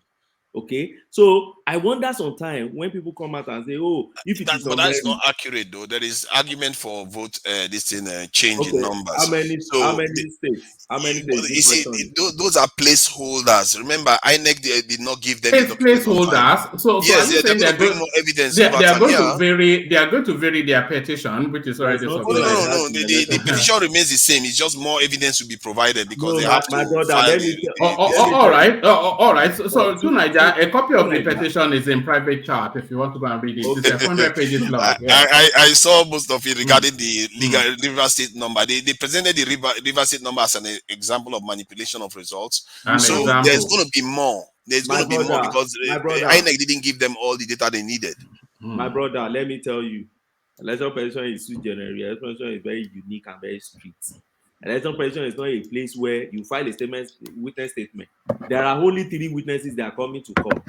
And when you go to OB space now, they'll start telling you that they are bringing one man from US, one attorney general from US to come and say what is not contained in petition. Something that you have not filed. Where are you bringing the man from? And they'll be deceiving themselves. That is why when people come to this platform, we always like to enlighten them so that they don't go, you leave our platform and better informed. So that you don't leave our platform and go to still be peddling all those things that are unfunded. No, they cannot afford not to peddle it because that's where they. Oh, come on, man! It's no, not fair. Not you personally, to Nigeria, because you are too sophisticated for that. But the obedience space, they don't have any interest in anything factual because they cannot afford it. So they just like to. They rest in that. All of them are not like that. Am I not one of them? No, you're a sophisticated man, so I think you think higher than their level. But they just want to subsist in that screaming and shouting and all over the place, just constituting a nuisance to time and space. That's just all they are interested in. Now, I would like to add one point. Now, you asked of Tinubu, which was the reason why I even came live here online. Now, you asked of Tinubu, and I ask you, why? My question, why are you calling out Tinubu? You see, as a president-elect, in all countries, the moment you are elected, you don't come out to outshine your master. What people do is you rest back and plan on how your own government is going to function, not to start prognosing into the affairs of somebody whose tenure is about to end. Yours is to, and I wonder, okay, the man started arranging ministerial leaves, people started struggling on ministerial, and the obedient, they are outside there to say, oh, they're even talking, they're already even sharing ministerial, that's a show of impunity, it's self-importance, overconfidence, arrogance. It's like they've already know what will happen in court. And is that same man, you want that man to start meddling into what is happening in Lagos, what is happening here and there? My brother, Tinubu is not yet our leader. He has not gotten the political power yet. He's just a president-elect. Today, if anything happened to Nigeria, nobody can hold Tinubu responsible. We will hold Buhari responsible. I'm not holding him responsible. See, you have to understand, he has the power, technically, to even make it the people that are against him now even less fervently against him by his actions. He can start showing signs of the kind of leadership he's going to present. If from what even Ajan Lekoko said, that if it's the kind of leadership that files petition overnight and they're already paying the next day, then maybe he too should be worried. So that this is the pattern. You want to start legitimizing yourself, because remember, he won 37 to 38% of the vote. That is not a lot of vote. You want to start reassuring people that you are the right person for them. But when the same man called for peace, what did they say? They said it's because he's jittery. When the same man said this thing, they said, oh, it's because he has bribed the cops. Because he's not there now. People will always say things. Don't worry, just do the right thing. All right, let somebody else say something. Hold on. I'm going to be president of this country, whether you like it or not, and I will preside over the affairs of this country, including presiding over you. I think you must start adjusting to that reality. The sooner you do that, the less chest pains you'll have when that reality comes.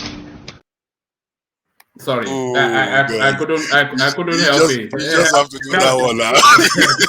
I couldn't help it.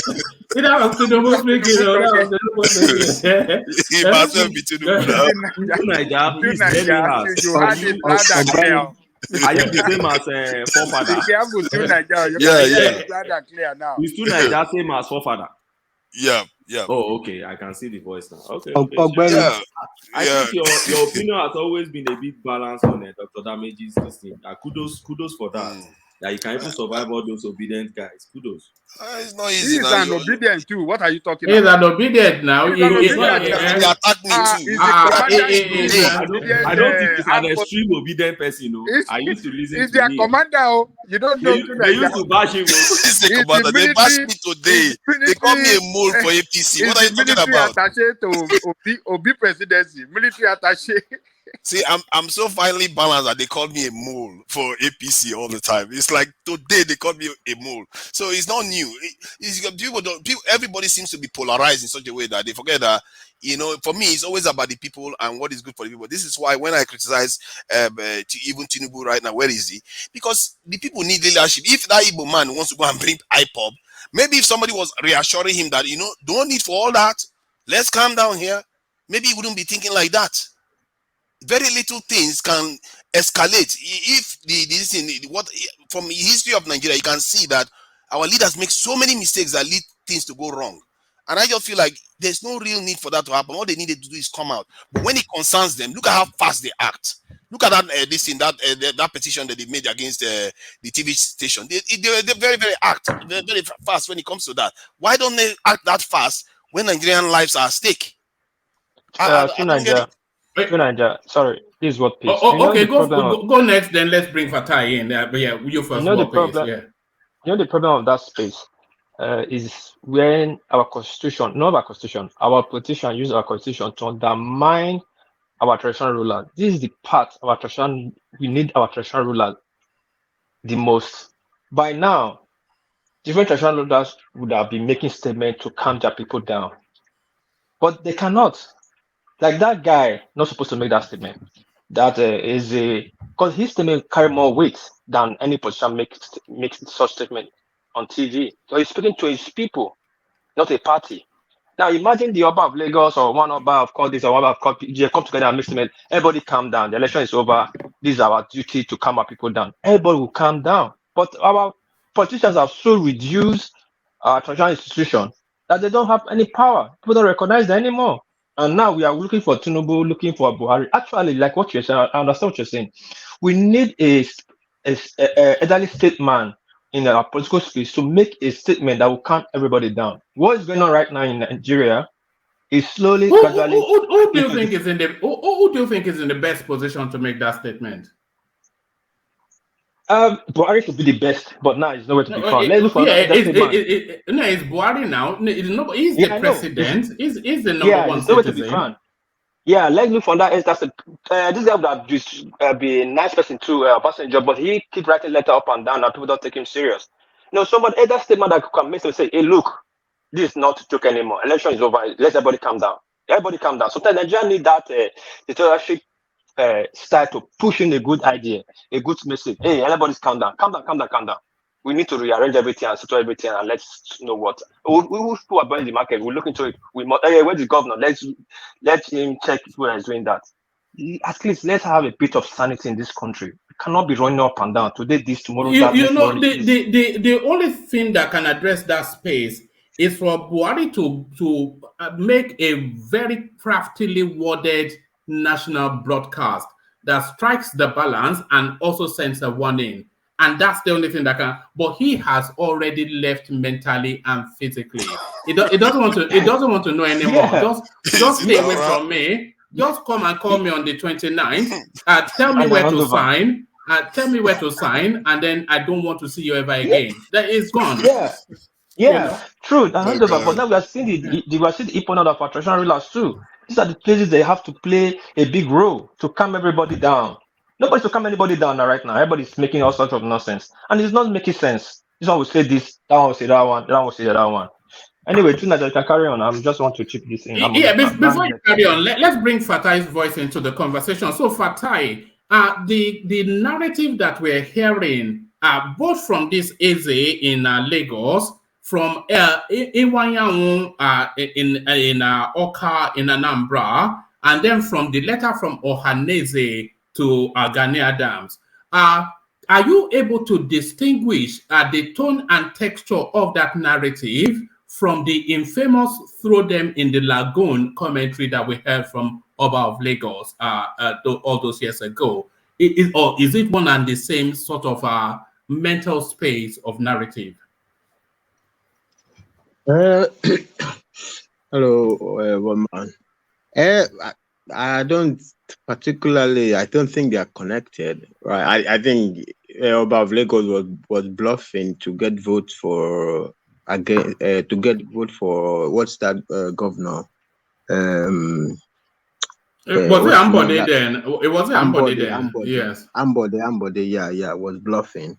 Well, I mean, the only way I could see a connection between them is that both sides are just bluffing, right? Lagos, like I said the other time we were talking here by MC Oluomo, Lagos is used to giving voice. You know, what is being said is just voice. Nothing's going to happen. Lagos is not shaking because somebody make a statement. They are going to bring IPOB in Lagos. Who is shaking? Nobody is shaking. Lagos is not going to shake for that. That one is not going to shake Lagos. If you bring IPOB in Lagos, it means you don't understand market, right?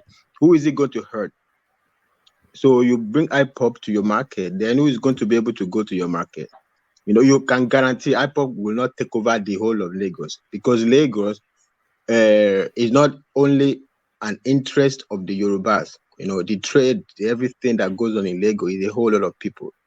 The ports, the this, the that, the airport, this. So you're going to be fighting the Nigerian state, right? Because Nigeria, you know, these states, they contribute, I think, taxes or whatever, or some of these taxes to the federal pocket. So Lagos contribute about 40% to federal government. Lagos alone, so, of all the states, right? So we have a lot of people to fight. You want to go and fight Lagos, go and fight Lagos now. But if you want to bring IPOB only to the areas where the Southeasterners are, okay, bring them there. Their market it will affect. So it doesn't really matter. That one, it doesn't matter that much. Actually, about this, who should speak or something? I think the only person that will satisfy True Nigeria and the obedient is Tinubu. If Tinubu does not speak, they will not be satisfied. They want Tinubu to speak. My brother, True Nigeria, you said now that if this is the time for him to take action to bring people together. What action do you think Tinubu can take that would ever bring obedience? Bring their mind towards him or something? Do you think there is a magic Tinubu can play to bring? Because I don't think so. Even if he start to do acrobatic, you know, the obedient don't see him. In fact, the acrobatic is what they would use against him.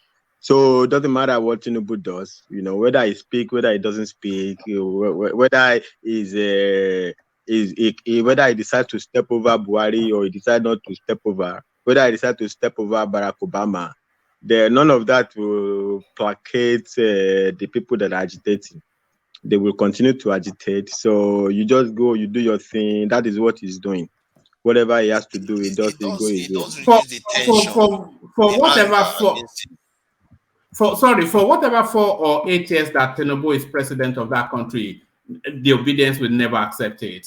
So it's something he just has to live with and carry on. Just like Buhari had to live with and carry on. Yeah. Man, don't you know sometimes that even if somebody's angry with you, when they hear you sounding conciliatory, their anger is assuaged a little bit, even if they are still against you. Do you know that? Do you know that what underpins the obedience pushback against Tinubu is a tribal thing? Do you consider that? Oh, there are tribal elements, not against Tinubu. No, they are bond.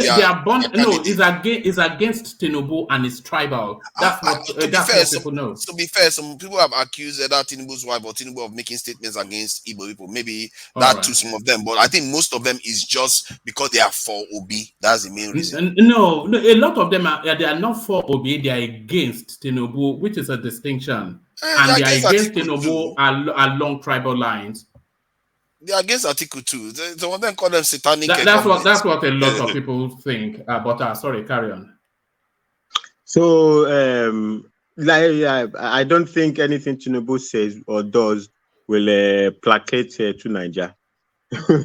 Or even if you placate him, is 0.000000% of the obedience, and those other 99.999 they will not be placated.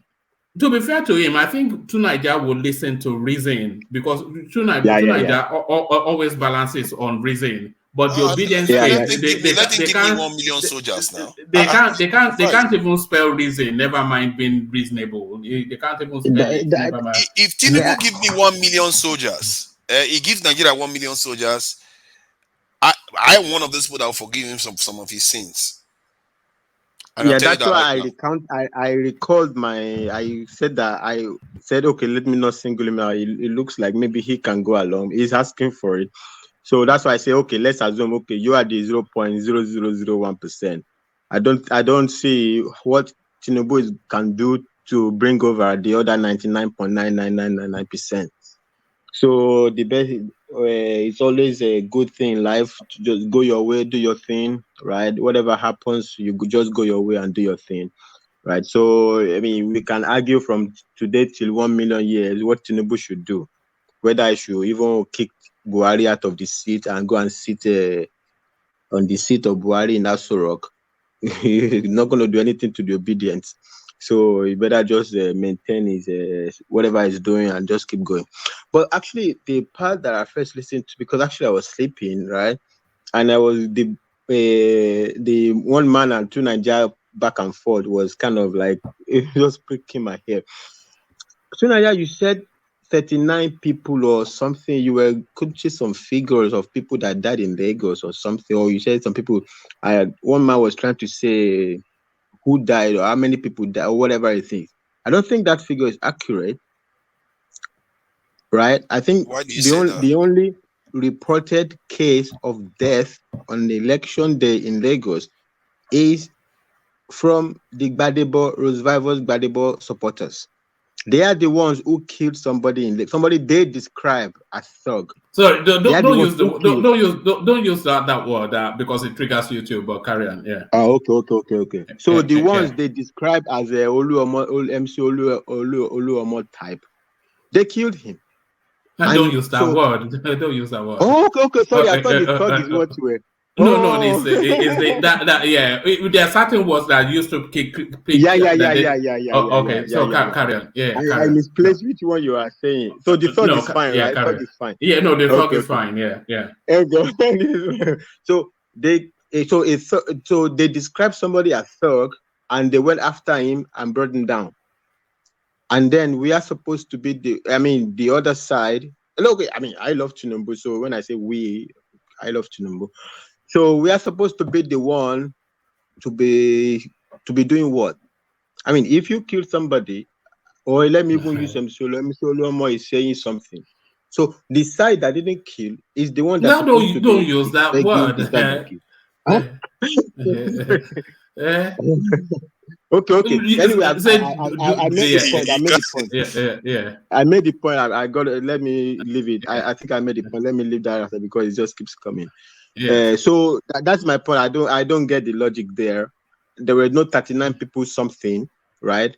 There was only one reported on that election day. So they said some number. They don't even give a number. So somebody went to the hospital and blah blah blah 1 week after, and therefore it's supposed to be linked back to the election. Another one have a heart attack. It's because of these are the ones you say many people. They don't even have a number. It's many people because somebody jump in the ocean is linked to the election. This is the number you have. So just to get it straight, there were no 39 whatever, right? There was only one reported, and it happened on the side of the let me say now obedient, because the obedience are majorly the supporters of Balibo. So it happened on their side. So it was on their side, not on the side of a supporter of Sanwo-Olu. And also, but you know that Lagos you want reported to address the that. highest number of incidents. You know that, don't you? Of What does violence that in mean? the election. What So does it that means mean? that they should, in Like terms of people violence in eating the election. biscuits. Yeah, you keep Okay. using the K word. Keep going on. So in terms of violence, Lagos recorded the highest number, and you can assume that from that alone will result in a significant proportion of the numbers that I get it. the result to have lost I didn't get it before. When you said a number of incidents, I thought one of them will count, like, I don't know, people eating biscuit and drinking Coca-Cola will be an incident. Okay, but now that you clarify that it's violence, so would it also include like people, I don't know, slapping each other in the street, or I don't election know. And what do violence, you mean I guess violence? depends on what you mean by election violence. People that are taking violence towards pulling boots and stuff like that. Exactly. It's better what you mean by election violence. The guard at the fire, the market. That one, I know that one for sure. The guard at the market that was burnt lost his life. Was on election day. Yes. I don't know whether it's Was on election day. election. No, I don't think so. I don't think so. It's days before the election. So when people want to be clever by half, they define things like that, or number of violent incidents. Yeah, but violence incidents is, I don't know, it's subjective what you call violence incident, right? Two people could be talking, right, and you could call it violence, especially in the planet that we live in today. We could Seriously, are describe you anything bending as over anything. backward now not to understand? They said No. violence. I don't understand what you mean by violence. I want you to where I'm landing is, can you please define what you mean by violence? Like people shooting each other, or people cutting cutlass or whatever, or people can you give a description? Election violence. When you see election violence on TV, people are running away. Some people are throwing bottles. Some people have other weapons, and people are running away. The ballot boxes are, things are getting burnt. That is what they call election violence, not exchanging. All right. Hold on. Aizon, what made you jump on? It's not like you. You like Aizon? Kilo Shele, eh? Ẹ̀gbọ́n mi báwo ni now? Kobado, Alpha. Yes. Mo wà.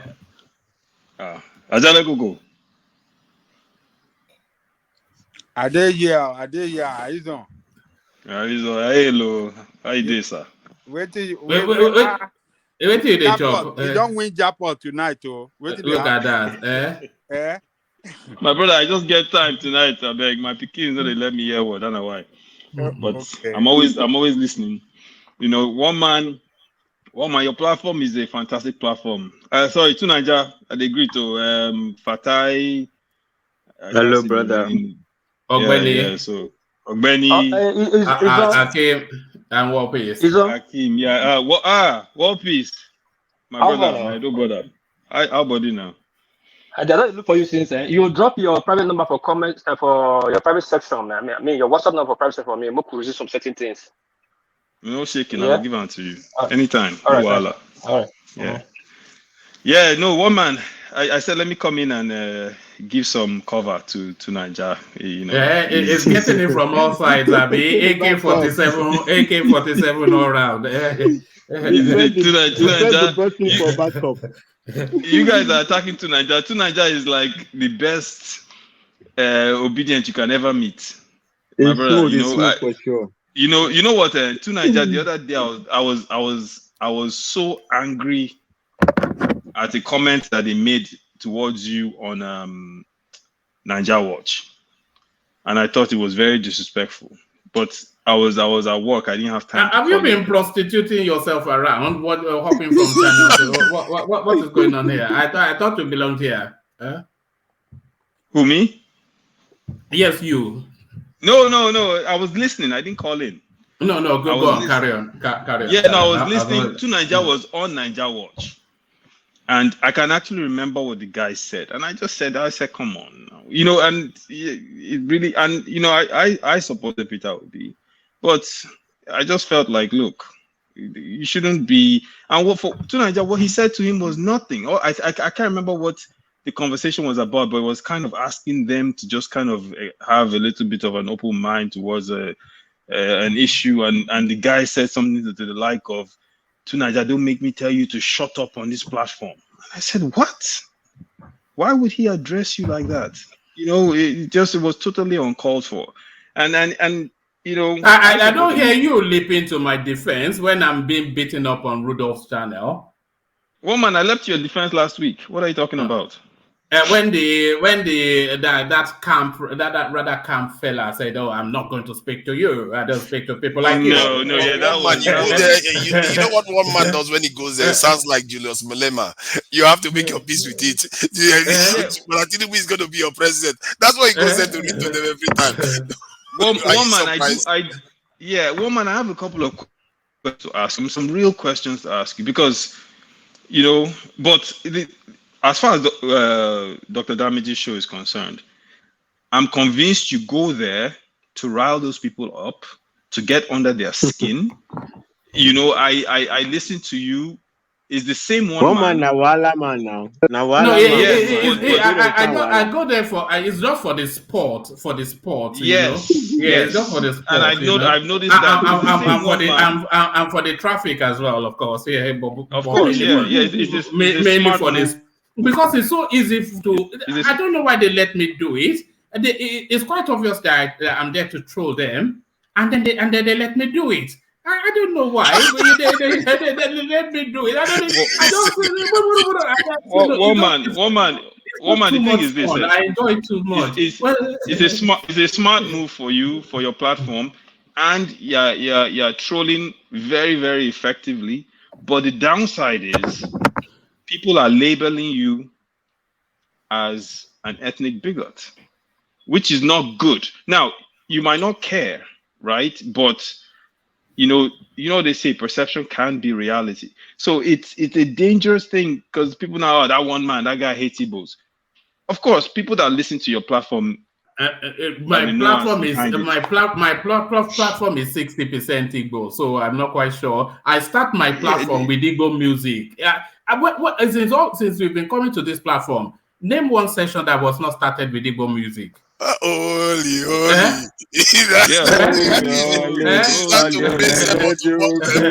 Another savior. The biggest names on this platform: Joel of Nashville, Saki Father, they are all Igbo people. Solomon, so what more? Uptown.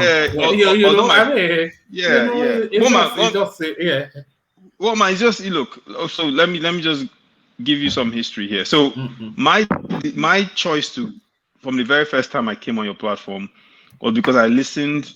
I saw a myriad of opinions debating on a platform pre-election. Your platform, to me, my perspective was that your platform was the conscience of Nigeria. You were bringing up issues about our politicians, APC, PDP, Labour, it didn't matter. You were criticizing them. It was a neutral, objective criticism.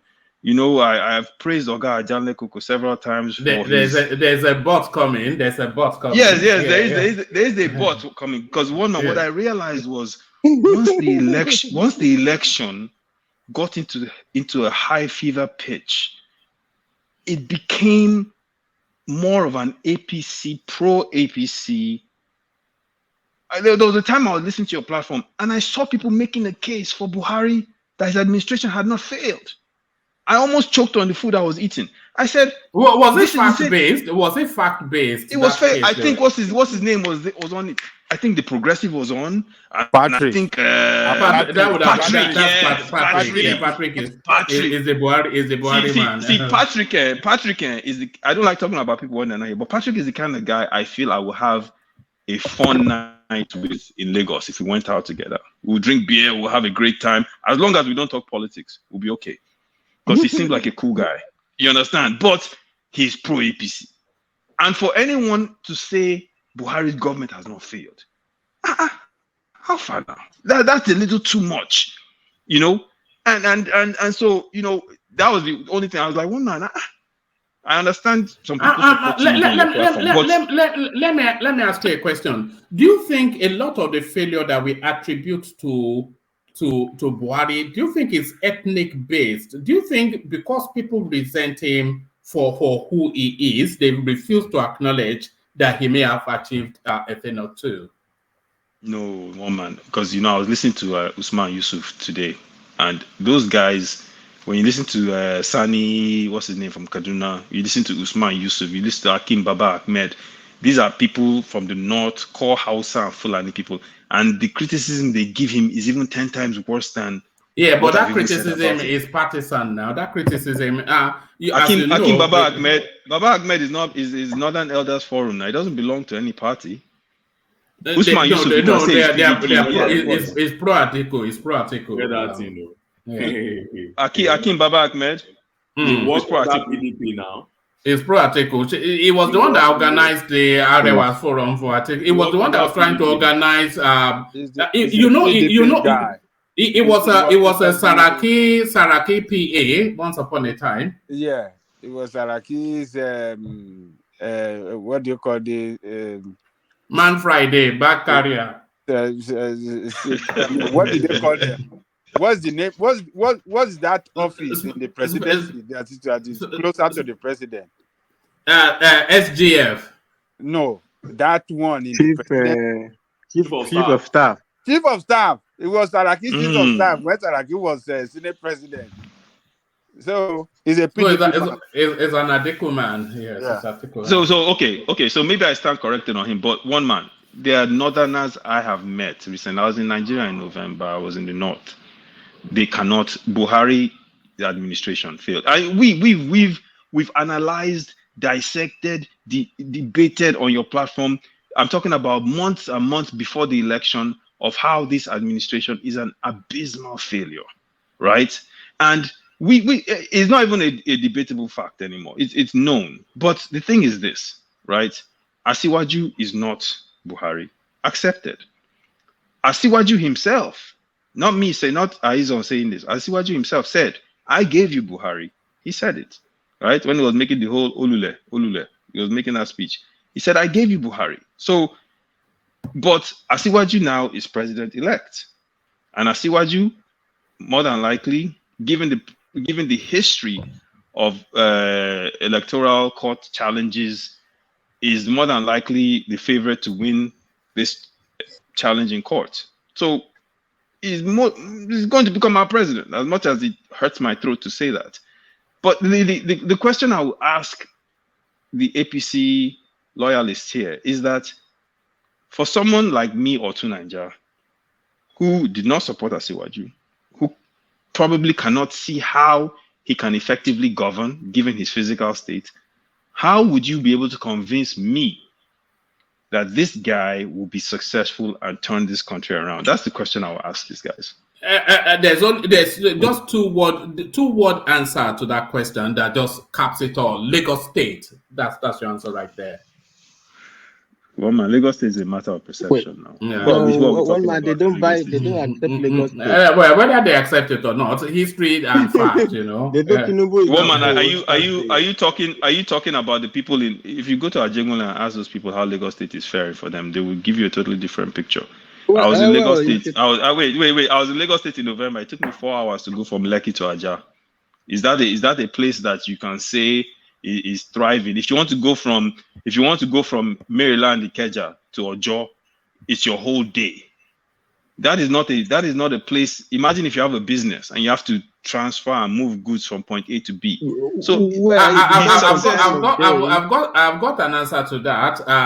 The blue line, the red line.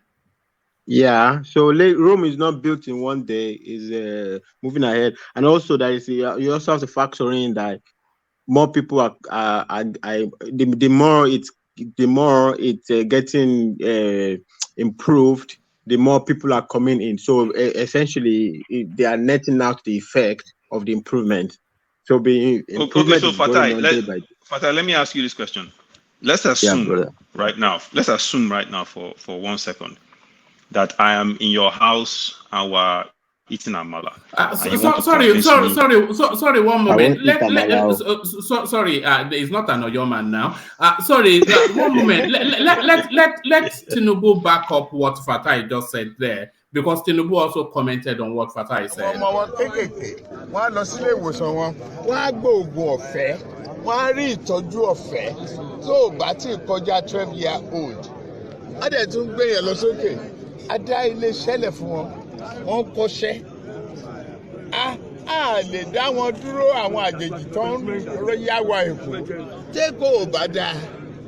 Tó bá jẹ́ àrùn ló ń ṣe wọ́n bí. Tó bá jẹ́ àìfọkànbalẹ̀ ló ń ṣe wọ́n bí. Tó bá jẹ́ àìríṣe ló bá wọn bí. Wọn ò ní máa wà. Àwọn tó ń yabo Èkó tí wọ́n kúrò lù wọ́n tó ń wá sẹ́kọ̀ọ́. Àní wípé kọ́ máa wà. A lè sọ pé wọ́n dá fún ìgbìyànjú wa. Eléyìí tó kù ó di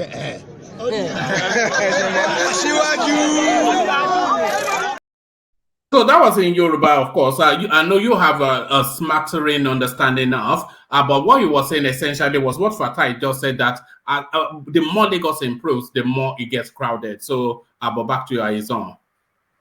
Okay, so the more Lagos improves, the more it gets crowded. So because the more it gets crowded, the less likely the development progress that has been made in Lagos can be. No, the more pressure, the more pressure there is on amenities. The more pressure, the more traffic. Can I contribute in that space? Yeah, come in, Ogbenny. I want to believe that the question you asked is a very genuine one. I'm just assuming, and not a rhetoric. It is. Okay. It is. I'm going to mute my mic. I'm going to mute my mic so I can listen to you trying to convince me to become an Asiwaju supporter. Okay, let me give me 2-3 minutes to tell you why some of us strongly believe in Asiwaju. First is his antecedents. Second is the ideology, what it stands for. I will start from the second, then escalate it to the first. You see, Asiwaju has been very consistent from the day one, from prior to 1999, let me say from 1980s, that man has surfaced in the political terrain in Nigeria. That man has been standing for something. Pro-democracy. That is what Asiwaju stands for. Build human beings and ensure that you empower people to promote democracy. Asiwaju has been fighting for that throughout military days until now. Stands for that ideology. Secondly, it's antecedent. Now, when we talk about this antecedent, people go, oh, Lagos has been there. Even if you put a dumb person, I've seen somebody say, if you put an animal in Lagos, the person will perform and everything. Yeah, it's fine. That's not what we are saying. What we are saying is this. What Nigeria needs now is true federalism, right? Everybody keep shouting true federalism, true federalism. The only man in all of them, all the three contenders, now we don't have contenders again, who has tried that thing we call true federalism in practice when he had just 8 years opportunity to do. It's Asiwaju. And I'll tell you why. In fact, one, on local government creation. Asiwaju was the only governor in the entire Nigeria that started that local government thing. And what did he do? He said, we must bring power down to people at the grassroots. He created more local governments, right? At the regional level. And what happened? Obasanjo frustrated his effort all through. And he believed that if he's able to get to the federal level, he will still implement that. So that as state government, you can create and subdivide your sub-region down to people. So that within a particular space, you will know who your chairman is, you will be able to understand what exactly. And actually didn't stop there. You see that local government, after they fought all the battle and everything, he still created that local development council, like SDA, and also ensure that they pass a gazette, okay, that makes those particular units to be functioning. Till date, go to Lagos, you find them there, 35 of them, right? Secondly, why I believe Asiwaju is one of major governors in Nigeria that will always say, see, we have to decentralize this thing, we concentrate in Abuja. And another way where we experienced that in Nigeria was power generation. Asiwaju was the first person. This power generation is everybody talking about now. You see, give it to Asiwaju, was the one who started the thing and said each state in Nigeria should be able to be producing electricity. And he started it. If you remember that IPP, he brought them to the country, those Spanish company, and he brought them to the country to come and generate electricity for Lagos State. And I can remember then, that was when I freshly got to the university in 1999. I remember those guys coming on TV to say, see, we'll generate electricity, we'll power Lagos for 2 years uninterrupted. If there's any unnecessary interruption, we'll pack our things and go back to our country. That was the promise back then. And he started building all those plans. But the federal government frustrated it, same Obasanjo, and said, you can't do this. They went to court. And they said, oh, because it's within the exclusive list, therefore, Lagos, they cannot generate electricity. And he left it. Let me tell you the third one. Rail system. You see the rail system, everybody is now, oh, Jonathan, they started rail system.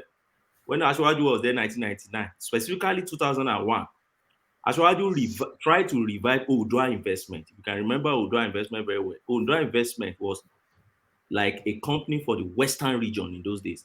He tried to revive it, and what was the plan? The plan was that let's rail network the entire Southwest.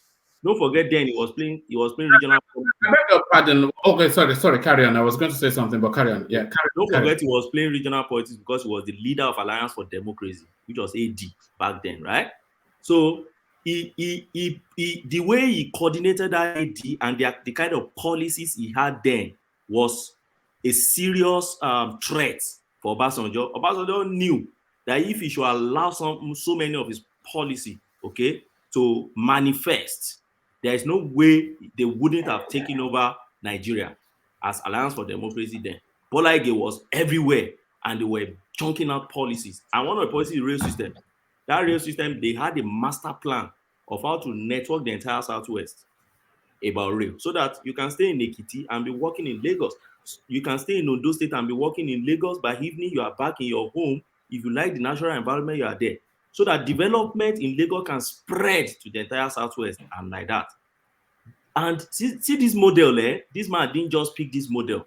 If you listen to his testimony very well, when he first got to power in 1999, the Afenifere race and the Egbeomo Yoruba, they called for all the AD governors back then, and he was the only person who appeared. And they gave him Awolowo's original what do you call it now, master plan for the Western region, and he collected it. And a lot of them that testified, those African and Adeko guys that said he was the only one, and he said, I will implement this. So where I'm going is this. He has an ideology, is the man who believes in true federalism. And he has, you see, another one, let me give you an example. You see people talking about VAT, and you see Wike going to court to say, oh, VAT, it should be state government that should be collecting VAT. And they are fighting it in court, and court said yes. Asiwaju was the first to raise this issue, 1999-2000, and say no. All these issues you are saying, you are basically also reading failures. You know that, don't you? Why do you think they are failures? If he failed in the context of this in Lagos, what makes you think he's going to more succeed? How has he failed in Lagos? Did you listen to anything he said? Some of the things he said were things that they said was blocked or somehow was postponed. Listen now, he created local government. It failed in Lagos. If you stay in Lagos, you will My know the local goodness governments me. are still there within the constitution. He created it. They didn't allow local government, but he created LCDA, right? The IPP, all those plants are still there. The state government, the federal government didn't allow it, but he started it, right? And today, Okay. do you know, I'm coming. Do you know today, your constitution now says the latest amendment to constitution has vindicated Tinubu, because the latest amendment to constitution was Tinubu's original plan, which they picked and took to the National Assembly. That was the same thing Obasanjo stopped years ago. That same idea, the seed that man dropped today has become a tree, and I say that's failure. That's not failure. So as far as I'm concerned, he's a true federalist. He's a pro-democracy guy. He believes in true federalism. And if he gets there, I believe we'll have more of this true federalism. And that is what Nigeria needs now. That was what the First Republic, the Awolowo, Nnamdi Azikiwe, that was what they were doing. You develop your own space, then I look at you and say, oh, let me copy this one in my space. And everybody keep going. So that no fear of minority. So that if somebody will not look at you and say, is the federal money you are collecting? No. So that's just little from so many reasons why we believe in this guy. Okay, Ogbeni, let me recap everything you said in a summarized version. So essentially, you said that the reasons why you're supporting Asiwaju on a federal level is because, one, he has shown that he's an advocate for true federalism. Yes, that's one. Yes. Two, he has shown that he has a commitment to providing power at the regional level by empowering each region to generate their own power and their own economy. True federalism. Second, okay. Consistent with okay. Three, he has shown that his ability to empower highly qualified individuals and elevate them into positions of power. Yeah. Right. That one I will actually give you. I actually agree that that's one of his finer traits, is that he has been able to bring some people to the fore that are highly accomplished and highly credible. All right. Another one you said is that he believes in development of transportation. That's on that federalism. Okay, so essentially the main argument you're making is that he's going to bring true federalism to Nigeria. That's what you're saying. But that will require a constitutional change, right? That will require a constitutional change. You agree? Of course, which they are doing already. Now, do you think Asiwaju can pull that off with the commitment he has to the northern space and the fact that he got a lot of support from them? Because you and I know the argument for true federalism is not one that's heavily supported in the north of Nigeria. So why do you say that? Why do you say that? Because it has shown from what we've seen. I mean, didn't you hear what his vice president said? His vice president Shatima said. What did he? Well, let me make sure I'm quoting restructure my ass, Abi. Restructuring my foot. My foot. Is what he said. Yeah, he said we're talking about restructuring and people are developing nanotechnology or something to the effect, and then he said restructuring my foot. Federalism is restructuring, my brother. So my brother, sorry, let me quickly come in. Wait. So wait. I'm just okay. Land the point and then let go come in here. You know that the vice president, you cannot go by the word of the vice president now. Vice president carry no weight or any power that it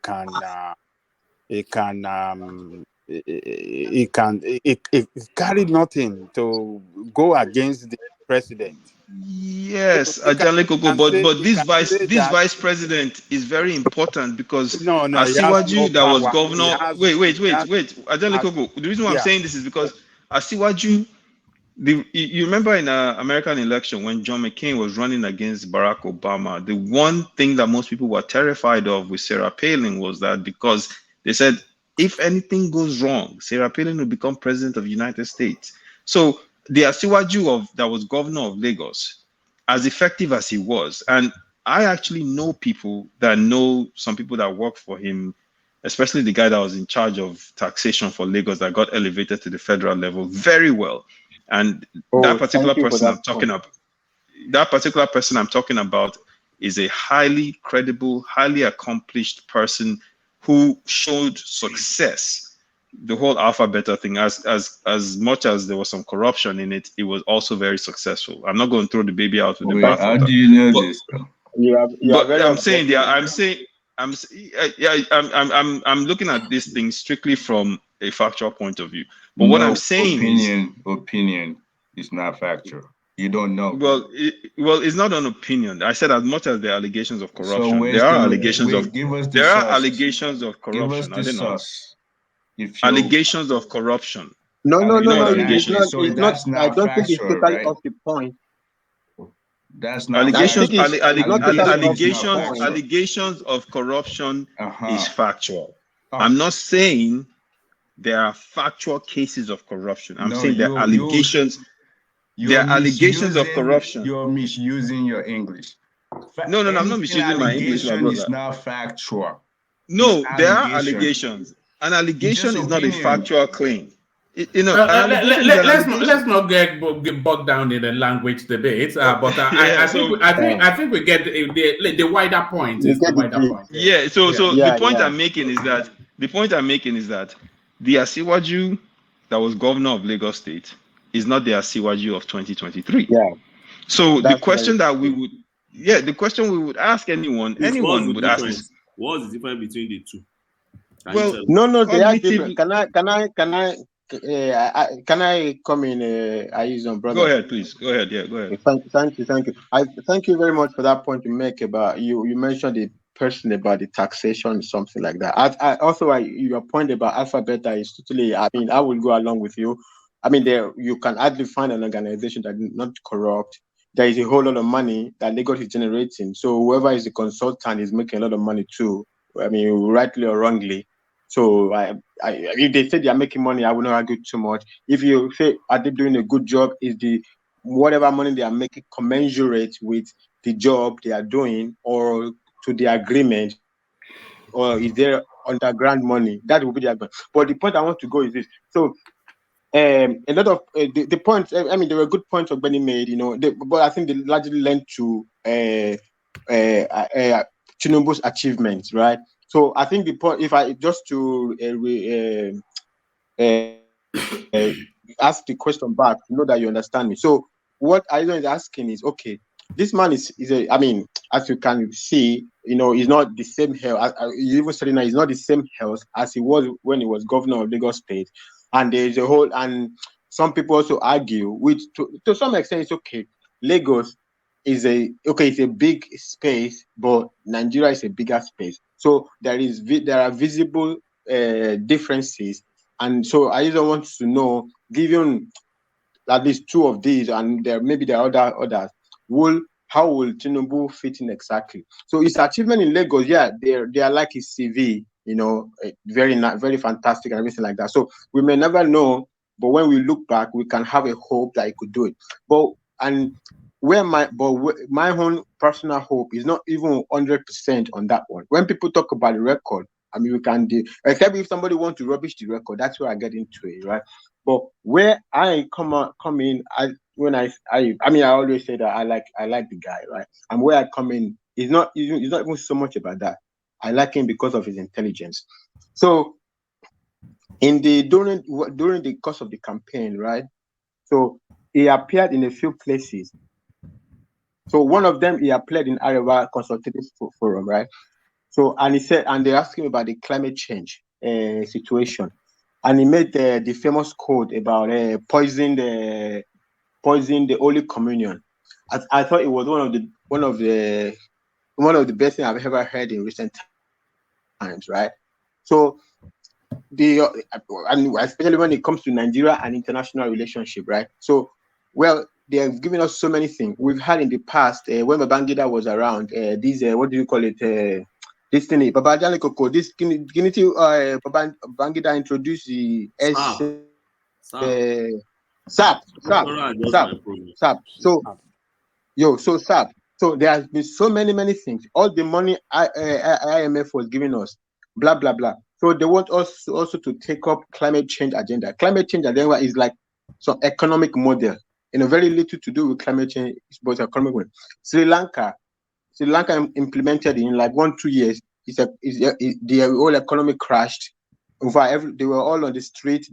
Almost all the whole population was on the street protesting for days and days, maybe even on months, every day protesting because the economy totally crashed. So you have to know what you're getting into. So it comes across to me as somebody who gets it. That's what I like to know. When I listen to him, I see somebody who gets it. Say, look, you are going to ask us to bring in an economic model. You want to pressure us. You have used this whole situation to develop all your countries, right? We are trying to develop. We think maybe we can develop, maybe make a progress now. But then you want us to implement some economic model that is going to crash our economy. And you're not even giving us financial guarantee. That is a negotiator right there. Even if I'm going to take a look at it, first of all, you guarantee my financial survival, then I can take a look at it. Then you call it a rat eating poisoned bread in the church or something like that. It made that expression. If I may add after you. Yeah. No, I will try to quickly wrap it up so that I can let somebody else speak. So that's one thing. Another thing. Tinubu was at Chatham House, right? And they asked him that, how are you going to deal with the people stealing the oil, right? So, and he was like, and he said, somebody should answer the question. Somebody was answering, but then he injected and said, and made a parallelism between that situation and like Blood Diamond or something. So he said, so we are always batching Nigerians who are stealing the oil, which is bad. We should like totally, send them to prison or whatever we want to do. We have to take care of them. But it doesn't stop there alone. He said, look, there is somebody who is stealing the oil, but there's also somebody who is receiving it. So the person we have to go after the people who are receiving our oil too. It's not just people who are stealing the oil. What about the people who are receiving our oil? We are a very poor country. You all are telling us whatever you tell us, and you tell us you want us to develop, and you tell us we are an important country to West Africa, to Africa, an important player. But at the same time, you all know who are receiving the oil, and you all know it's stolen oil. Probably you assisted in stealing the oil. No, we have to hold both sides accountable. Tinubu, I think, is a man who gets it, not only gets it, but who can stand up for the country. That's those are one of the two pillars that I look. Then also another thing. So there's also another famous thing they're bashing for, roasted corn. I thought that was so prescient, right? He said, so the Obasanjo regime, they took 16 billion or whatever. So they imported all this machinery for the electricity, maybe big transformer or whatever it is. So after he landed in Nigeria, then they realized, we haven't constructed the bridge to take it to the other side where we are going to install it. I've never heard somebody, whoever does something without first conducting the research. That's a turbine to generate electricity. Turbine, yeah. Some big machinery turbine. But I don't know. It's like, brother, I don't know. Maybe you're in the US or in the UK. Let's say I'm in Nigeria and I want to buy a Christmas gift for you. I mean, I don't know. So will I first buy the Christmas gift, then go and discover that there is no DHL? DHL has not been created that can send it to you. At least I have to first know that there is a DHL, there's a courier service that can bring it to you in the US before I go to the supermarket to buy. No, they went to the supermarket, bring the product home. Then they say, oh, sorry, there's no courier. The courier service has not been invented. There's no way to get it to you. I don't know where all this mentality is coming from. They brought the turbine, and then they say, we have not constructed the bridge that will take it to where we install it.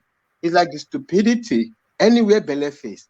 And I was a little bit in Lagos when Tinubu was governor. You see some things that are not like anywhere Beleface. Like, you look at it, it's like, okay, this is like a system. So I believe Tinubu so that's why that roasted. In fact, it gives you an opportunity to even correct that one. So Tinubu said, so they took 16 billion. They cannot even give us electricity enough to last us 2 minutes to roast the corn. And that's where the roasted corn comes in. Roasted corn, we just enough just to get a roasted corn. But they spent 16 billion. We are not saying give us electricity that lasts forever. So he said something about they gave something and they couldn't give them enough. 16 billion, is that what he was referring to or something? Yeah. 16 billion, but then they couldn't deliver from 16 billion. They could not deliver electricity enough to power a roasting machine. Let's assume electric machine to roast the corn. To power a roasting machine for 2 minutes for us to get corn Roasted corn out of it. A roasted corn just to last for 2 minutes before you go pam. 2 minutes, and that's true. You can never tell when the power will go. Nepa don't come. But the problem is these are failures of both sides. They are part of the opposition, and the government is there. For me, it's a lot of failures going around. 16 billion is a lot of money. Only one party. Hold on. Let me just land it. Okay. No, go on, land it, and then I want to bring Oriola in next, just to document his thoughts, but I'll land it, so then we hear from Oriola. The last one I will land, the last one I want to make is Emefiele, right? Like, I always say about Buhari, like, if I want to look at Buhari, I want to look at him in terms of what is done about security. If somebody arguing to me that Buhari is not he's not the greatest economist, I'm like, okay, I know he didn't go to say he didn't turn naira from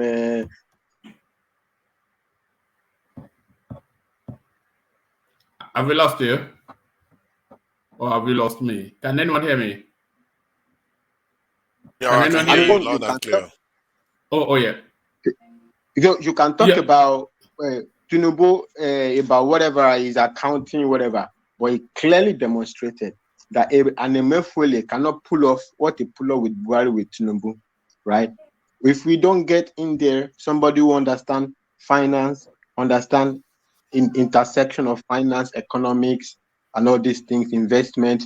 Even when he was talking about these our arrangement for petroleum, whatever. So we are doing 60%. We want for this thing, and the people who are drilling the hole to take, I don't know, maybe 30%. And he said, look, we can rejig these things. It doesn't matter. Let them take temporary money, a percentage, a temporary higher rate, just to lure them in, and then, but then we get those infrastructural and those brain situation to understand this whole situation. And in the future, we can also renegotiate or whatever. What my point is, it's a man that gets it when he talks about negotiation, finance, these things. And Emefiele, we also what happened with Emefiele. I don't believe Emefiele could ever pull off that thing with Tinubu, because also it's his area, and especially at this time, Nigeria needs somebody who understands something of an economic, something of finance, something of investment. And several times Tinubu has demonstrated that. I mean, I could go on and on, but just not to crowd the whole thing out. I'll probably respond as people speak. Let's hear from Oriola, and then we hear from Ogbeni as well, and then Tunaja, and then the conversation carries on. So, Oriola, yes. I'm sure you came in specifically to address whatever it was. Carry on. Yeah, so I've been listening. So I actually wrote so many things down. It looks like we're just going different, like they're jumping from one topic to another. So I have so many topics, but the one that they're talking about now. So I like the fact that so I think Eisen was talking about federalism, which Ogbeni was asking him.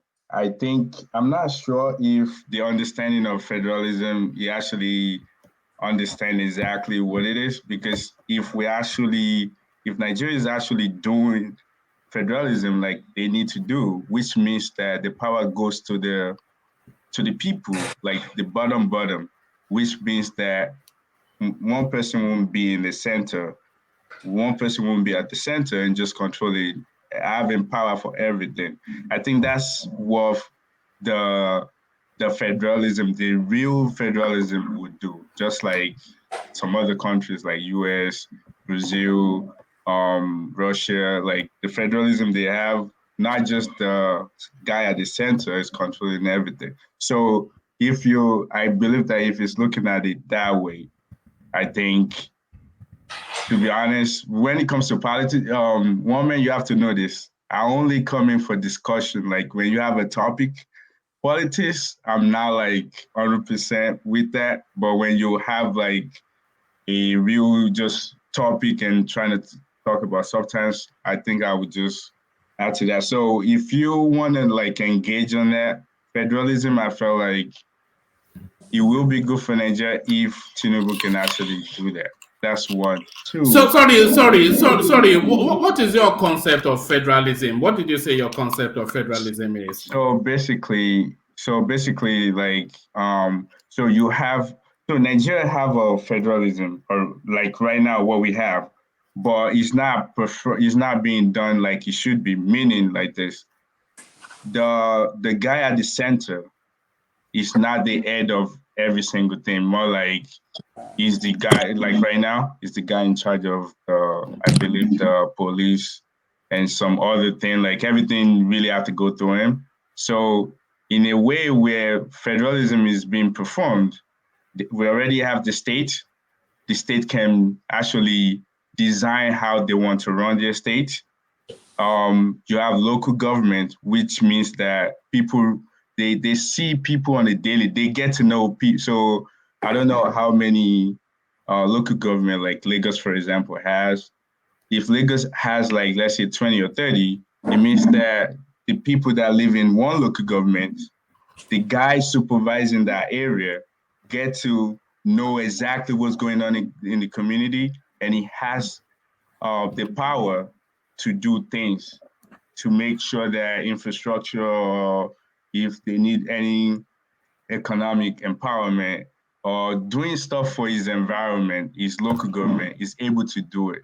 So that's where federalism. So if you look at other countries that has the same we do have federalism, Oriola, but it's not 100%. It's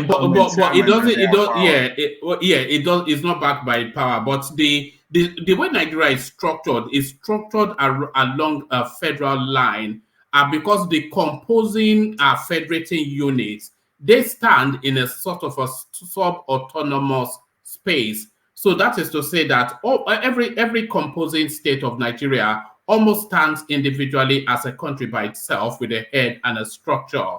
And then, of course, so that's how it like that now.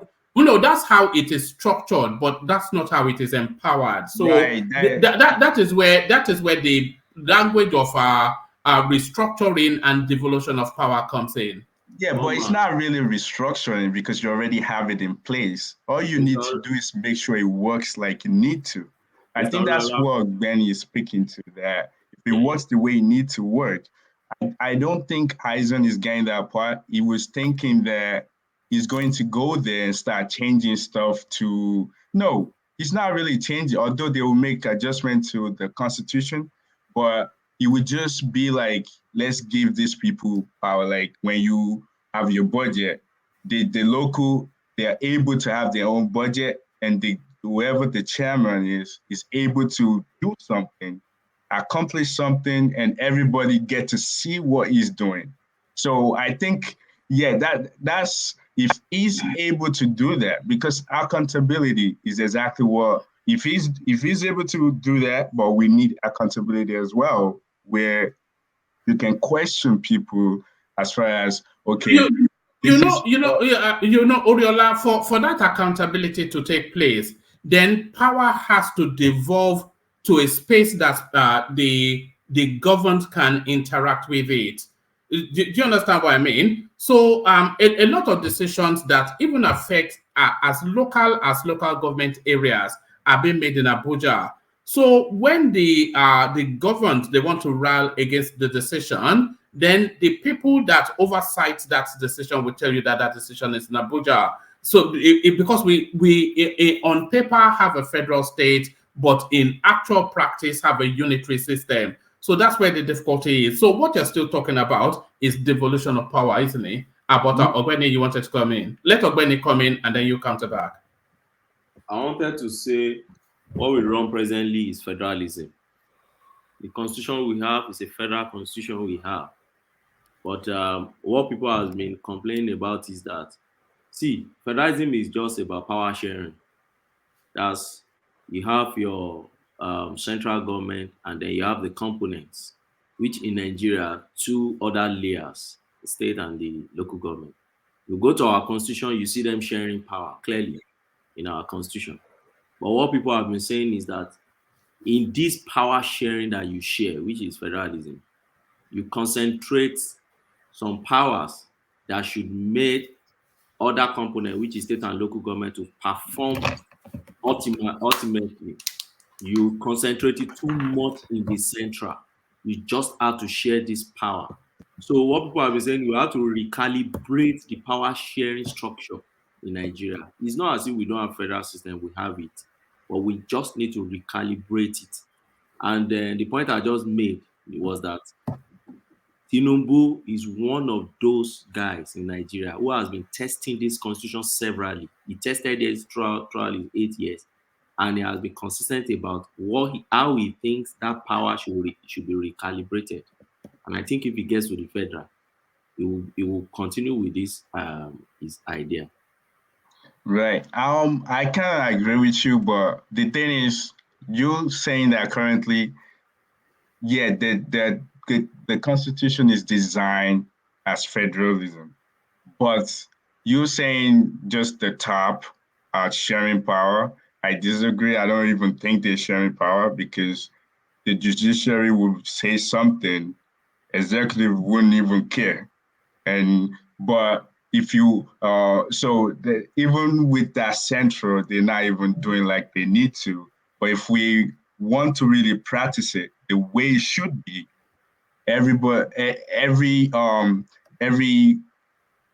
part of Nigeria will have part of the power, especially people that can reach the people you need. Like, they will have that power. So just like we already said, the local. And I think there should be a way where they infuse, because I guess somebody already mentioned it, the traditional, what might I call it?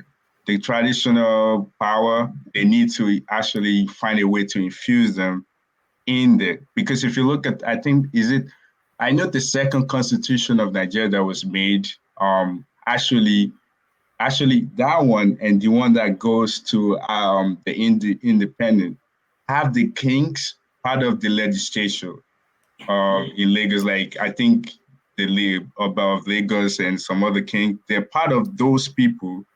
So I think we should find a way where, because people still. I'm not sure that the monarchical system should be incorporated into. I think where they are is where they should be. They should be in ceremonial roles. They're just You remember, they're part of they're part of Nigeria. Okay, for example, a lot of politicians, before they take a post, even all of the people that contested for president, they still have to go to these people. Don't you think that the reason why they're going to them, because they know that they can reach the people, they can reach the people in their community. So if you're saying that they should just be there for party and all of those things, we don't. No, they're there in an advisory capacity, but they're not there as a function of the constitution. And that is where you cannot have the monarchy. I know as of right now they're not there, but I say they should infuse them. That's what I think. No, but I'm saying I disagree, because they're valuable. Coming up, they're valuable. Coming up, Benny. Now, Mr. Oriola, you see, if you check our constitution, you realize that apart from the fact that we run federalism, those traditional rulers you talked about, they still have some roles they actually shared in this same power sharing. And that is why what people keep talking about is just recalibration, okay, into our realities, right? Okay. For instance, the traditional rulers are meant to work together with the local government level, with the local government area authority. So, for instance, where you have a local government, there are laws that establish each transitional stool you've seen in Nigeria, right? There are state laws that recognize, sorry, not established, that recognize each transitional stool you have in Nigeria.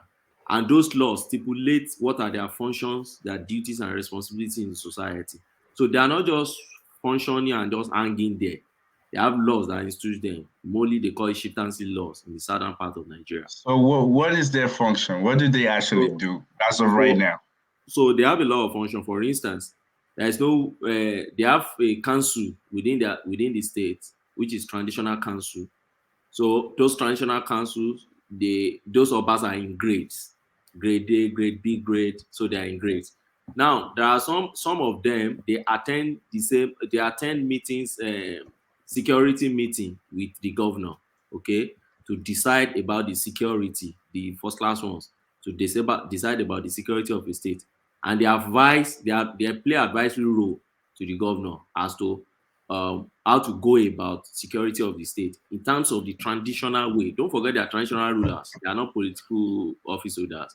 Then they also draw their fund from local government. There's a percentage of allocation that goes to the local government that you go to the traditional rulers. Then they also involve in more like a judiciary, but not superior courts now. They are inferior courts, like customary courts and co. They send chiefs and all those people to settle native issues and traditional issues, within that space. So they still keep them within the traditional space, which they should be, which that is what they are heading. They are not political leaders.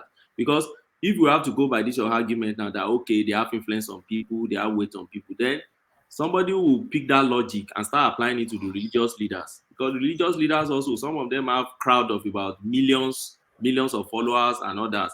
So should we now incorporate them as part of our this? So the way I'm looking at it, I understand your argument, but the way I'm looking at it is more like we don't want to. The way I see it is more like, okay, we don't want to take them out of, because we are who we are. Like even if we decide to disregard who we are, if you whatever part you come from in Nigeria, there's a way, we have a way of life, and that way of life should reflect in our constitution, should reflect in whatever state we are, should reflect in whatever way we conduct our economic aspects, security aspects, every other thing. Which, I mean, I agree with what you said. I understand what you said, that they already have a working relationship with the governor and all of that. That's where I'm going. Like, okay, so if they already have that, there's nothing wrong if they're actually part of the. I think states always have like legislators. I don't think there's anything wrong with that as well, where they know what's going on, they can chip in ideas. They're just there as the traditional, not political. But see, you are right. We can look at it different ways. You are right that in the independence constitution, in the independent constitution, they have at the state level, at the regional level, right? We practice bicameral system, and we had what we call our House of Assembly, and then we have the second chambers, which is called House of Chiefs, right? The House of Assembly contain the politicians, and the House of Chiefs contain the traditional. Wait, there's House of Chiefs? Yeah, we used to have House of Chiefs in Nigeria. Oh, okay. So the House of Chiefs is a second chambers of legislative chambers at the regional level. So that is where you pick the governor. And for instance, Sir Aderemi Adesoji was the governor of Western Region. So you'll be wondering, did he play politics? Did anybody invite him? So vote him to office. So how did he become the governor of the Western Region? He became governor of Western Region as the head of the House of Chiefs, which is the second chambers of the legislative house at the regional level. And then Chief Obafemi Awolowo, the premier, because as the elective somebody occupying elective position, that's where you pick premier. So that was what we were practicing, right, in the independent constitution before 1966. Those 5 majors took over power, and when General Rosie got there, he canceled all those things. And by the time we are reintroducing our democracy back, the traditional rulers, we just jettisoning them only to the level of or probably born out of experience. I've never really checked the reason why we relegated them to traditional rulers. All right. So just give me a moment, Oriola. Let me just do a bit of administrative stuff, which I should have done. So the super chats that did come in, not that they come in anymore, So I think people have just given up on that space. But Kulata earlier on is just couldn't abide what Joel was saying, so he punches at him via super chat. Buchi Alkafo couldn't abide by what I was saying, so he punches at me with a super chat. Peace just acknowledges the space with a super sticker, and Rotimi follows Peace with also a super sticker. So you know where we're going next. So let's just go there. So to the coffee space, clocking in to say he's present and here. That is Ayo doing as he often does. But in this instance, Ayo is joined by Prince Darlington, who joins Ayo in that super chat, in that by the coffee space. So thank you to Ayo and Prince Darlington. So thank you to so that space is not closed. Others can still join them. So back to it, and let's go to Ahizon, who has been quiet somewhat. So Ahizon then as between Fatai and Ogbeni, I'm sure now you are fully batified. Yeah, not quite, because I was listening, and of course, there's some questions I just didn't want to interject. Oriola talked about the federalism. See, the definition of federalism is not the issue. The challenge that anyone would ask in this situation is, given the politics of the day, and right now we've seen that the legislative arm of the government has been infiltrated by other parties. In this case, it would be PDP and some of the Labour. How is Tinubu going to successfully pull this off? If indeed, let's just accept for a second now that your thought that he's going to implement federalism is going to be the case when he gets into office. How is he going to pull that off to actually give true federalism? Because while you might highlight all the successes in Lagos, me, for one, I'm from Delta State. I'm not from Lagos. So my question is, how is Tinubu going to make sure that federalism applies in the South-South? We have a flooding problem all the way from Bayelsa to Kogi. I haven't heard Tinubu talk about this. This is, and one of my major issues with Tinubu was during the election was that I was concerned because I said, look, this guy is asking for our votes, but he's not addressing us to ask for our votes. And he had a chip on his shoulder by saying, it's my turn, therefore I should become president, right? So my concern was, look, if this guy is saying this right now, what's he going to say when he gets in office? If he doesn't feel he needs to beg for my vote right now before he gets into office, is he going to even acknowledge the different people when he does get into office? And federalism being the main point that Ogbeni made, how is this going to play? And Ogbeni, I know you're not a constitutional lawyer. I might be wrong. Maybe you are a constitutional lawyer. I don't know what your legal expertise is, but how is he going to pull this off? Because we know Jonathan had the constitutional conference, right? They came out with findings from the constitutional conference. They were meant to implement a plan. It never happened. Right. So how is Tinubu going to pull this off? Because from everything you said as to why I should, become batified, that was the main argument you were making, is that he has shown that in Lagos State he was fighting for this, which was many years ago. How do we know that he's going to fight for this, one? And then two, how is he realistically going to pull this off? Because you and I know that in that country, it's a lot more difficult to get something like this done with the different political interests that he has to appease. So, Benny, maybe you you want me can to answer that? Yes, I would like to hear your thoughts because you're a All right, person. I answer that, and then I want to hear after this round of exchanges. I want to hear from Ahizon, Fatai, Ogbeni, and Oriola on that clip that is going viral, the Eze from Ajao. But that conversation first. Carry on. Wama, please let me quickly tell Ogbeni something. Ogbeni, and you as well. We've not heard from you, so yeah. I know, Wama, I'm enjoying the background. You know we have super brain. Now me, I cannot talk. I'm just learning. But I want to tell Ogbeni something. Ogbeni, you will drop that ideology you just said just on this platform to make us believe or make people believe, not person like me, to continue in that thought, the school of thought that our traditional rulers are incorporated into our constitution. Please stop it. That starts from the colonial era, pushed by Awolowo. Hold on, calm down. Let me finish. Because you are wrong in that part. Not that you are wrong. You don't know you are wrong. I said that what? What?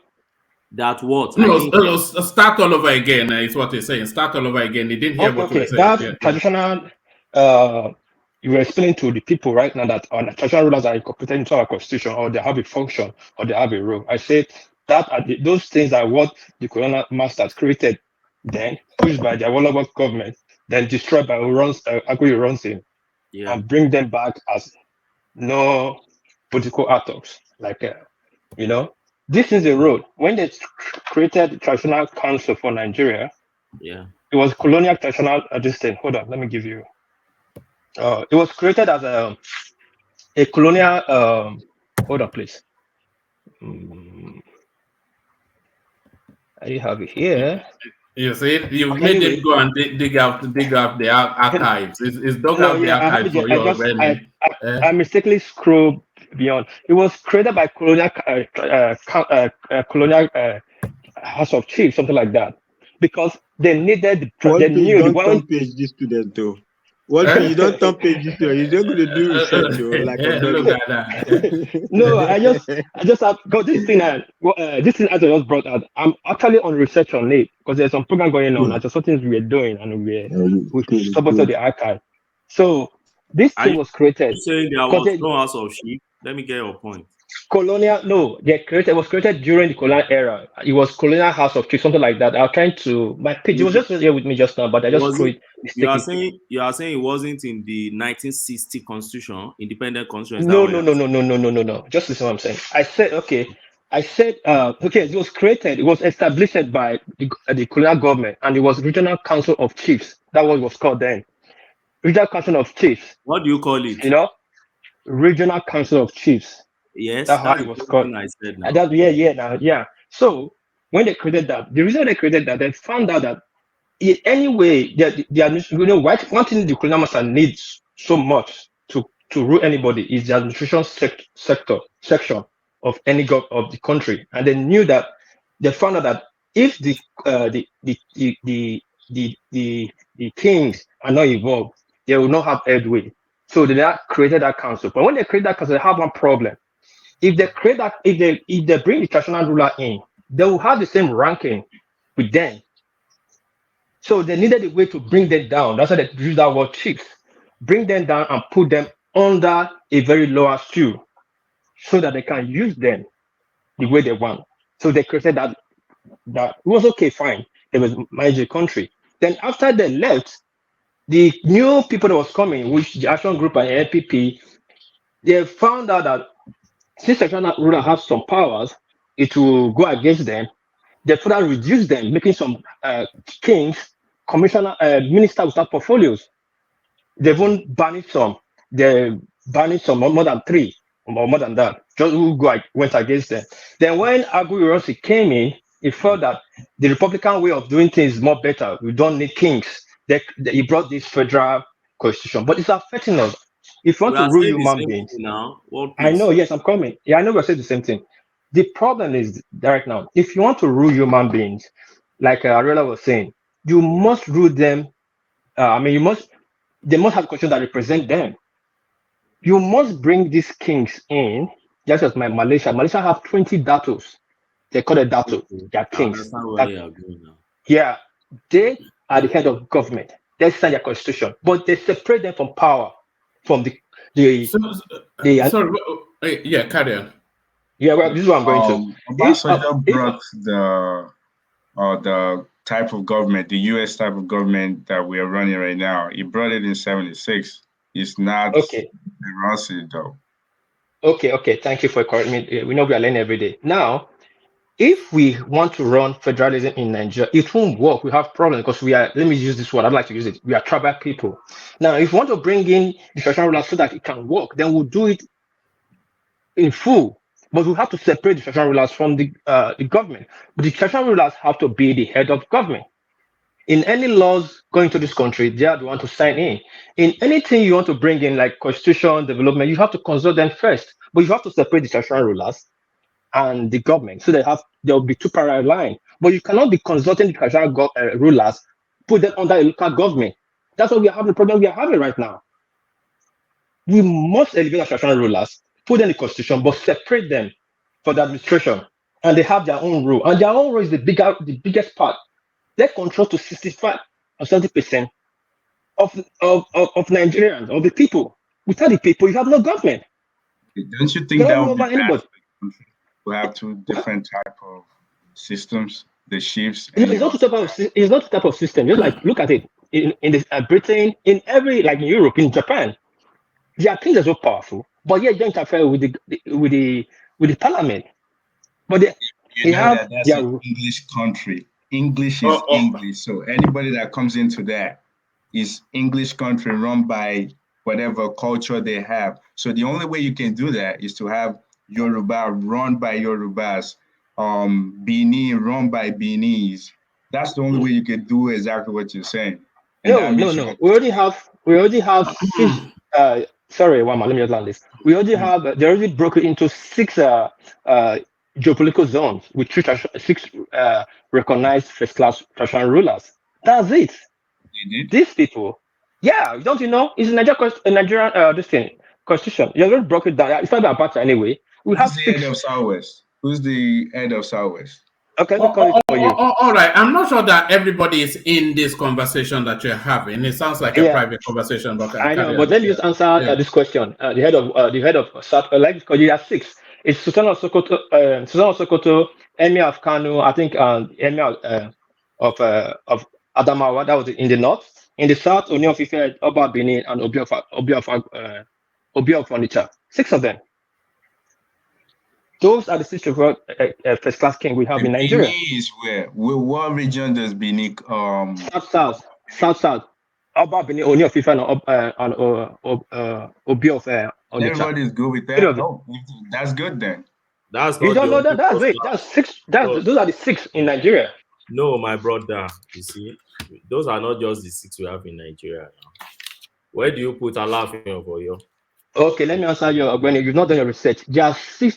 I'm not saying there are not other first-class king, but in Nigeria Constitution, the 6 recognized first-class king in the 6 geopolitical region are Sultan of Sokoto. Check, just go do the finding. Sultan of Sokoto, Emir of Kano, and Emir of Adamawa. In the south, Oni of Ife, Oba Benin, Obi of Onitsha. How you want to put the name? Who comes first? But those are the 6. See, it's going to be a problem. See, no, there is not even anything like that. There is no. Okay. Let me tell you. Let me put you. Hold on. Let him counter you. There is no traditional rulers written anywhere in our constitution. I've said it here. Each state has what they call chief's law.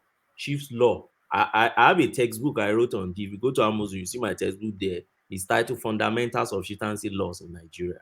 I dedicated it to Alhaji Ado Bayero late. There are laws they call chief laws of Nigeria. Sorry, not of Nigeria. Each state. Oyo State has its own. Osun State has its own. Within the space of Osun states, right? Or near of Ife, first class ruler.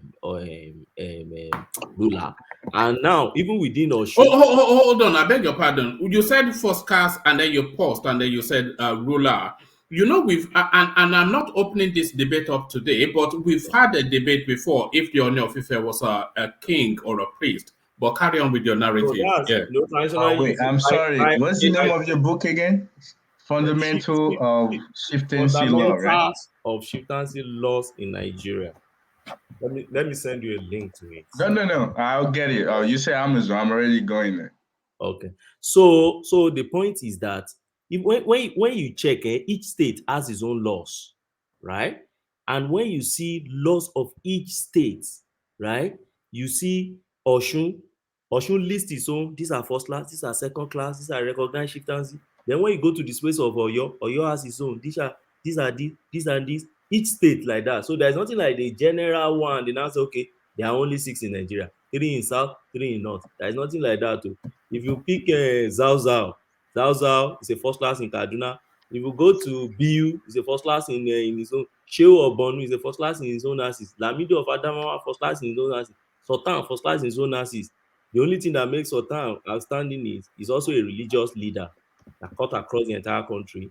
So you pick them like that. If you go to Lagos, Oba of Lagos is a first class Oba in his own space. If you go to Ekiti, Ewe of Ado Ekiti is #1 traditional ruler in Ekiti. Ondo State, Deji of Accra and Oshimawe of Ondo. Like that. So that's how the thing moves. Ogbeni, sorry, let me quickly counter you. It's like it's long you visited your book. I might call it unwritten law or a written law, but I'll just quickly refer you, as you lawyer like to refer, to the last time Prince Charles visited before he became a king. How many kings do you see there? I was there. Is that the basis of your position? Not my basis. I'm just making reference to him. If you can answer me. When Prince Charles came, how many kings were there when he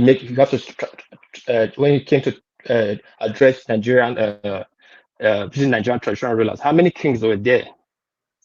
And they bowed to him. I ate that song. No, but how many kings were there? If you know. I didn't get you. Sorry.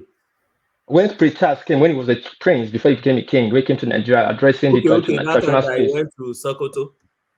No, when he went to it was Abuja. How many kings were there? What's the point? Because let me tell you something. Let me tell you the point. Yeah. Like I said, it's a long time Ogbeneki said his books or what's going on in Nigeria. Like I said, got my word, Abacha created it and it will continue in this this regime. You have so many first class kings in Nigeria. Of course, it is true. We all know, but you cannot be carrying every first class king everywhere. So you have to group it in every region. There will be one leader. That's how they did it. So in the north, in general, they have 3. It was grouped, maybe northwest, north central, and north. It was grouped. Emir of Kano before they now broke it down now. Create another 4 kingdom. Emir of Kano was controlling some certain region, maybe 8 regions together. I don't know. So that was controlling one side and recognized at that. And Emir of Adamawa. Those are the 3 from the north. Not that these other people. Hold on. Those are these other people are not. Is there any document? So I don't know quite where we are with the conversation. Sorry, Ogbeni, can you post the link to your book so that we can send people to that? That's Ogbeni's book. That's Ogbeni's book. What he wrote. I'm saying what's happening in Nigeria. Hold on, please. I'm asking him to post the link to his book. All right, brother. Okay, now in the south, how you want to put it in first? It's about Benio, Oni of Ife, Obi of Onitsha. Those are the 3 in the south. That is recognized, Nigeria recognized, portrayed to the world like UN or whatever. Those people travel on the capacity, or they do anything on the capacity of diplomatic of the first 6 recognized traditional. Doesn't mean the rest are not recognized. Doesn't mean the rest are first. These are the people that represent each region. The Oni of Ife is representing the Yorubas in the Yorubas totality. The Obi of Onitsha is representing the Igbos. Doesn't mean all the Igbos agree with him or is the other first class Igbos are not there. They are, but that are the one the government pick. Obi of Onitsha. In Benin control the south. There are Urobos, Sekiris, Izon, all that as asses that covered that area. Then you know that not everybody is not in this conversation.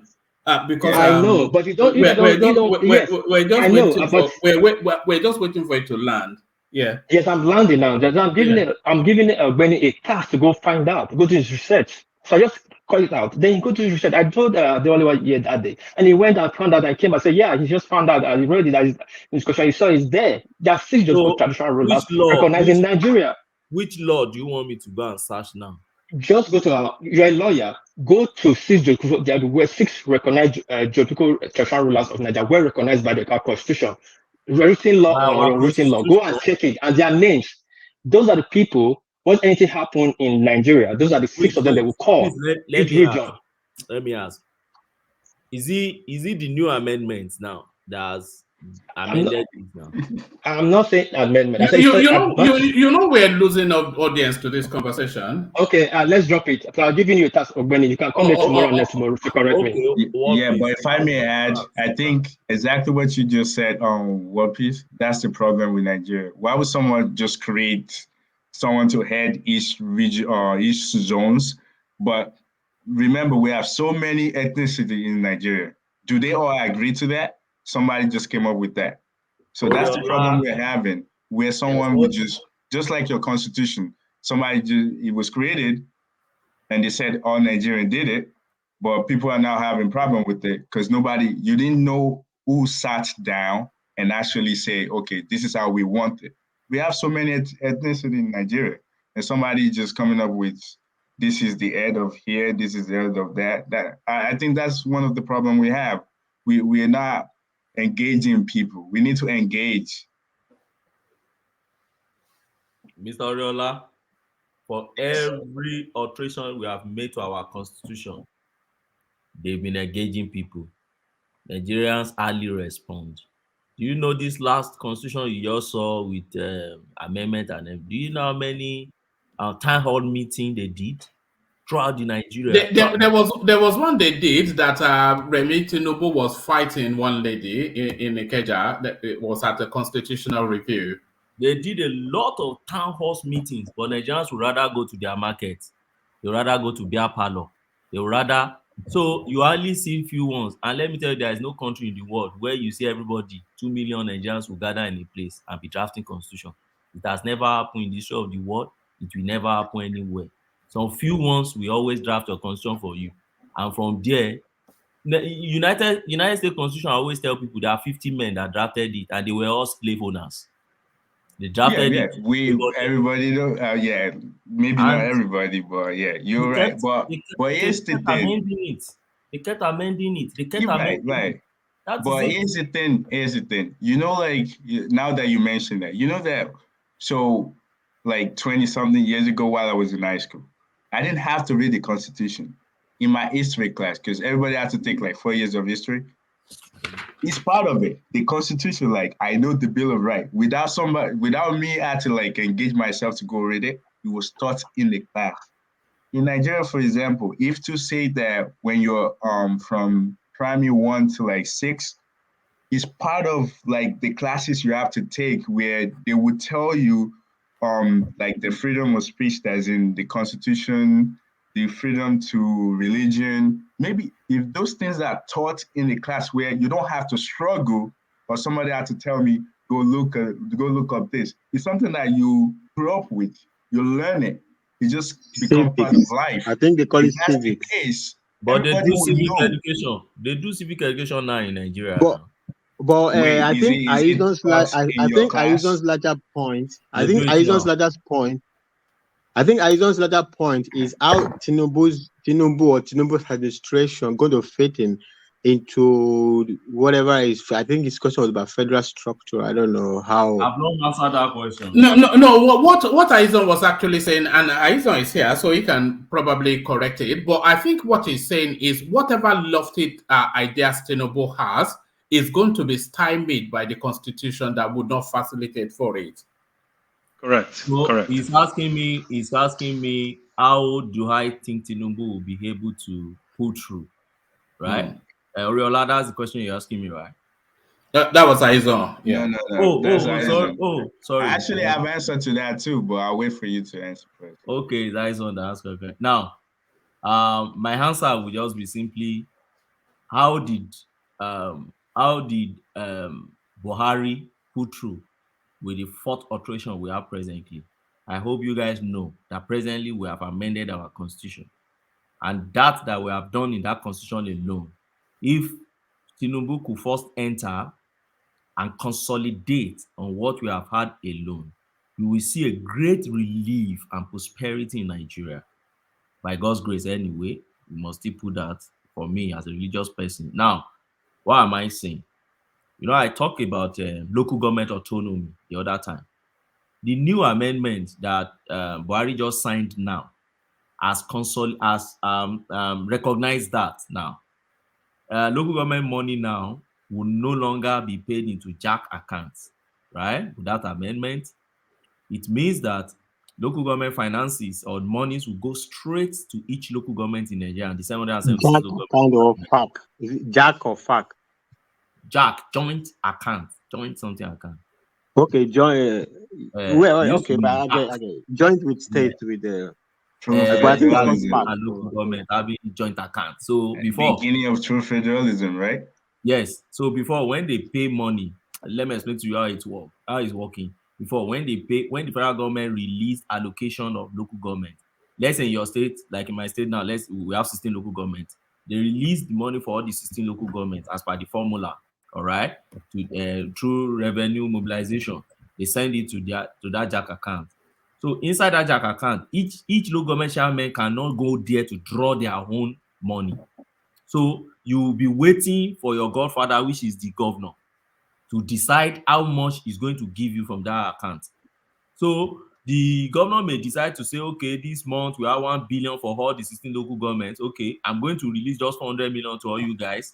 Whatever you want, whatever the way you want to spend, go and spend it there. The rest 600 million, I'm going to devote it for this XYZ project at the state level. Simple. Nobody can question the governor. It goes like that. And we keep doing that over years. Except Lagos State. You know, I keep referring to this Lagos State. Lagos State has a standard formula which is already gazetted, which Tinubu did for them. So when Lagos money comes, the formula to share within the Lagos State is ingrained in their laws. So the thing flows immediately and you distribute your money.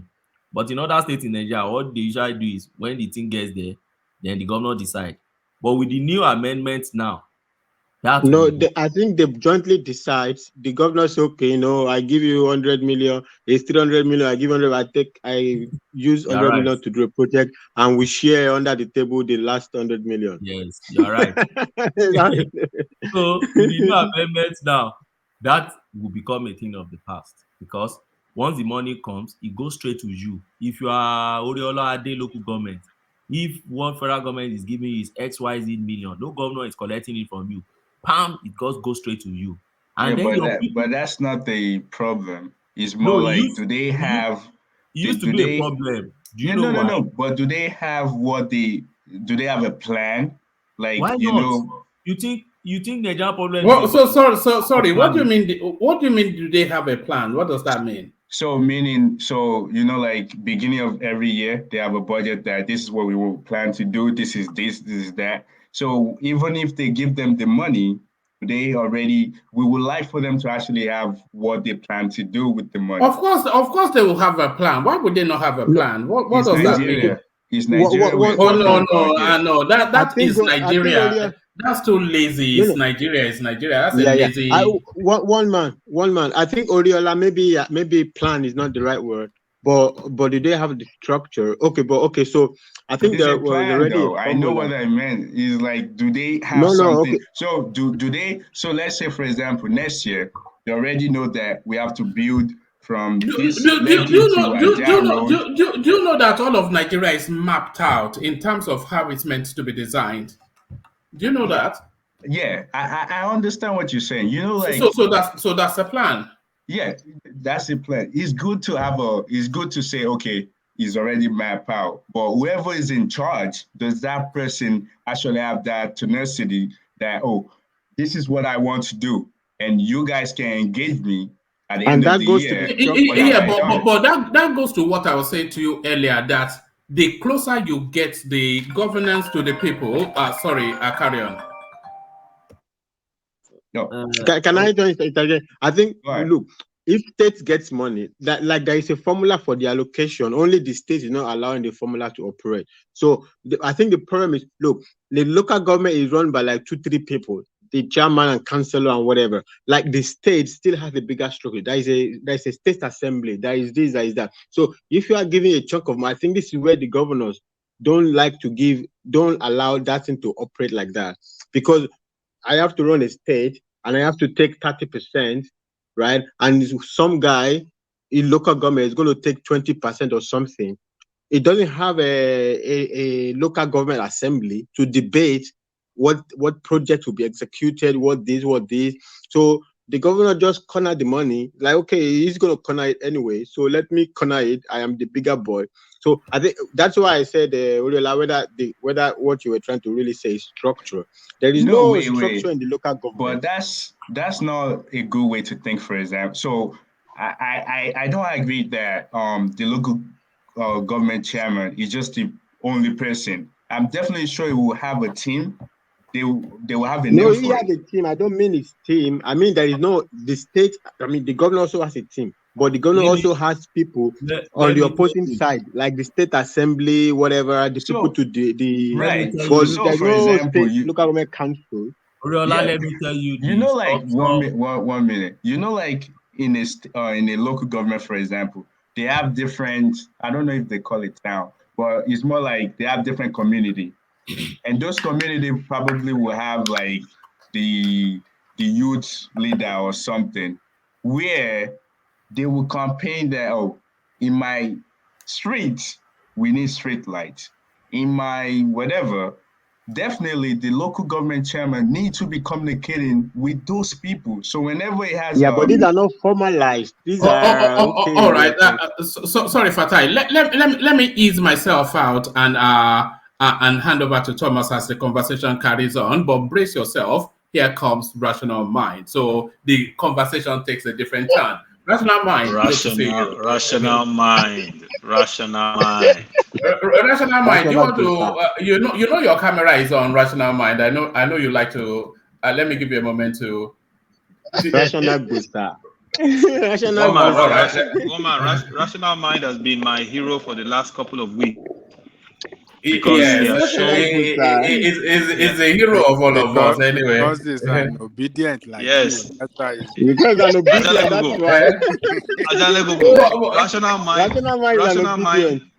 Rational mind has been going 1 against 6 or sometimes 7, and he has held his ground. That's right. My respect for rational mind has gone through the roof. He stands there. Right. He's unshakable now. Rational mind is unshakable. He would say, "I understand what you're saying, but he never gives way at all." Even though the kumbaya is too much, we still love him. He will say, these people, this one man. I don't know why you people defend this one man. You see, that is how you spin it. That is how you spin it. I know you like to spin it like that. I know you like to spin it like that. Rational mind is you we are poking fun at, by the way, rational mind, but I talk to you. So over to you, Thomas. Collect girlfriend from you now. You go and have some rest, one man. See you. All right, I'll be listening in the background. Cheers. Yeah. Go on. Who is speaking? Yeah. Continue. Oriola, you see, our local government has structure. They have budget. The local government is headed by our local government in the constitution, and constitution recognize all these. First, our local government is headed by an executive officer who is a chairman of the local government who gets there by way of election. Then our local government has its own legislative arm, which is composed of the councillors of each constituency in terms of councillor level, which are also elected to the office. Then we now have what they call supervisory councillors. Our supervisory councillors are the cabinet. They are like the commissioners to the chairman. The chairman pick them and inaugurate them. Okay, he pick them from different communities to work with himself. And when you go to our constitution, our local government also have their duties. They share powers with them. For instance, market, they are in charge of markets. Generally, you want to construct market, you want to clean market, you want to be collecting taxes and all those things from the market women. Parking, road parking and everything, radio rates, bicycle rates, all those things. They are the one collecting. If you fall felling tree in the forest and everything, motor park, dispensary. So if you're saying we already have all of these things, which is We have. good, We have definitely. all now. How come it's Right not now. functioning? Yes, if you go to the reason why they are not functioning is what I just told you about that jack. The reason is you need finance to function as a government. But over time, they've become an annexure to the state government. The great government wouldn't give them financial autonomy. The money comes, it gets to the state government hands, and whatever budget you have, even when citizens, even people from community come to meet them, Sir Sharma, we have not done this one. See, our community toilet is dirty. See this thing. He will tell you, every money is with the governor. What do you want me to do? I'm just a figurehead there.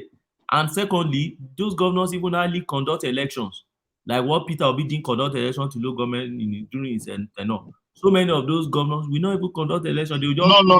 Ogbeni, stop misinformation, please. He conducted election 2 months to end tenure. So he did conduct election now. Our bread is better than okay. He conducted continue out of 8 years in office. Okay, I just like citing the guy as an instance. So they have a lot of things, cemetery, for instance, they should be in charge of cemetery. They should be in charge of water supply, road, if you are falling tree, and a lot of things they are in charge. But when you don't have finance or you don't have financial autonomy, there's nothing you can really do. And that is why I said Buhari Buhari just did that in rush so that he can get the glory. Because whoever becomes our president now, whoever steps into Buhari's shoes, and somebody who have goodwill and belief in true federalism has something to start with. Wait, you didn't do it. You only signed it because the legislators they did. Yes. So and that's what Tinubu did. He already have the majority. So whenever he decides that, I would like this to go this way, he just need to tell his team to debate it at the. You've answered your own question now. You asked me how will he put it through. Presently, he has majority in the house, so why will he not put it through? No. That's the question Eisen was asking. That he wants to do exactly how he would make Nigeria federalism. And because he already have majority, that works in his favor. Yeah, you've answered my question to Alison. So he has the majority, and the amendment done to constitution already is a good footing to start with. Like that independent power generation now, the new amendment said each state can now generate electricity and distribute, and you can even sell to the neighboring state. They should consolidate on that. Tinubu should open the space and let them borrow money. Allow them to borrow money to invest in electricity generation. Don't steal from. Ogbeni, if I can interject. So, all right. So you're saying that Tinubu essentially, because he has the majority in government, he'll be able to implement the kind of constitutional change that can bring in federalism. Yeah, that's one of it. And secondly, is democratic. He's somebody who knows how to find his way among politicians. So what's the current breakout of the legislative arm of government? APC, PDP. He has APC has the simple majority in both Senate and Rep now. Do they have the majority enough to be able to win a vote in an? And none of us are constitutional lawyers, but what is the majority?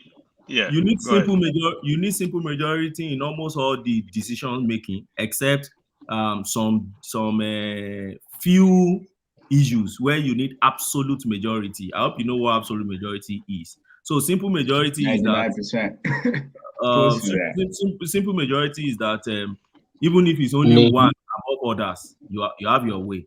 Absolute majority is you must have 2/3 most times. So he doesn't have 2/3.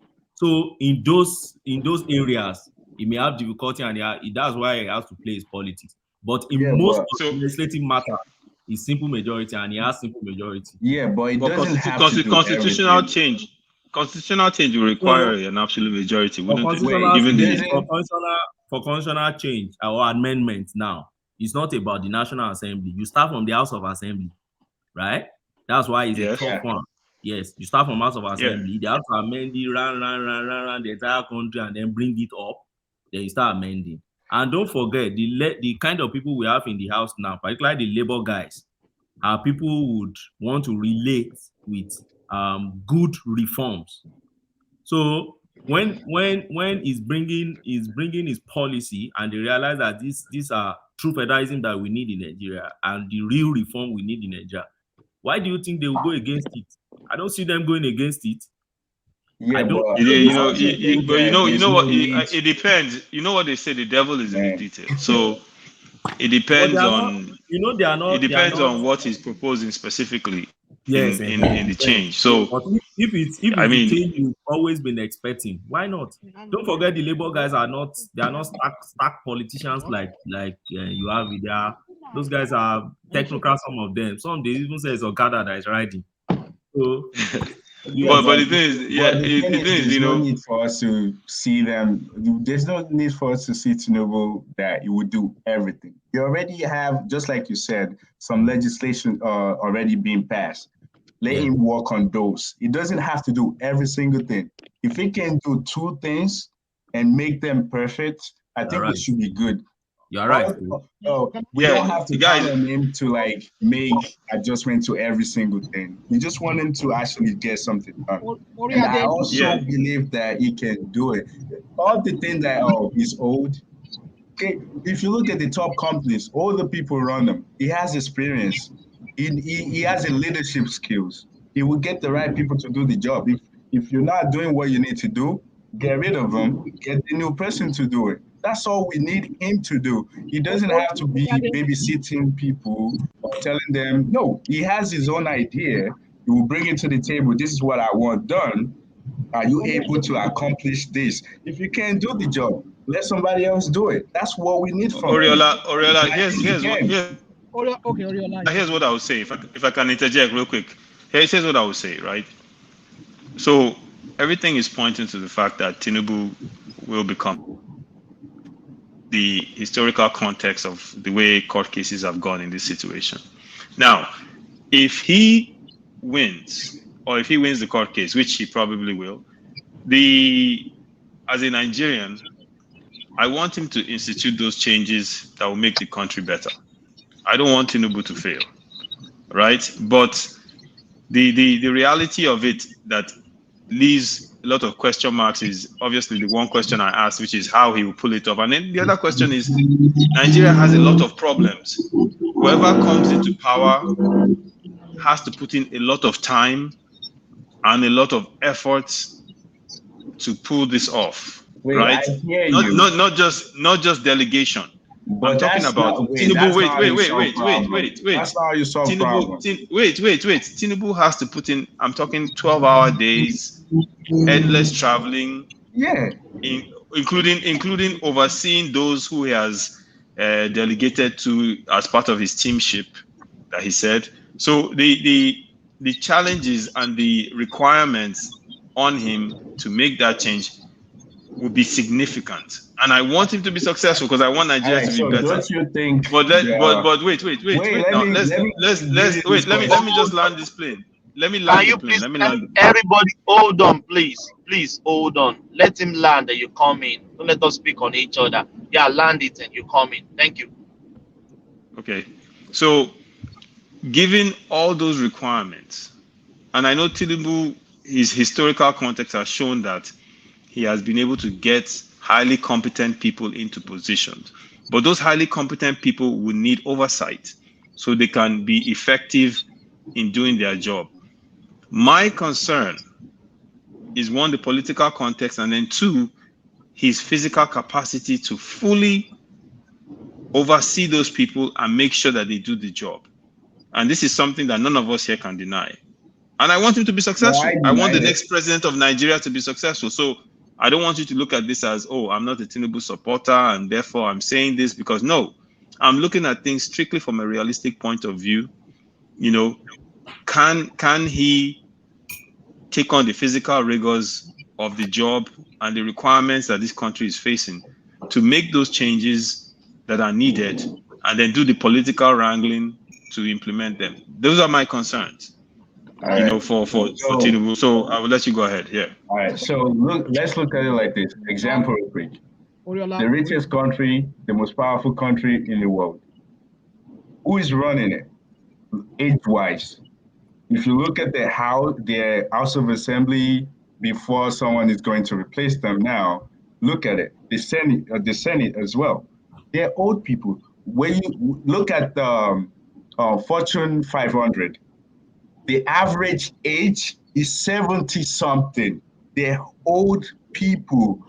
They're not experienced is what we need. If you look at the top companies, they have old people that monitor the right the people that can do stuff. They get the right people. They have this experience. I'm not like Tinubu fan like that, but I think that he has the capacity to do exactly what you're saying. No. That's a misleading thing you're saying. Wait, what's misleading? Well, which one? You cannot compare the United States with Nigeria in that context. The United States has working institutions. Biden does not need to be everywhere. Like, for example, you came in here, you started with the true federalism that you've seen practice here. Yeah, your phone is low a little bit. I can't hear. Can you hear me? Can you hear me? I'm hearing you, but it's a little bit low.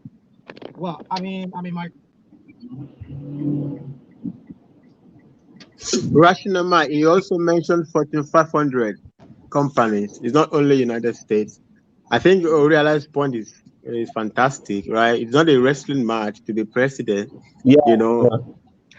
Yeah. Not a wrestling match. The brain is what is needed. Do we need Muhammad Ali or Bachali to become president of Nigeria?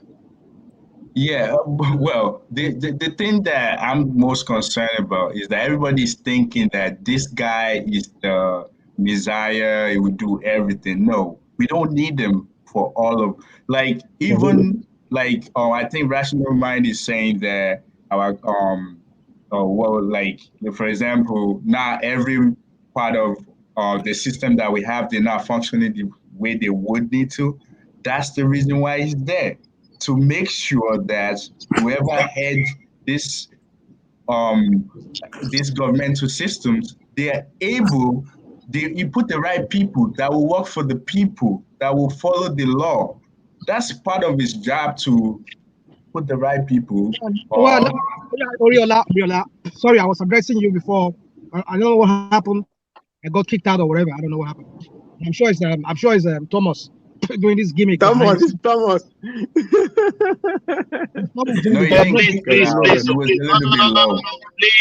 on. Is that a joke? It's okay. It's a joke. We are laughing. Did I brought you in again? All right, so that's all Oriola, can you hear me? Yeah, I can. The only difference from what you're saying, we can't hear you. Your network. Yes, we can hear you now. Hold on, Thomas. Your network I cannot hear you. Yeah. Thomas, your network is not good. Thomas, I cannot hear you. Your voice is scratchy. Can you log in and log out and log in again? Come on, you are telling the host to log out. True, Come on, what Thomas, are you saying? True, not joke. This is not clear. Listen to that device and listen to your voice. Yeah, check, Thomas. Let me talk now. Check your device, Thomas. Use different device to listen to yourself. Talk and listen. Your voice is roofing, really roofing. Rational man sound better than you. Go out and come back. Rational man. True, Thomas. Go out and come back. The system is not good. No worries. Yeah. So, Oriola, your comparison you're making, it doesn't fit, because the United States here, they have working institutions. Now, when you came in here the first time when one man was here, your argument was that true federalism is not being practiced in Nigeria. And so, how do you expect things to work? How do you expect Tinubu, an aged man who is senile looking, to be everywhere? He has to worry about his health. Wait. Are you his doctor? Doctor? How do you know that his health is bad? Dude, no, don't give me that. How do I know? Can't you see the way he looks? No, you can't judge people by just looking at them. Thank you very much. You know what they call me? Do you understand me? I understand you speak English. So when you say somebody's looking, what does that tell you? This guy, wait. This guy did what is it? The campaign. No. Let's forget this campaign. One time. Where is he right now? He fell sick. He didn't fall sick one time. Hold on. You can say that. You can spin it that way. But the question is, where is he right now? What did we hear from his spokesperson? From what I saw, he went to Saudi, right? Yeah, I saw a picture of him praying. No. Let's forget. What did the spokesperson said when they said people were asking where is Tinubu? They said, to be honest, I don't know. They said he's taking rest. So let's forget that. That's not what even. My point is this: sometimes when we try to make comparison, let us know what we're talking about. You came in here. I'm not making comparison though. I was just stating facts. Hold on. That's not fact. You're taking it out what's of. Not fact? What's not fact? Can I come in? Hold on, please. Rational mind. Let him learn. So you can come in, please. Rational mind, go on. Aizon just said now that he gave you reason why he doubts Tinubu's capacity. And then you're telling me that Biden and the House of Rep here, the Senate, is full of old people. The CEO, most of the CEOs of Fortune 500 corporations here are all senile-looking men. But then you forgot to mention the other aspect of working institutions that they have here. They don't have their FBI under the presidency here.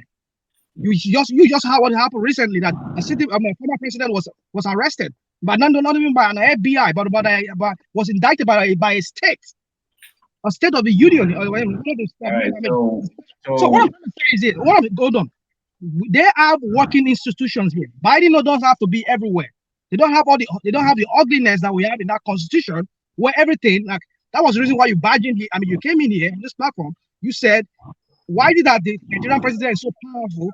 He seems to be micromanaging everything.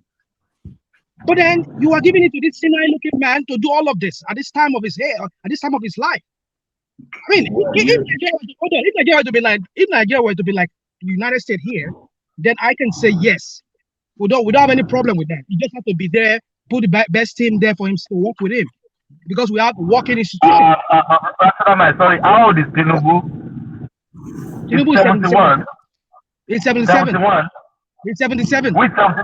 Where did you get that age from? Okay, thank you very much. You want to open another thing again? I won't give it to you. No. Hold on, please. No, hold on. We are not doing propaganda here. How old is Tinubu? 1990. Hold on.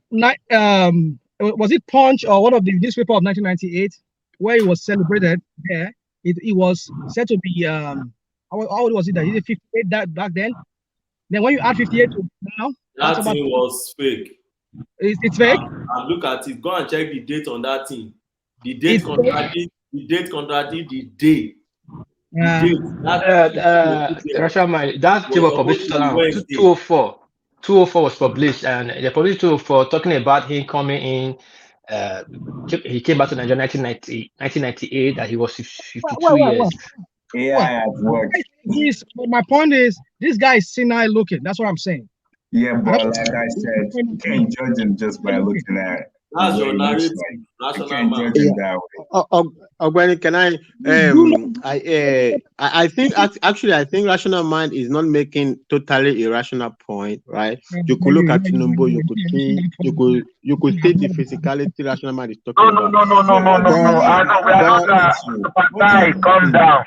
No, I know. Fatai, please. Don't let us go to that Agbado people that talk. No, I'm not going there. I'm not going there. I'm just acknowledging. I'm not going. 71. That is his age. No, I'm not talking about his age. I'm not talking about his age. I'm talking about the larger point. Rational mind. The larger point. You're saying he looks fragile. He doesn't look fragile. I don't think he looks fragile. Have you ever seen somebody that looks senile before? Does Tinubu really look senile? Can I land the point? I said the larger point rational mind is making is not like it's totally rubbish. I don't say I agree with it. I'm just saying that it's not totally rubbish. Does it look senile? You don't need to patronize me. Don't just go straight to your point. You don't need to patronize me. For that, you are I'm not making his point now. Which one is patronizing? I don't know. I know. I'm not patronizing you. I'm just making I'm leading up to the question I want to ask. I'm not patronizing. I don't patronize nobody. You know, it doesn't bother me. The question I want to ask is, by that logic, the only person that will ever be president of Nigeria would have to be around 40 years old. Even all these contestants, Peter Obi does not have the physicality to be everywhere. If being everywhere is the criteria, whoever Showore doesn't have it. We need somebody like so young, so like maybe 25, who is very physical, that can be everywhere. So that logic doesn't work. That logic does not work. My guy. Yeah, Fatai. The only thing is that when you know, okay, you use Peter Obi as an example. I don't agree with everything. I just pick random. I don't agree with everything. I don't agree with everything Peter Obi says. But the thing with Tinubu is there are some things we can't deny, and this isn't Agbado talk or conspiracy. I didn't deny it. Wait. Let me give you an example. He said like what? Yeah. We heard him say Bella Bulu. True or false? No. You didn't listen. Wait. Don't tell me I. Wait. Don't tell me I didn't listen. Can you please hold on? Can you please hold on? Please, I'm not doing that thing. Please, I hate hearing it. Please, can we just move away from that? Thomas. Wait, let me ask you a question.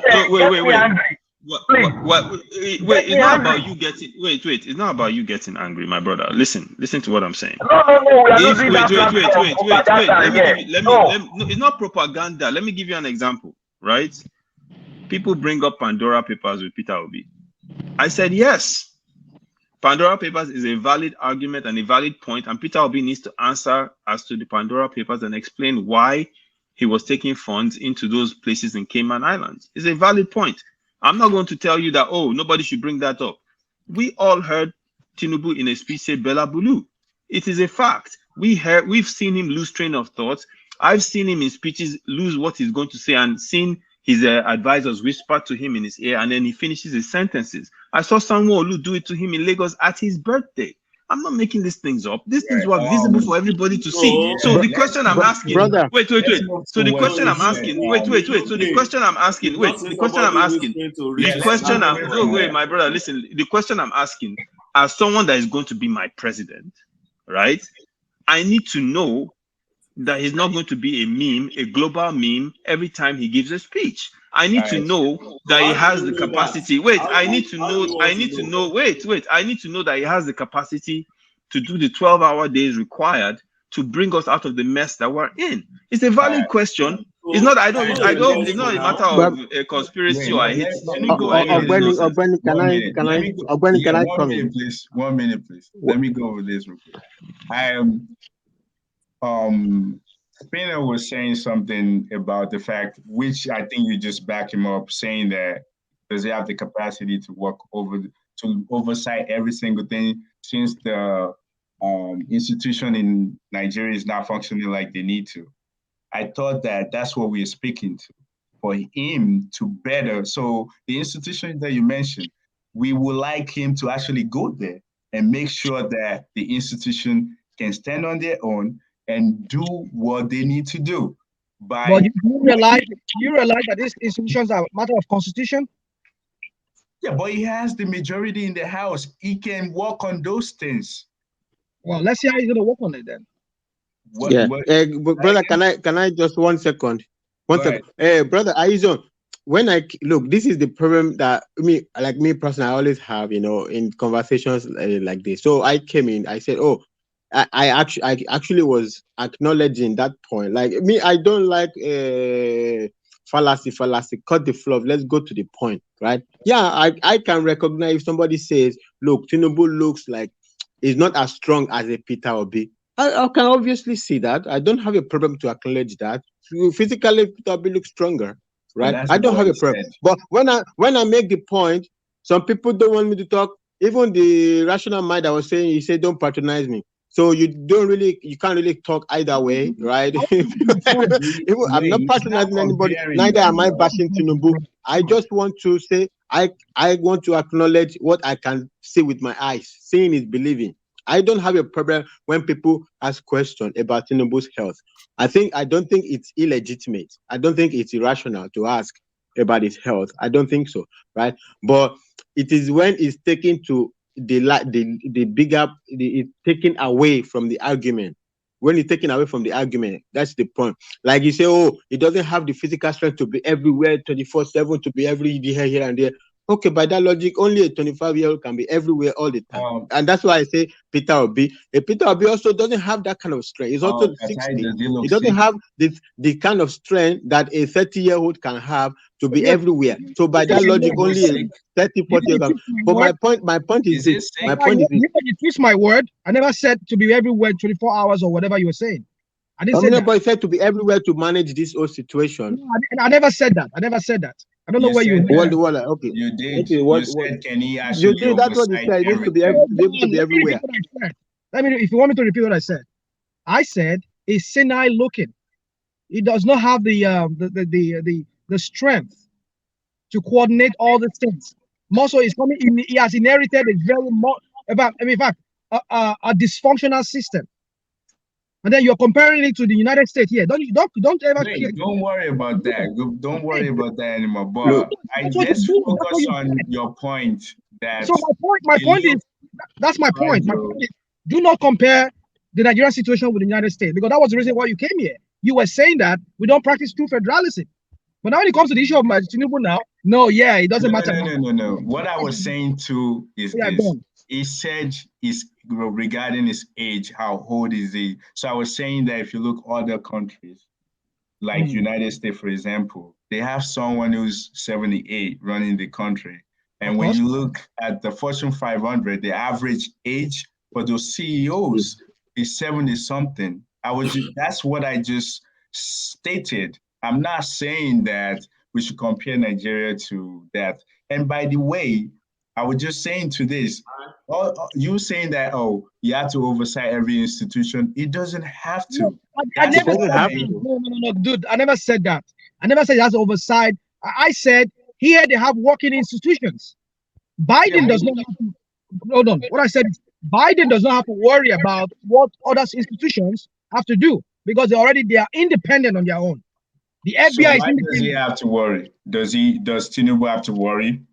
He has to worry, yeah. Which one? Which institution? So why were you here in the first instance? Because you came in here, you said Nigeria doesn't practice true federalism. That's why it is not working. That's why the country is not working. So why has every other president failed? What is Tinubu going to do differently? Yeah, but Benny just told us that the amendment made to the Constitution will allow for a true federalism to happen. And that's what Tinubu is going to work on, because you already have those amendments in place. All he has to do. How many amendments? A little bit, not full. The amendment don't give us full federalism. Yeah, but we don't need him to work on everything, though. We don't need him to do every single thing. What we already have now, work on that, make it perfect. You don't need him to. Oriola, let me say this, please. Thomas, please. I want to go, but let me just say this, right? Yeah. Go on, my brother. Yeah. I think, listen, everything is pointing to the fact that Tinubu is going to be the president of Nigeria. We're all Nigerians here. Whether we supported him during the election or we didn't support him during the election, at this point, if he becomes the president, we want him to be successful because we want our country to be better. This is a fact. We all agree to that. I might not agree with Ogbeni or Fatai or Reola about how they support him. They've given me reasons for why they support him. I respect their reasons. I think if their reasons come to pass, Nigeria will become my brother, speak for yourself. Some people don't want him to be successful. Speak for yourself. I'm speaking for myself. Okay, I'll speak for myself. So I want him to be successful, because if it becomes successful, the value of the Naira will get stronger, our economy will get better, insecurity will be reduced, and the country will become better. This is my wish for the country. If Tinubu is the person that can make this happen, I will be happy and I will support him in 4 years when re-election comes. But right now, as I'm sitting down here, from my own reasoning and my own logic, it doesn't point to the fact that he will do that. I'm not saying he won't. He is going to become president from my logic, from everything I've seen in the history of Nigeria. But what I will say is this, for all of us, please, I'm going to beg you that please, for us to maintain our credibility, regardless of who we support, we should always speak truth to power. If we support Tinubu, he gets into office. If he is doing something wrong, we should say he's doing something wrong. You know, I supported Obi during the election. If Obi got into office and Obi was doing something that he didn't promise or doing something wrong, I will be the first one to criticize him, because we cannot be dogmatic in our support for these people. We have to maintain our objectivity as citizens. So this is my plea to everyone on this platform. Okay, so I'm just begging you, let us look at it from that standpoint. Let us not look at it as, oh, he's our guy, therefore, regardless of what he does, he's flawless, he cannot be wrong. Okay, this is the only thing I will beg you people to do. And for the record, I pray to Almighty God that Tinubu is successful if he becomes Nigeria's president and he makes the country 10 times better. Yeah, that's all I'm saying. My brother, hold on. You are still putting some caveat. You said if he becomes the president, is your president elect? Yeah, he's in court now, Thomas. The thing they call. Forget about that court. Those ones are just nonsense. But make them complete the process. In our history, forget it. I saw Femi Falana. I'm going to be president of this country, whether you like it or not. And I will preside over the affairs of this country, including presiding over you. I think you must start adjusting to that reality. The sooner you do that, the less chest pains you'll have when that reality comes. Did you hear that? That is Tinubu speaking. Yeah. And by the way, Thomas, I love that clip, by the way. So, but what I'm saying is that, look, yes, our history, everything, Femi Falana said it the other day that, look, all the cases that have been taken to the tribunal, very few of them, I think none have been overturned. So the likely case is that he will win. But I'm saying if, because we haven't gone through that process. Once we go through the process, if he does become the president and he's sworn in, he's our president. And we wish him, well, we should all, I know for myself, I wish him to be successful because I want a better Nigeria. My state gets flooded every year. I don't want that to happen anymore. And if Tinubu can fix it, then he will have a lot of supporters in my region. But what I'm saying is, I'm just concerned that if this man becomes our president, can he tackle all the issues in the country? And that is a valid concern. It doesn't mean I'm wishing him bad or nothing like that. I don't, so I think the mindset that you have right now is the problem. It's not going to fix it. You just need to put the right people at the local level where you're having flooding to be able to accomplish that and fix it. Stop saying that you're expecting him to do everything. No, we don't want him to do everything. We want him to appoint the right people in the right places. Oriola, but the thing you're failing to understand is, as it stands right now, the Nigerian president, going by this constitution, it does everything is under him. That's what we're saying. Now, for example, let me say this thing. Not everything again. Huh? We need to understand by virtue of some of those stuffs that he has done. If you look at the health bill, if you look at a whole lot of things are living. That's what we have been fighting for. Exclusive list and the concurrent list. There are some certain things that we need to start holding our governors, to account on. That's one of the reasons why these guys are becoming rascals, because they believe me, I'm a saint to go and hold the president, go and hold the jugula of the president and be with him. Now things will change because of some of those laws that Buhari signed. We are going to see the effect of some of this. Henceforth, starting from the bar of governance have been raised in Nigeria. Henceforth, we should be holding our state governors by the jugula. This thing has been signed. What are you doing? Okay, if the president has not given you the support, let's know so that we can call out the president. But as for this, what is the blueprint? My friend, you see what you just said. I need to go. Sorry. Okay. I interject. And I just Yes, Ajali Koko, come in. Yeah, let's hear from Ajali Koko. And Ajali Koko, before you come in, after Ajali Koko, I want us to react to this video, the obedient supporter causing nuisance in the plane. I beg. Yeah. I mean, it's like you have to lose me then because I'm tired of this be something that you people are always talking about. These are the issues. My brother, you can't tell me what if you want to lose, if you want to go, you can go. I'll leave. It's okay. I'll leave. But I'm just trying to tell you that. Thomas, relax now. Okay. Let me say this. Let me say Abaja, this. please. We don't want Can I just stop 1 minute? we don't want wahala. We don't want wahala here this night. Please. Everybody should take it easy. Abaja, please. I'll be leaving. Okay. I just want to appreciate that last speaker. Is he Ian also? The last speaker that talked about He's on. his own that want us to I really want to appreciate what he said, and yes, and I know that's what I will only advise him that he should please ensure that when he gets to that other hand, Datti-Ahmed'S and all those platforms, you should try and spread that.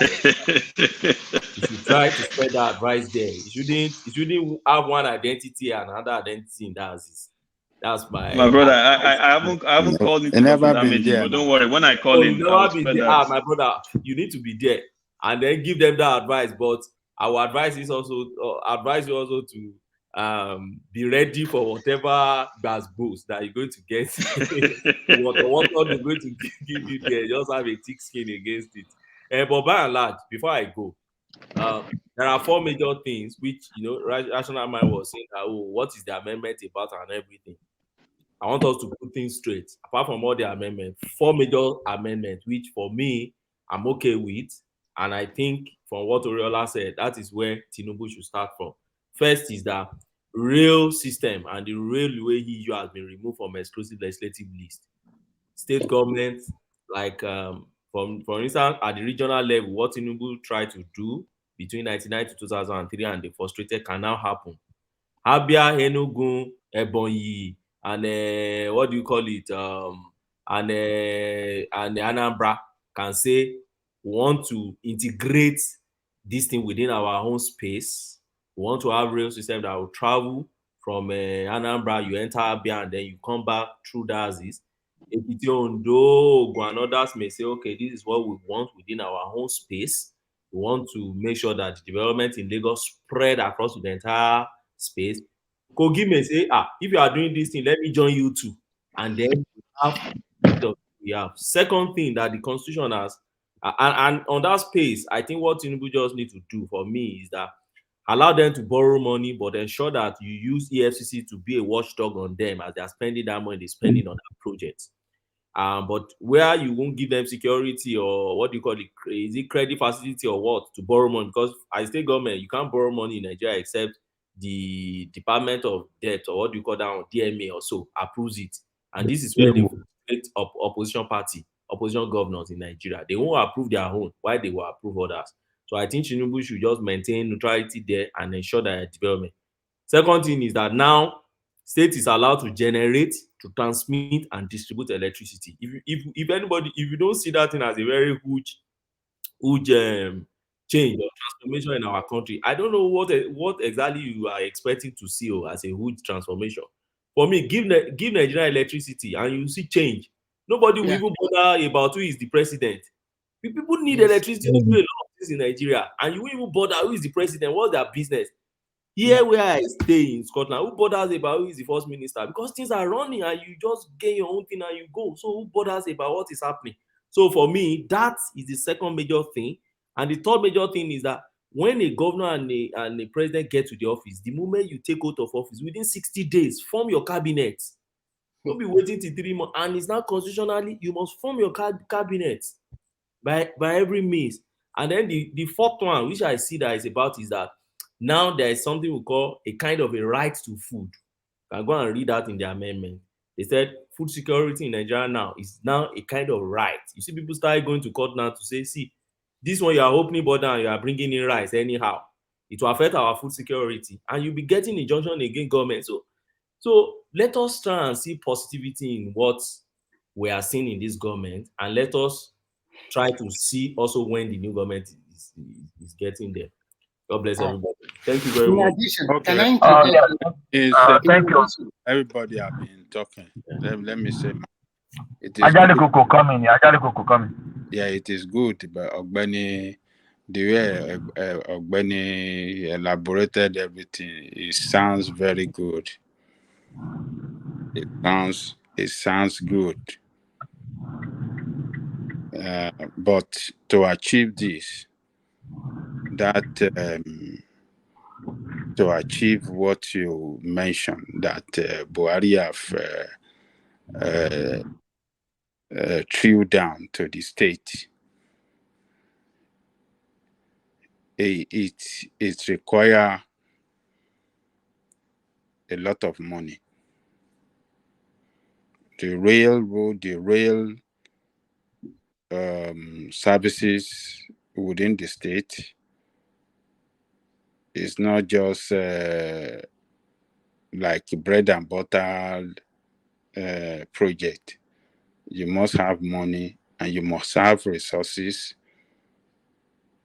that you can use to achieve it, either through private means or through PPP or whatsoever arrangement you want to go about it.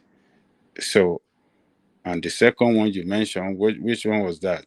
I think the electricity. You must have the capacity as well to have that, to generate electricity and do all these things. Electricity generation and distribution and all those, transmission and distribution, it takes a lot of, resources. A lot of resources have to be committed into it to achieve it. You see, when the state and local governments cannot have resource control, it is going to be very difficult for them to develop. And that is the key. Federal government must allow that resource control. They must release that resource control to the state and local government. That is what can bring fast development across the country. So what they have done now is like, I'm giving you goat, but that rope on the neck of the goat, I'm still holding it. So it's as good as I'm not giving you anything. So the federal government, what they have done in this difficult time, that it is a lot of country, a lot of states in that country are going through they are going through that serious challenges on revenue generation. A lot of them cannot even meet their target. A day before yesterday, the Anambra State governor, cried out that he couldn't achieve the set target for his revenue generation. His target is $4 billion naira a month. But this guy could not even achieve, he couldn't even achieve 2 billion. Is struggling above 1 billion. But Ajare Kuku, is it not excuse these governors are giving us? Are they not lazy? Is there not any means to generate money? Which more means than do you want to? complaining? Which means do you want to slaughter people to? Baba Jaleko, can you let me just interject for just 20 seconds? No, let me run down. Let me run down. You guys have been talking. Let me run down. I will I give have you not been talking. Yeah, let me run. So even the federal government is not meeting its revenue target. Every state cannot be like Lagos State. Lagos State, yes, could see railway as a very important project to embark on in order to solve its transportation problem in the state. Not every state that we see that as important. For example, Ogun State, what do you call it? Railway services is not important. I mean, it's not it cannot be a priority. As well as what do you call it?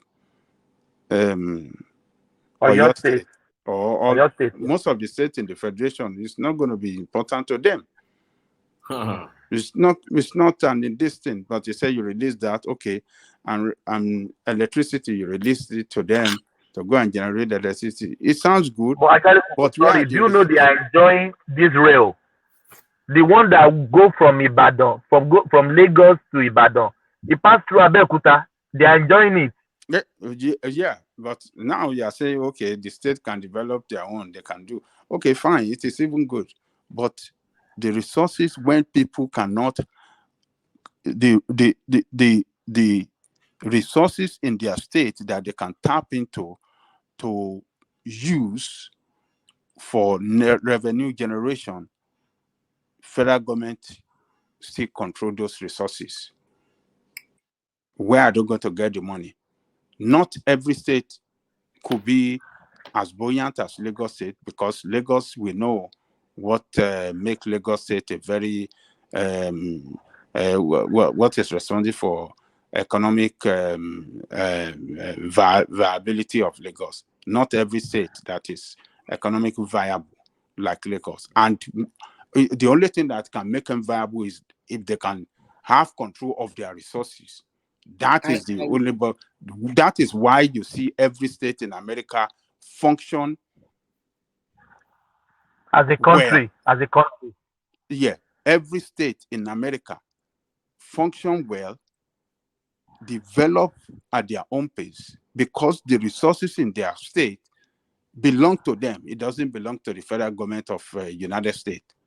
But you, federal government, hold on the control of the resources. How would they source for that revenue when it is so? I'm not saying that the state cannot do something, but when that is the backbone of whatever sources, that is the root. That is what they can tap into. Can I just ask you a question? Okay, yeah. What about the states in Nigeria are quite smaller when you compare them to American states? There is what we call joint partnership. 2 or 3 states can come together and put their resources together, and they can generate electricity. And there's also what we call off-grid electricity generation. You don't need to build a big plant. We are in the age of solar. In where I live in Ibadan, there are so many houses that within just under 800,000, they power their house themselves through solar power. So I think leadership must exhaust every avenue to generate resources. It's not all about going. That's why I said they are lazy. They are lazy. It's not all about federal government. Of course, we know that they are still holding to resource control, but at the same time, some states are getting derivation fund from the federal government. And I will give you a very good example. Ebonyi State. I look at Ebonyi State recently. The governor, they have done a wonderful job. I think it's all boils down to leadership. So if you really want to perform as a leader, you will. But if you don't want, you won't do nothing. So I don't want us to be making an excuse about fund or money. The America you are living today, it takes them hundreds of years to become where they are now. So I just want you to look about joint resources or joint ownership.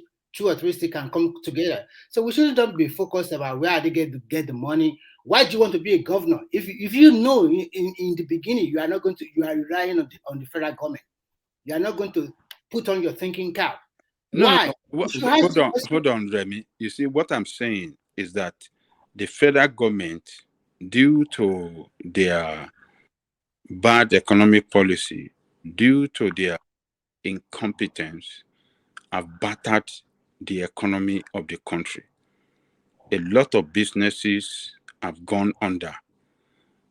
International investors, large portion of them have run away from Nigeria. So you see a situation where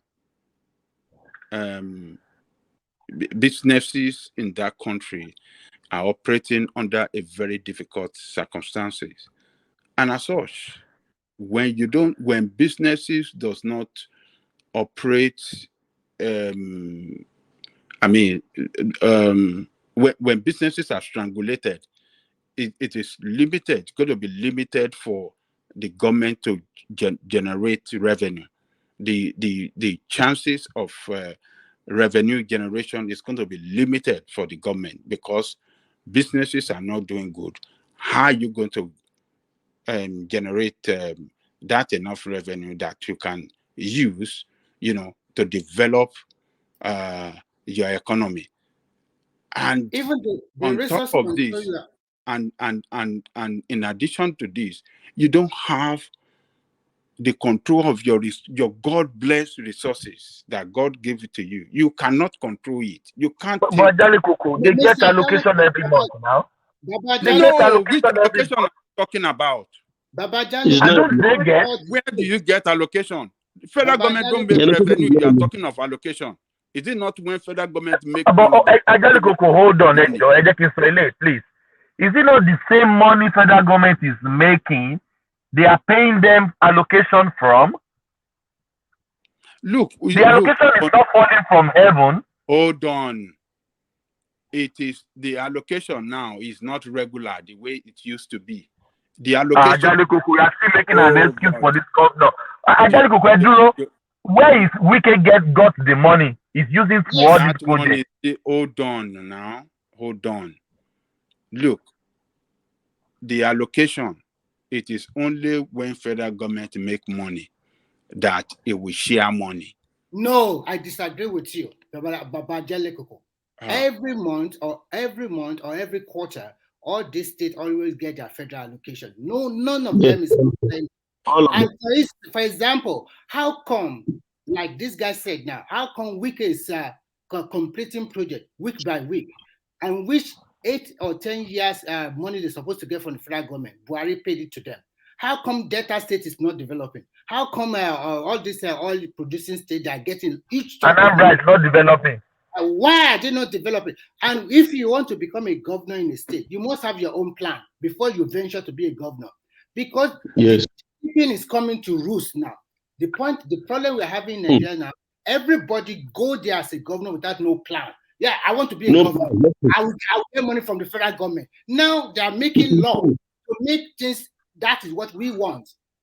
I bet you, if there is 70% constant. I'm not condemning this. It's enough.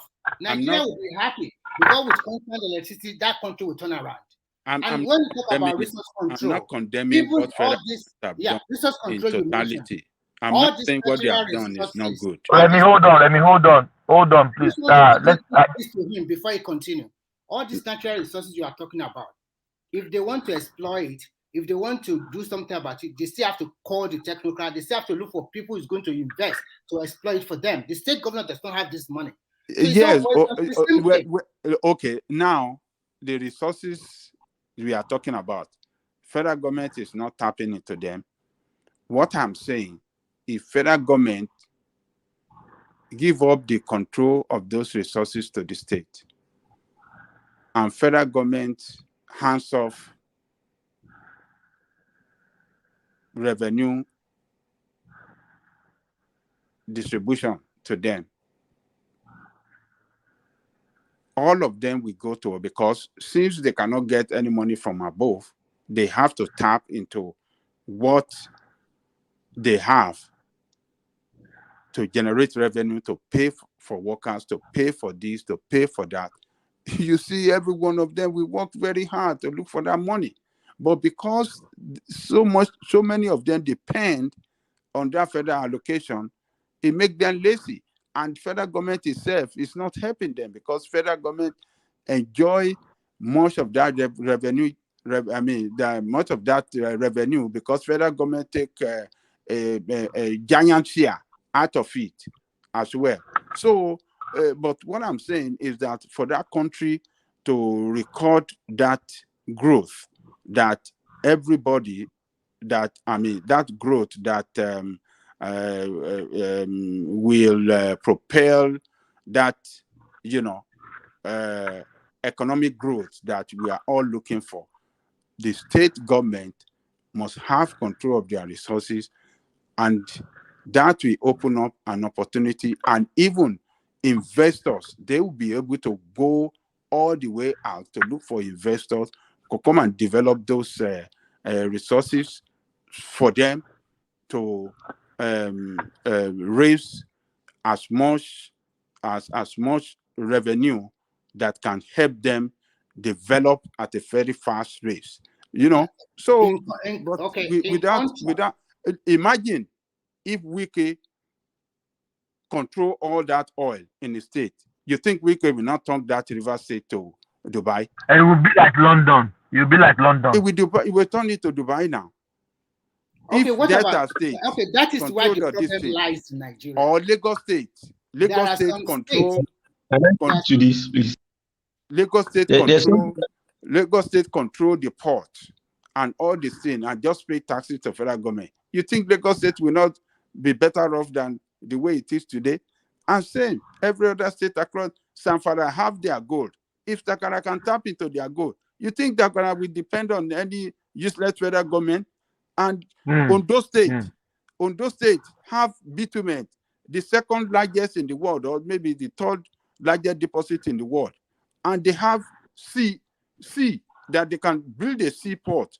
And you think Ondo State will not be even better off than Lagos State? So, Baba, there are a lot of things. I will ask you another question. Yeah. I will ask, before you continue, I will ask you another question. Now, you made a very good point.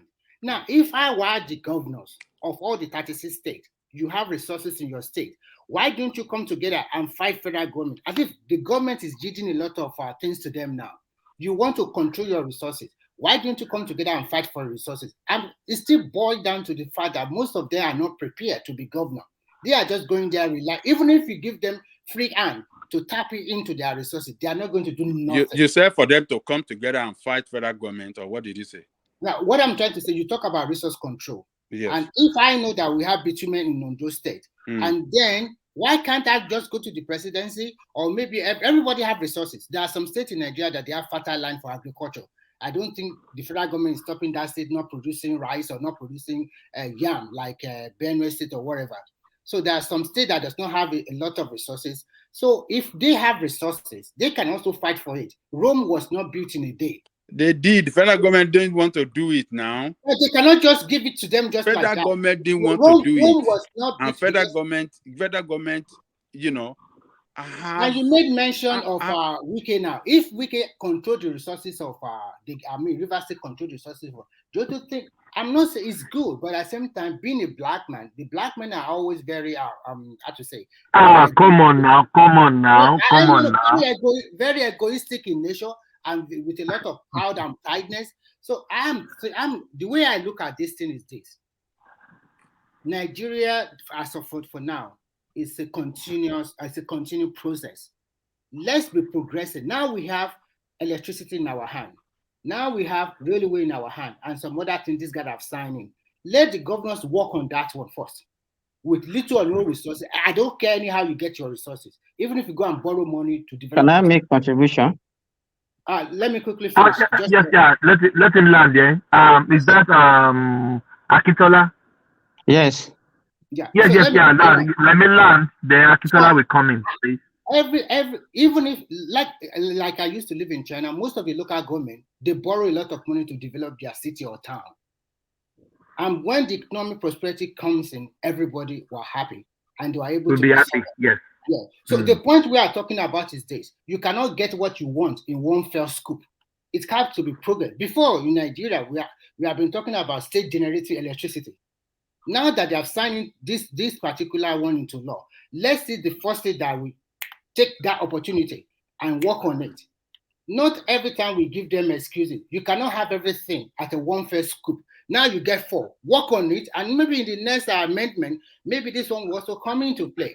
What I really want is that I want the state to also have what we call state police, in which all the 36 state governors already accepted that we need state police. But my fear is that, just like every black man, maybe they will control it too much and then they will use it against their opponent. But first, we should have it. If we have state police, creation of generational and creation of electricity by state, and if everything goes hand in hand, that country will develop, will progress. Let me. I'm very sorry. That state police, just forget about it. It will never happen. It will never happen. You can't say that. No, my brother, go write it down. It will never happen. Because even now, the governors they are like a small demigod to themselves. Even though they don't have the state apparatus, state police in their hands. Just imagine. Let me. Just imagine. Wike has the state into his hand in this election. Do you know what is going to happen? Even though he doesn't have the state police in his pocket. Do you know what? Do you see what happened Thomas, I agree with you. In initial stage, they will use it. As we continue to metamorphose, things will change. I know initially they will bastardize it. They will use it against their opponent. Because now we don't have enough security personnel to man that country, where the population continues to grow monthly, every year. It continues to grow without no restriction to population. We are probably, I don't know whether we are up to 200 million, but I think we are more than 160 million people. And then what about the personnel that is manning the security? It's not enough. There must be a way that they should recruit more people. And if they recruit more people, you cannot bring people from Zamfara to go and man in Ibadan. Now you can speak the local language. Thomas. Yes, Bartholomew, how are you? Yeah. Thomas, please, can you give me 5 or 10 minutes? Let me talk to Ajana before I go to sleep, please. No problem. Yeah. Go on. Okay. So, Baba Ajana, are you there? Yes, Akitola, you come. Bartholomew came before you. Just hold on, please. Yes. Yes. Go on. Yes. So, Baba Ajana, I have a discussion with you today. I did hear you. Okay. My first discussion is, me and you all of us started this very coming out in this very platform before the election, and we all know where everybody stand at. Me and you was pushing for the best of candidates, not even all these old cargos, so be them and all these things. We've been trying to see if Nigeria can produce someone that is new, just like a Showore. But I can see that you my best friend, my brother Ajele Koko, have disappointed me a lot, because today you jumped to yesterday I was listening where you were bashing everybody because they were saying something against Showore. But tomorrow you will turn to Tinubu. Today you turn to the Igbo people. No, hold on. What are you saying, today, Bartholomew? What are you saying? No, let me just. I just want to tell him what I want to tell him. Then Let him talk now. Let him talk. Yeah. Are they listening? So today, one man was saying something about the king of this Eze of Igbo people that live in Lagos, that say something about the market, whatever it is. And you again, this Ajele Koko, that me and you that live here in America, live in another man's country, that receive all the good treatment of humanity here. Nobody can harass you in America, and you will leave the person go free, not to harass the person back. And you are telling me that, huh? Are you sure? I live in New York. Nobody will harass me here and go free, and without me harassing back. No, that's a lie. Stop lying. Huh? No. Let him run through. Let me finish. Okay, let me finish. Okay, let me finish, please. So you, the same Ajan Lekoko, at the same time blaming the strangers, majority of the Igbo people that lost their little business. Some of them lost their little business that they're doing in Lagos because of this very election say, election not say. I'm not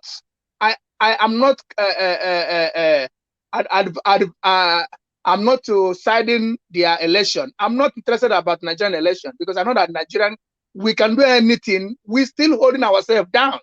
But the most important thing what is breaking my heart, me and you that already came here in another man's land, and you are still telling us that, oh, why the Igbos are not calling the police to come for their head. Now let me ask you a question, Ajaleko. Is the Igbo people are the one that attack my Oduduwa people in the church in Ondo? Is the Igbo people are the one that killed Fashoranti daughter in Lagos State?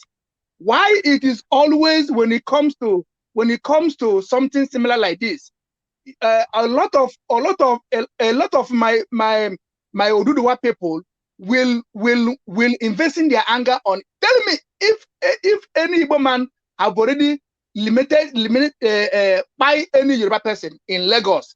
Why? Because you are here now today calling IPOP terrorists, telling us that Sunday Igboho and Nnamdi Kanu are not fighting the same cause. Sometimes you talk from different side of your mouth. I hear when Joel call you, he said that you are what Igbo people call Okenye Arorala. It means elderly person with a bad character. Because of I've been listening, hold on. Let him run through now. I'm not abusing him. I'm just saying my mind. I'm not disrespecting him. I tell you, it's my friend. So if you want to side, me and you were siding Showore, that this is the type of people that we needed. But as soon as it comes to Tinubu, boom, you leave Showore, jump to Tinubu. But anytime they bring Obi, back him. Now you leave Showore, start attacking Obi. You know, if all of us want to be neutral, let us be neutral. All of us are human beings. This world that we see we can never live here forever, and nothing lasts forever. Highest we can live is 100 years. It does not matter how much you acquire. It does not matter how much wealth you acquire. What matters is the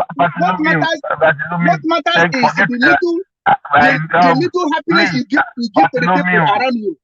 Huh? Bartholomew, you don't need to tell us that everybody will die. All of us will die one day. Okay. No, I'm not telling you. I said all of. No, listen. I said all of us, including me. We are not living here forever. We are not living here forever. Shut down in 30 minutes time. Can you please respond? Okay, let me know. Okay, let me stop there. Let me respond. But let me listen to my brother. Let me respond, Bartholomew. Thank you that you came in, and I thank you that you interpreted what Joel said in Igbo language. You see, let me tell you this. I still remain committed to Showore. If I have to vote today, I will still vote for even though Showore will not win. I know that Showore cannot, but I will vote for him because I know voting for Showore is voting for the right thing for Nigeria. So I've not changed. So today,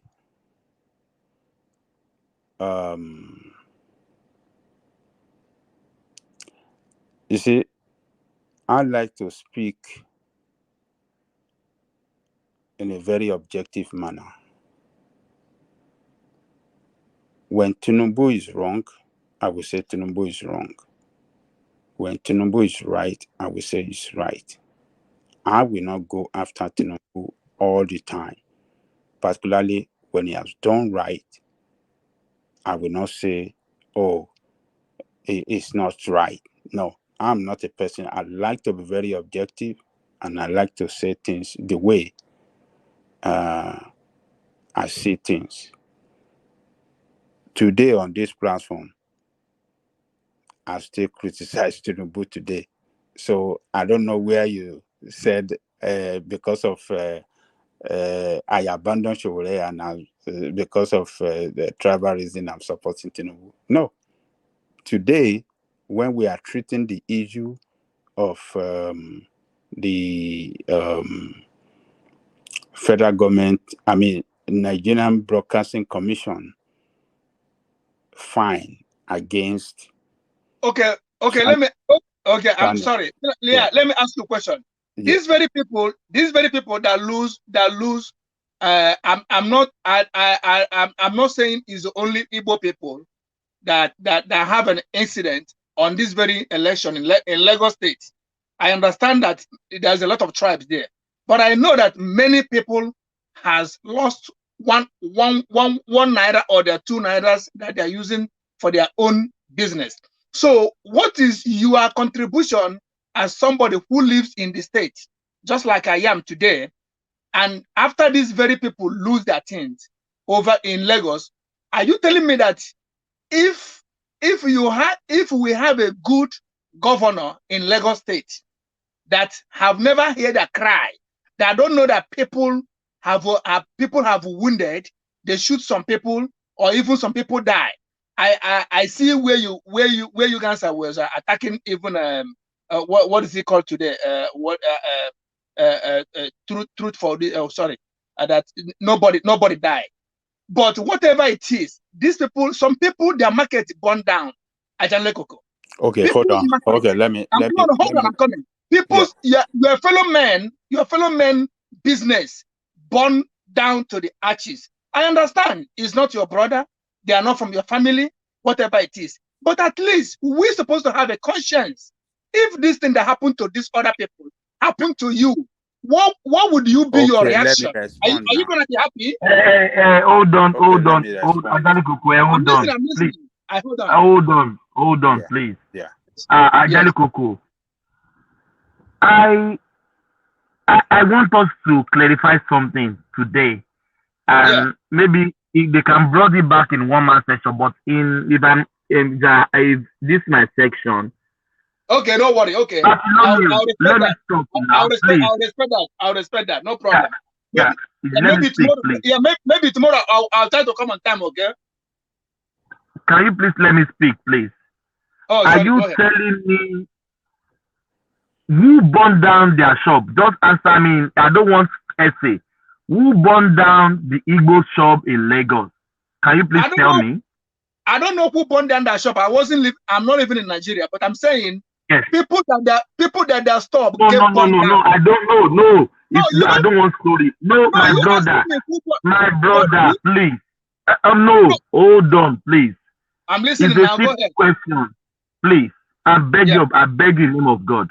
Who burned down Igbo shops in Lagos? I don't know. I wasn't living there. Okay. That one is fair. You don't. Okay.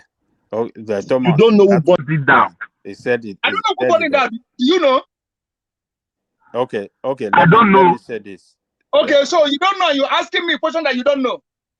Okay. But I don't know. Maybe you know. Because hold on, please. This is not shouting, please. Hold on. Listening now. Let's just I'm listening. my brother. Just pull it down. Okay. I don't know who burned it down. You don't know. So what is the bone of contention here? I don't know. Yeah, Let me finish, please. Let me finish. Go ahead, What you are insinuating in your voice is that it's some people that burnt it down. Am I right or am I wrong? That's not what I said. I said people that lose their business, people that their market bond, people that market bond, they are also human beings. Bartholomew, market bond everywhere in Nigeria. Yes. It's not only in Lagos. Yes, I know, and people die everywhere in Nigeria too. Yes. Okay. Thomas, let me. Actually, Coco, rescue me. I don't understand this narrative because I hear it always. Okay. Market burn. So who burnt it down? What happened? I didn't know. You don't know who burned it down. I don't know who burned it down. But there was a topic this night, and the Angelica were Thomas, saying. let me respond. I'll keep quiet. Let me respond. Why always the Igbo people in Lagos are insinuating a problem because of what happened in Lagos? So are you telling me that? Can you please let him respond? Let me. I have some minutes to go. I have a meeting to catch up with. Please. Okay. Let me say this. Go ahead. On the issue of what I responded to what the video that one man showed us. Is it, what do they call him? Is it one kind of or what do they call him in Lagos? Mm-hmm. That was threatening. It's not threatening. You don't hear. I will explain to you what the man said. It wasn't. Can you let him speak, please? No, it wasn't threatening. No, hold on. It wasn't. This is how you feel it. That is, if you don't know, the man was speaking Igbo language and mix it small English. The man said that every time people go to store, they will get attacked on the road going or on the road coming back. That they don't know what else again to do. That if someone is killing you and you are not fighting back, one day the person will just buy you for nothing. That if government of Lagos cannot help them, that they will go to Igbo land and bring IPOP security network to come and help them and guide their store. The man did not say they will come and fight. He said they will come and help them and do security and guide their store. Now, IPOB in Nigeria is a terrorist organization. How is it a terrorist organization? Hold on.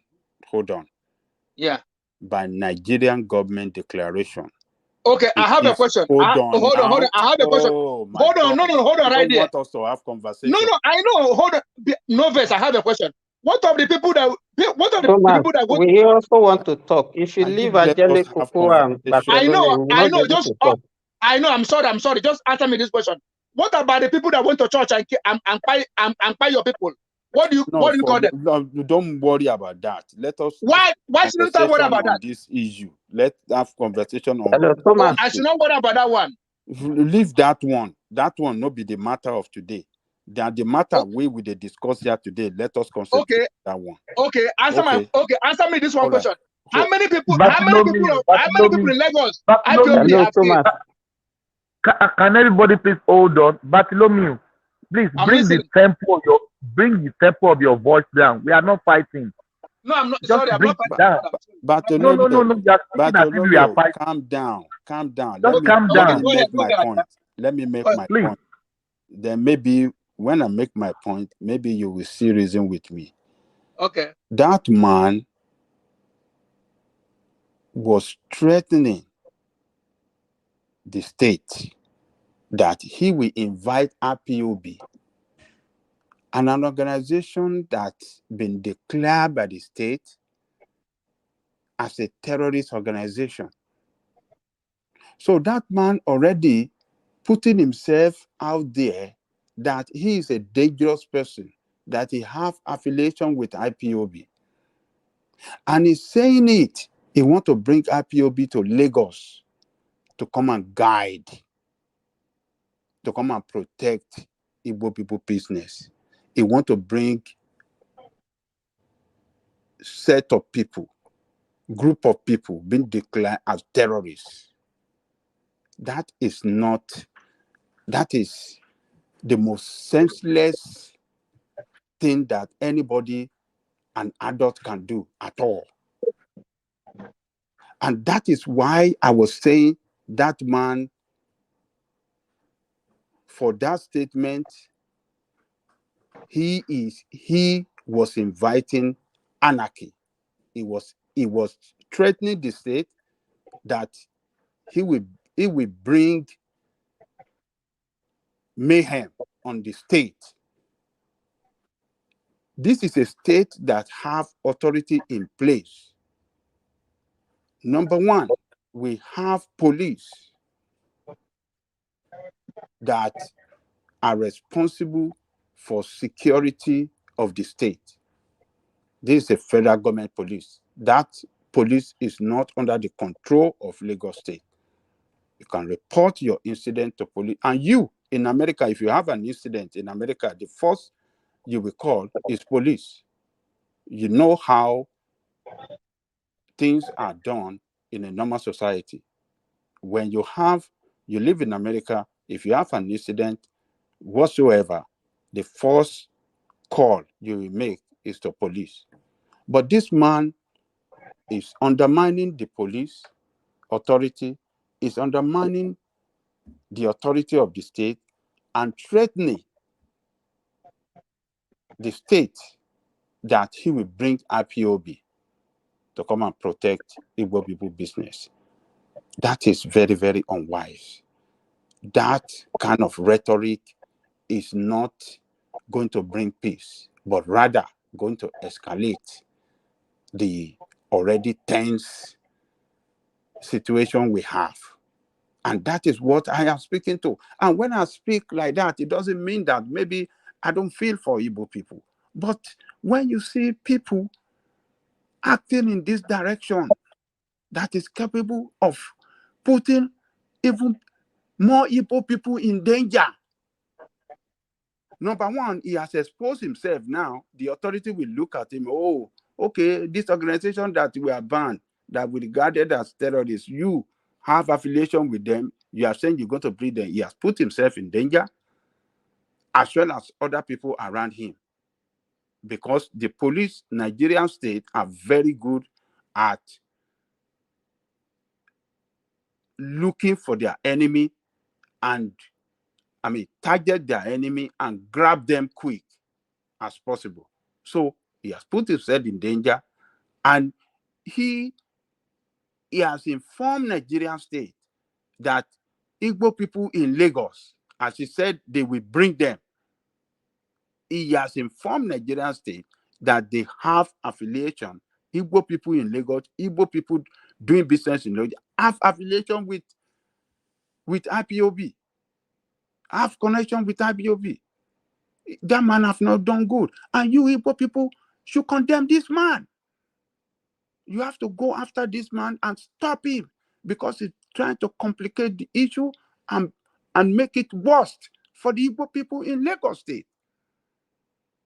So, look, the market that got burned, like I said the day before yesterday as well, when people hyper it on internet, oh, this is, they are targeting because Igbo people have market. It is not only Igbo people that have market, that have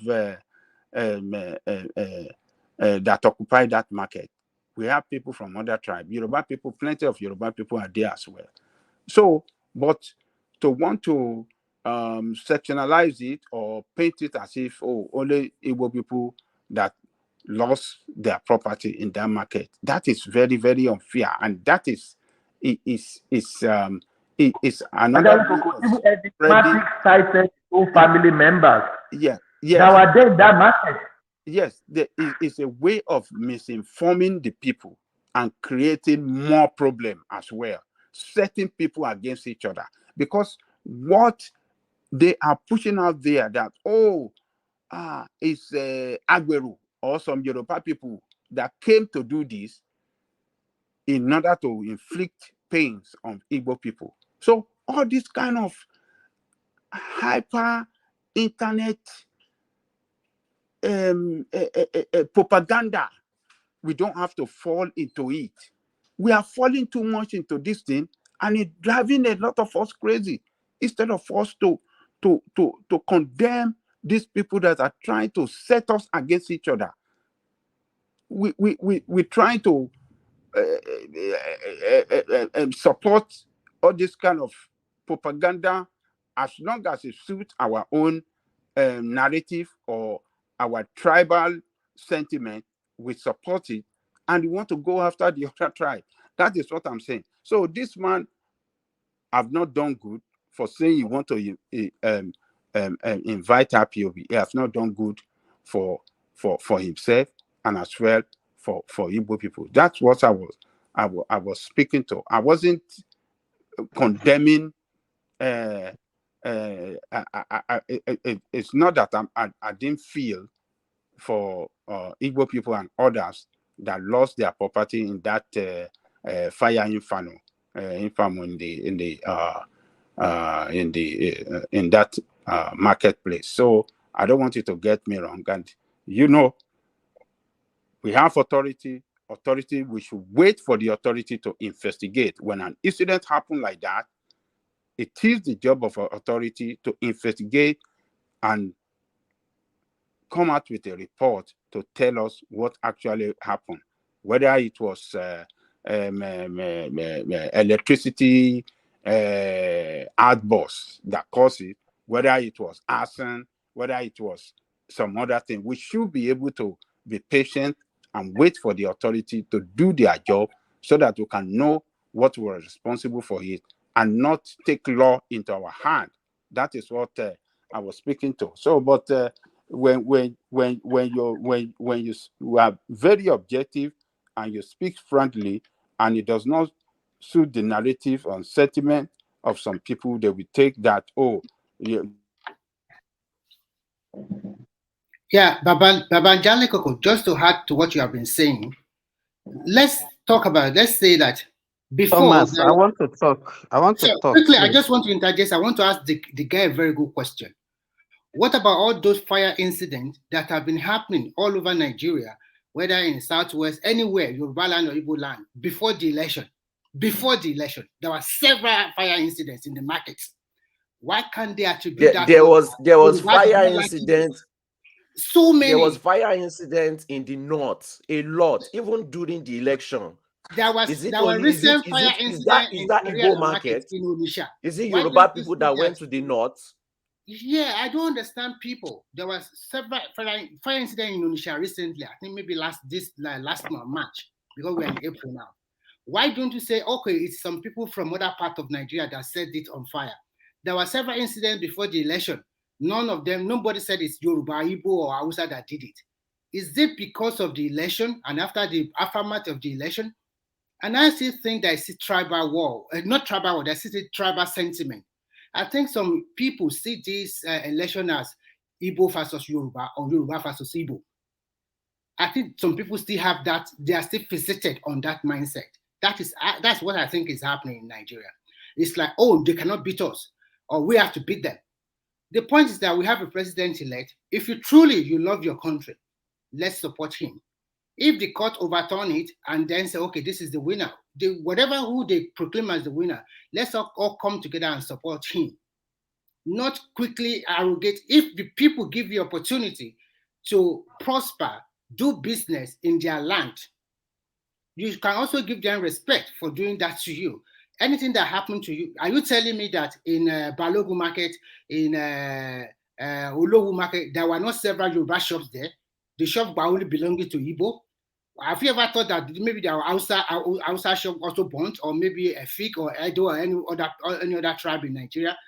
I think it's high time we just have to reason with our senses. Not everything is political. Remy, do you know that Joshua get born last year November? Yes, I know. Yes. Can you hear me? Yeah. Alade Market get born last year December. Balogun Market get born last year. There are drivers of shops that get born last year. So are we saying it's the Igbo that burns those shops? Because when I hear this thing every time, it just gets me crazy. And the alarming part of it is that the people that lost their wares, their clothing or their whatever they are selling, it's a big thing to bear at this particular moment, whether it's heart of God or whatever. So you people just continue to sell the narrative. Are you going to help those people that lose their money or that lose their shop? You are not going to do that. And you continue to propagate tribal sentiment every time. How many people have you helped when their wares or clothes got burned? How many people have said, okay, fine, this thing has happened, let me help them?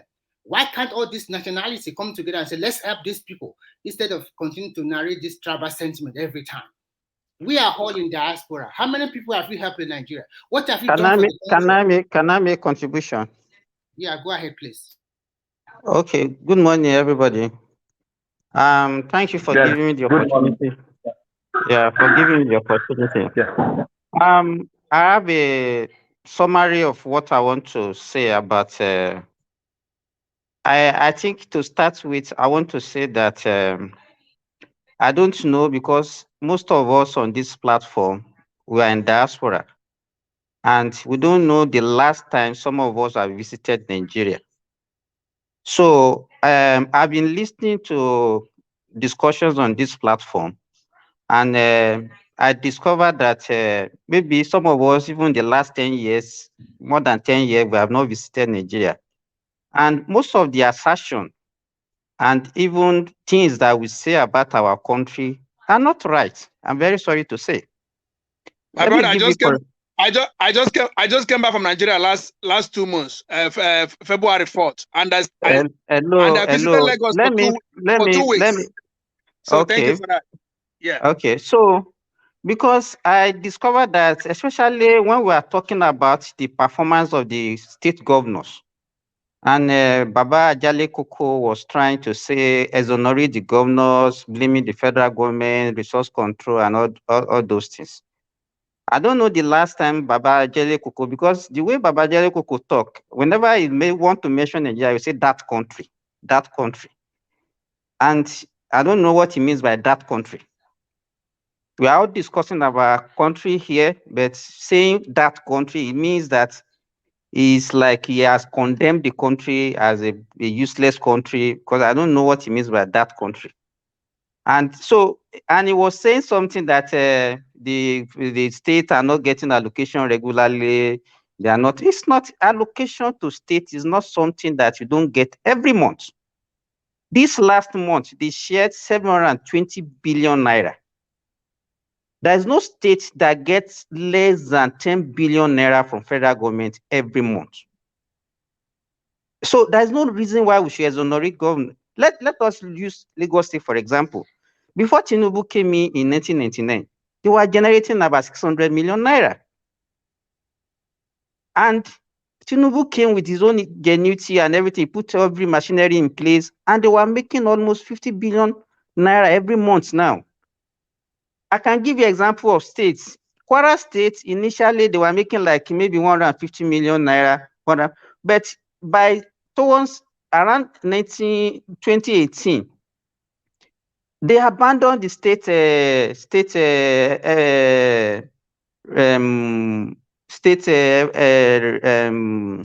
what's they call it now, that generates revenue for the state, and they put in like a PPP, and Kwara State that was generating like 150, 200 million naira every month, they started generating over 2.5 billion naira every month. That's what we are talking about. And when we are talking about resource control, I don't know what you mean by resource control. Every state have their resources. I can give you an example of Kwara State, for example. They have marbles. and people are mining this marble. And the state are making a lot of tax. They are taxing these people that are mining this marble, and they are making a lot of money from it. Federal government did not stop them from making it. In Osun State, they have gold in militia, and they are mining these resources. And the state people, they are also getting money from all these things. So we don't have any excuse for exonerating any governor for no performance. But we are all fixated on at the federal level. And every little things we blame federal government. Every little thing we blame federal government. It's not like that. State government can generate a lot of revenue if you have it. Why are some states performing and the other states are not performing? We are talking about River State now. River State, before Wike came in, what were they doing with their resources? Delta State gets more allocation, more even from their 13% derivation. They get more money than every other state in the South. That's what I asked. Where did Wike get the money he's using to do projects every week? River State is not number 3 in that South. Delta State get more money, Akwa Ibom State get more money than River State. So what are they doing with their own money? Those are the things that we're supposed to be discussing. When we talk about electricity, we all remember when Tinubu came in that time, when he brought Enron. It was Obasanjo that frustrated his effort. And now that they've already removed this thing from the federal government and they say the states should be able to generate this thing, let's wait and see. Some serious states can generate this thing and they can provide electricity for their people.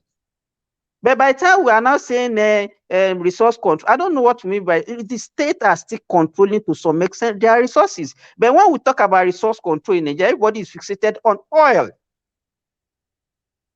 It's only that oil in the Niger Delta that people think about. But there's some other things that people are mining in some other states. And they are making, people are just looting it. And the state governors, they are just watching because they get money, free money from federal government every month. The other time, Babajele Oko was making excuses for Benue State.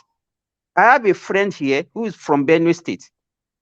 That governor, I'm very sorry, has looted that state to the bone marrow. He went on an industrial expedition in Europe, brought some people to come and invest in the state, used the state's money, gave them land, gave them everything that they needed to site industry. They started the industry, and he converted the industry to his own. And that was why people voted against him and voted him out. So most of the time, we don't have facts about what we say. We just talk based on what we used to know. It's not like that. There is a lot of things that is going on in that country that we don't know. On this Igbo, I mean, this tribal, whatever, I don't know why they are fixated on Lagos. I live in Ilorin, I live in Oshogbo, I know what is happening in most of the southwestern states. Igbos are not only in Lagos, they're in other Yoruba states. Did you hear of any attack on any of them? And the way they behave, Yoruba people give them opportunity to thrive. If you get to Ilorin now, you see a whole street belonging to Igbos. I have businesses in Nigeria, and even I farm in Nigeria. My neighbor in my farm is an Igbo man. We'll have association where we have Igbos as part of our executives. I'm very sorry that it's not I've been tribalistic, but all these things that I mentioned, it cannot happen in Igbo land. The burnt market get burnt everywhere in Ilorin, but shortly after the election, one market got burnt in Borno. We don't attribute it to any tribe.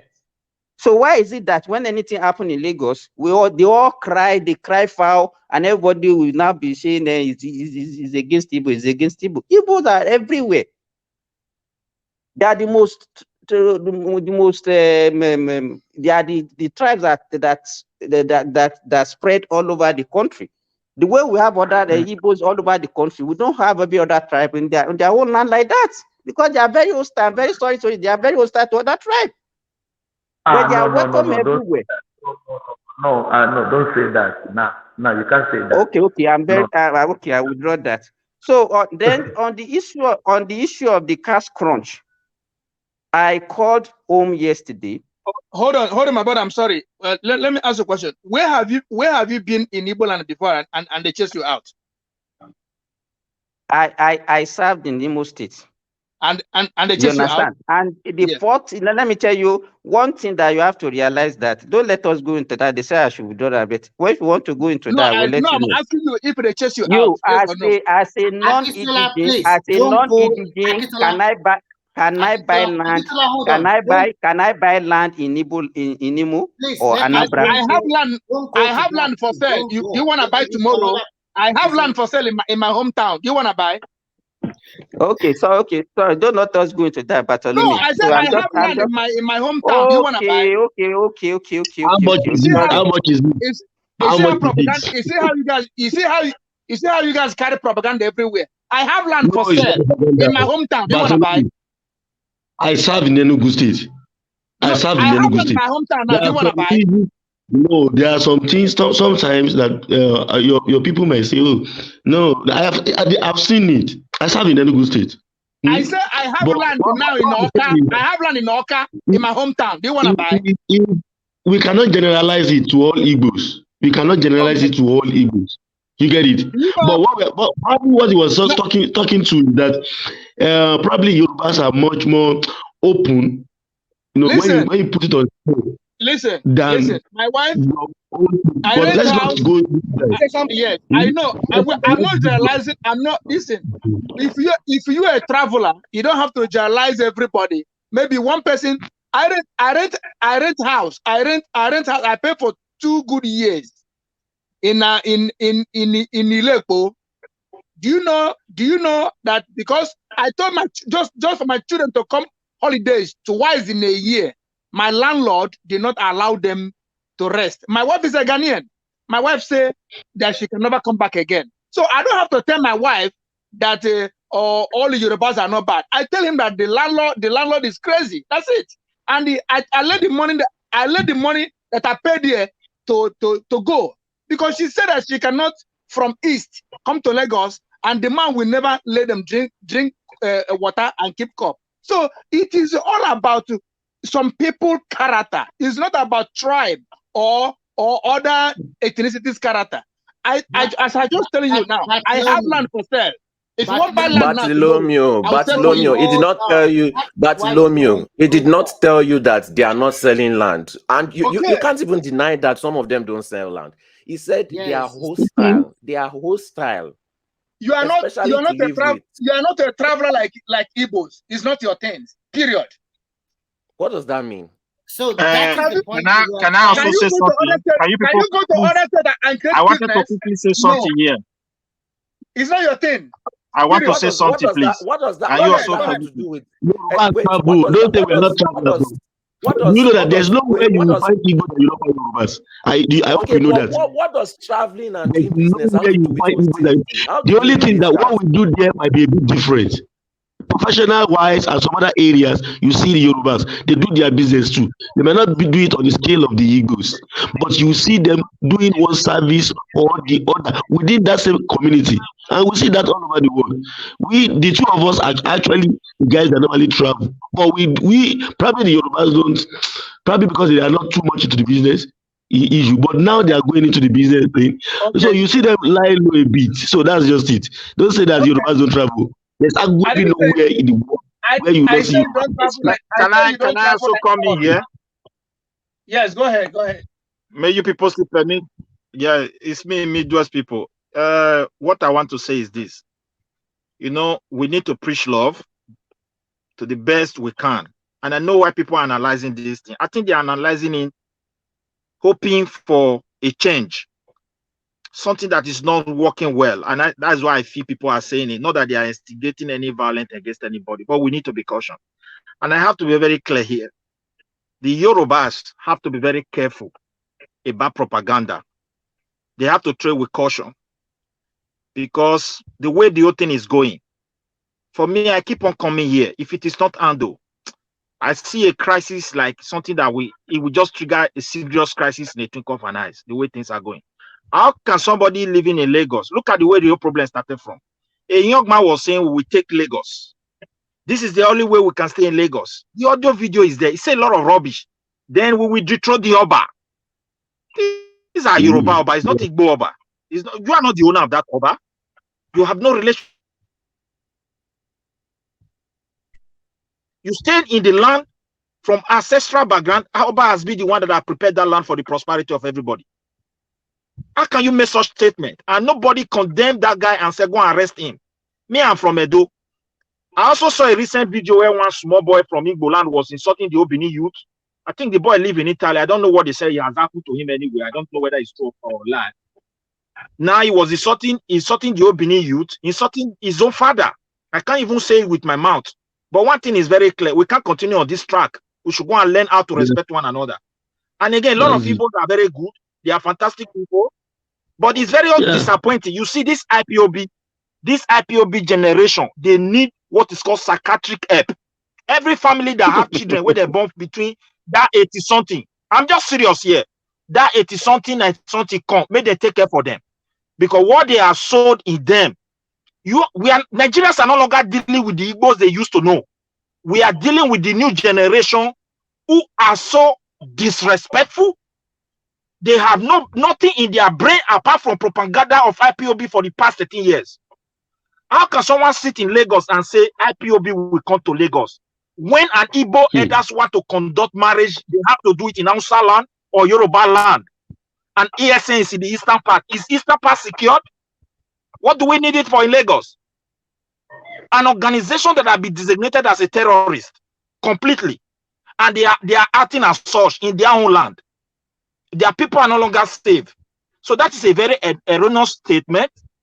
And I think as a header, he should withdraw that statement and clarify himself before people start, analyzing it in a wrong way. If he clarifies himself, maybe people will understand the point he's talking from. But that word is so expensive. And we need, and again, all this, the bond market, na Yoruba, Agbero. Everybody wait there for Lagos. Whether Binio, whether Unsao, Agbero, not for Bini Parable, they say, wait to concern Agbero with overload. Now you load your motor, make it break. Agbero bring it hand, you put money. You don't want to know whether it be Yoruba. Where they don't enter our streets, they don't know be good, they don't know be this one. They task everybody. They look person face. Me and they do business for Nigeria, they carry something for Lagos, they know what I suffer for the house of time. So we're not going to feel because of saying now only Lagos now Agbero come day. And that guy will still campaign for Vivo, where they call Vivo.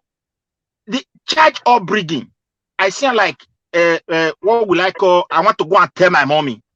I not see her like picking where Papa really spend time talk to. Because if he is a true son of the soil, he's supposed to be the number one person to condemn that first video. Because that is his father's land. But he saw the video, he could not address it. And that video, it triggered a crisis. So it is high time we start respecting ourselves. And I'll make it clear. This generation of Igbo growing up, the one they born 80-something, 90-something, their parents should start telling them the importance of respect. If you think you can be, people give you chance, you live with them peacefully for many years, and you are using your hand to look for problem because you can go to social media to narrate that these people are bad. When they come, there is what called reaction to an action. And when we narrate history of Nigeria, Igbos, you see their action, but they settle down to only narrate the reaction. This is a problem that is looming already in Lagos. We don't know who is going to what. I thank God. My prayer is that if Tinubu become the president, by court or Obi become the president, I told you I supported Peter Obi. Court can say tomorrow Peter Obi won. We can't do anything. There's nothing we can do. The armies are there. The police are there. This time around, they can demonstrate peacefully. But when the court say final, it's over. Which demonstration are you going to do? Against who? Against Supreme Court, if it gets to that level. So there is nothing we can do. So we should prepare our mind and tread with caution. The country is boiling. Everybody is hungry. And some people are just stirring up this anger in people. What are you taking Yoruba for? Does that mean they cannot secure their land? That Oba where you say no be when I want go when they throw mat go give, he has the power to put security there. Do you know how many youth they control? But you want to bring it down so that he will not be able to talk to his people, and that will be dangerous for you for your business. My brother, Huh? which Oba you said the throw mat? Which Oba you said the throw mat?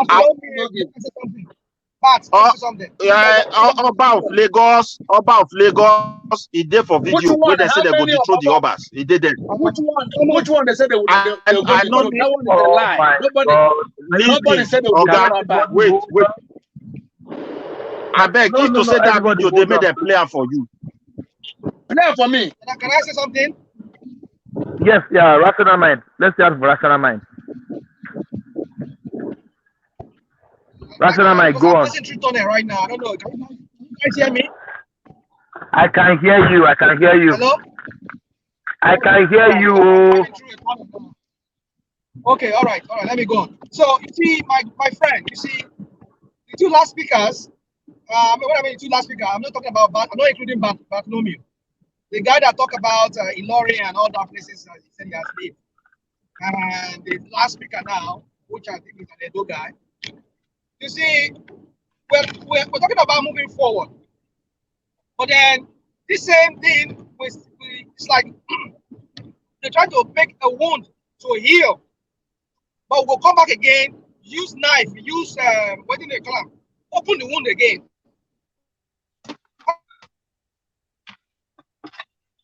What happened in the sense that, in my village, the Igbos they're part of the cooperative society, but where in Igbo land can they do that? I mean, dude, are you here to make a point that, the same point that Igbos, they have issues, or you are here to make peace?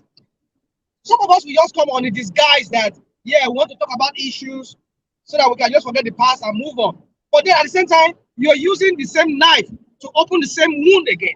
I don't get it. That's my point. Why are we doing this every time? Now, people always make reference to a video where a guy was saying that he will dethrone Oba of Lagos. My question to everybody is this. That video, did you see the person talking about this thing? Did you guys see the person, the face of the person? You saw, like, okay, for example, I can make this is a platform now. Besides maybe one man or some other people that comes and turn on their videos. Most of us don't turn on our videos. I could cook up something and make it like, okay, I'll be making noise here. I will dethrone Oba of Lagos. It's useless. It's this. And then somebody posts it and say, okay. Rational mind. Please, I want to use. I think you're talking to me. Wait, just give me some few minutes. Rational mind. Who is talking? Hold on, I will let you talk. Let me just throw something in. You are trying to. You people are the one causing confusion. I want to put this before you. Just one moment, please. There is a video. I want to tell you there is a video. Listen, let me quickly put this one. Wait, please, just give me time. There is a video. One young Igbo boy in Italy 3 days ago, he saw the entire Benin youth, and he saw his father. When I mean his father, I don't want to even use my mouth to say. I mean, he saw it. I can't say it. So I know. Listen now. I know it doesn't speak for all Igbos, but such attitude can trigger a crisis. Just have it in your mind. So they need to be cautioned. They need to caution their children. IPOB have destroyed them. Kanu have destroyed their brain. They need help. They cannot be insulting everybody and you'll be taking peace with rain. How long will people take that? My brother, how long? I totally agree with you. You see, I 100%. You see, you don't know my private discussion with Thomas and other Yoruba people. There's a way we talk. There's certain things I will say when I'm with my Yoruba people. I will not come on the platform and I will never say it. Thomas can bear me witness. There's certain things I say about Igbo people, but I will never come on the platform. No, that doesn't make me a two-faced. But the thing is this, if we have to heal, we cannot go on bringing old wounds back. I understand you. Some of our Igbo people need to work on their attitudes. I get it. And like you said, probably Kanu must have kind of start some kind of fire in them that is really making some of them really acting the way they're acting today. Some of those propaganda by Kanu has really started some kind of fire in them that is making them look as if they are not more militant now. And if everything go bomb, make it burn down. In fact, was it recently somebody read a story to us? There was a person in New York, and then he was saying something about if Nigeria go born, make it. I think on the one-man platform. Was it one-man platform or someone other platform? He called him, and he was saying that yes, Nigeria go born if Tinubu no. I'm like, what is all this all about? And it's an Igbo person. So the thing is this: you see, our Igbo people need to work on themselves too. I agree with that. They need to work on their attitudes. But let us stop all these things so that we want to heal, but then we're still opening the same wound. If you want to correct me now, and you tell me about my fault. I mean, you incite me more and more with that now. You're not. That doesn't show that you want to make peace with me, because it's obvious to correct me and say, okay, bros, move on. But you tell me, say, see what you did that yesterday, and you did it and this and this. You have this attitude. This is how you behave. You will make me to be boiling more and more, because it seems like you're just there to come and tell me my fault to my face. So, my brother, you see, I understand. Our Igbo people needs to work on some things about themselves, but not everything we have to make like. I mean, these politicians, they do all these things just to bring disunity among all of us. Look, just listen to all of us argue here on this platform, on other platforms. So we need to stop all of this. Okay, so rational mind. So when they do something and they come to attack us, how do we make peace? Even though we are not the one causing problem, how do we make peace without mentioning what happened? Where they attack you? Look at how Bartholomew came straight into the platform, immediately trying to point it that it's Yoruba people that burns the place, wanted to shout up and down. He was shouting, and they had to relax him to ask him simple question of who burnt it. Then he now started stammering, and this is it every time. How do you make peace without mentioning what happened? No, this is the question. This is the question I asked. How do you make peace without mentioning what happened? If you can tell me that, let me know. Solid, yeah. You see, I was here when Bartholomew came barging here rather, and then he was like trying to and look at how Ajaliko handled it. You know, so somebody can't. So he said two wrong cannot make a right. That is how you do it.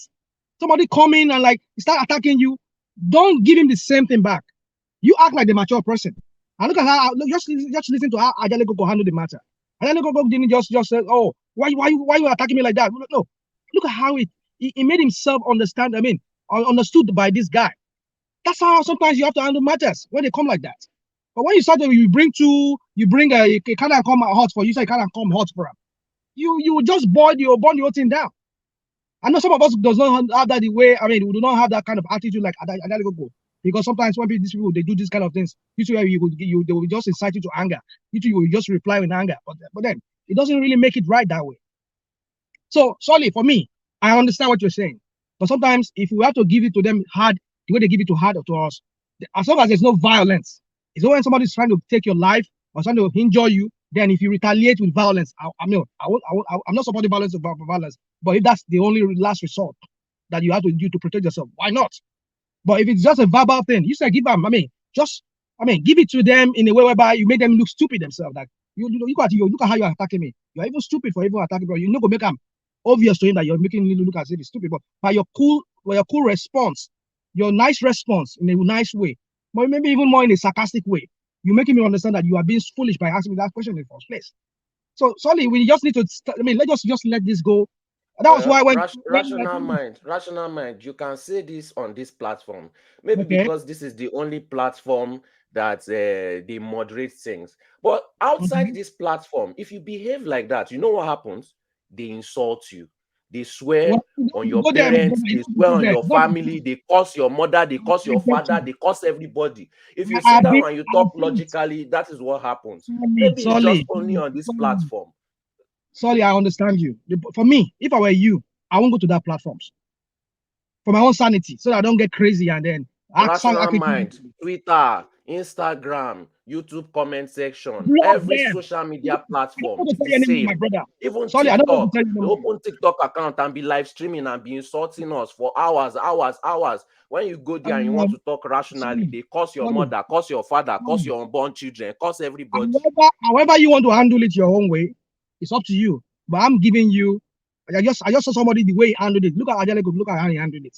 in that context. Rational man, I'm I telling know. you, the only reason why he handled it like that and it worked is because it was on this platform. Anywhere else, they would have cost a Janle Koko. I don't know what to tell you anymore. You see, Thomas, let me apologize to you. When you said you wanted to bring in that Obi something, you see, I don't mean to come off the way I came off. It's just because I'm sick and tired of this ethnic thing that we always bring. That's why I don't know what you want to present to us. I don't know what that video is all about. But anything when I hear anything Obi or those kind of things, my first reflex is, oh, we want to start another Obi be like this, Obi do that, Igbo do this thing. Let's stop all of this. Let's talk about I understand. That's right. Thomas, can you play Thomas, I sent you a video on WhatsApp. Can you play it for Rational Mind? And Rational Mind, please, can you tell me how you would react or how we should react to those kind of events? No, you won't subject me to that, please. I have other things to do. Solly, please, I don't want to be part of all of this. Thomas, I just want to apologize to you for that. And please, you see, we're having a good discussion. We're talking about a good discussion about how to move forward. What even actually brought me here was when Oriola was talking about local government and what's his name? Benny was talking about it, and one man was countering him. I had that was what actually brought me on this night. That's my time. This night is my time. So my point is this: we should be talking about moving forward. If it's Tinubu that is coming, what does he need to do to bring Nigeria back out of this total darkness that we find ourselves in that country? That's what we should be talking about. If it's Atiku that is coming, how do we move forward? Can I say a way forward? A way forward is to discuss this issue. This issue has been there before independence. We cannot continue to be playing under the carpet. He has destroyed the country, man. He has destroyed this country. My guy, I They remember need the to last discuss time. it and iron it out. Let everybody know where they are standing. I totally agree with you. We need to discuss it. I remember you and I were having that discussion last time until when we had an argument. I had an argument with Enigmatic and Thomas. I had to excuse myself. I think it was this your voice. I think I remember this voice. I agree with you. And that was what I was even trying to tell you that very day. Last time you and I we had that discussion. We need to talk about these things. But you and I, we are abroad. There's little we can do. If people back home cannot talk about these things themselves, because you and I were only here. I don't even see you. You don't even see me. But people back home and the people dealing with this thing, let them hold those politicians to ransom. Ask them. Go and discuss this thing in the National Assembly. Let us talk about our diversity, our differences. Let us address this thing in the Constitution. However, we want to address it. But if we are here, we can only talk about it. And if they listen to us, which I think some of them are listening to us, because I've seen so many things that we see on platforms like this being used. I've had even National Assembly. I've even had some of the things we said here. Some of them are talking about it on National Assembly. And some of the politicians are talking about it on most of these TV networks in Nigeria. So which means they are listening to us, either here on one man platform or that platform. They are listening. But then these people back home, those are the people that would have to carry their own cross. But if we are fighting ourselves here, we're not setting a good example to them. So my point is, yes, we need to address this matter. If we don't address this matter, there's no way we can move forward. And the only way we can address it is if they have a national conference, which some people say it is not necessary. Some people argue against it. But how do we move forward then? Because this National Assembly, they're not ready to do anything. They are just rubber stamp. They're only just there just to get the allowances and whatever, and get whatever contract they want to get from maybe NDTC or whatever government parasystems, and they move on. And that's what they care about. So if the people back home, do not owe them to ransom, you and I, we cannot do anything. If we start sending money home now, they will label us terrorists. They'll say we are sponsoring violence in Nigeria. But the only thing we can do is just to discuss about it like this, you and I, as we're talking about it. I tell you today, if I open an account in Nigeria now, I start sending money home to start a group of people, they will say I'm a terrorist. You go see DSS, they put a searchlight on my account. They will say they sponsor some kind of people to come and unleash mayhem in Nigeria. So it is people back home that can do that themselves. The only thing we can do is give them ideas by talking like this on the platform. For us to be attacking ourselves. We won't heal that way. We will not ever heal. If somebody is coming here telling me, oh, I want to talk about what Agele Akiko was saying was wrong there, and then started opening on issue on how Igbos were in his farmyard and how they were becoming this in the cooperative society there, but they cannot do that in their own. I mean, good dude, are you trying to open the wounds again, or are you trying to heal the wound? Of course, we know Igbos don't have much land as we have in the southwest, and maybe really they're very hostile to people. It's possible. I don't doubt that fact. I've had personal experience with some of them. So I understand all of these things. But sometimes you don't have to be foolish yourself to teach somebody who is foolish. To make sense to somebody who is foolish. If somebody is foolish, you make him understand that you are being foolish by being nice to him or by handling in a different way. That's the point I'm trying to make. My brother, I understand you. We need to talk about this matter. But the only way we can talk about it is if we can have a very, very good, rational discussion on it, and we talk about it in a more civilized way, not attacking ourselves. That's the only way. But there's only little we can do. People back home have to do their own job themselves. That's all I can say. Thank you. Thomas, are you still there? Yeah, I'm here. I'm here. Thank you so much, Rational Mind. I think you came and you really rescued us. That was a good input right there. Yeah. Let's Midwest do something. Yeah. Before we shut down. Yeah. You say what? Yeah, I will soon shut down now. Okay. I don't know whether you are hearing me, my brother. You want to shut down now? You say wants to shut down. Okay. You see the thing is we need really to talk about it, and the government need to talk about it. And the way forward, what I've observed, my dear brother, when you put a thread into people's heart for many years, it's going to play into their, mostly when they were kids, they now mature into that hatred. It's playing out. And I will tell you, it's not going to help any one of us if we just turn blind eyes and thinking people will continue to endure it and looking for a way to present oneself as an innocent. It's not going to help. It will not stop people not to react. I think we should learn how to help people that, look, there is importance to respect people. Community that hosted you, whether they did everything for your father to settle with them peacefully, you should allow that peace to continue. Don't come out and call them fools. Don't be over pompous. Don't be overthinking. Maybe these people they are stupid to give you the assistance they gave to you. No, it shouldn't be like that. Let's appreciate one another and try to raise children in a manner and put respect in them. Culture different. There are things you cannot just wake up. We are in a free world. I live in an advanced country and they have a king here. Nobody can talk to the king anyhow. If you want to oppose the king, there are guidelines. I'm just telling you.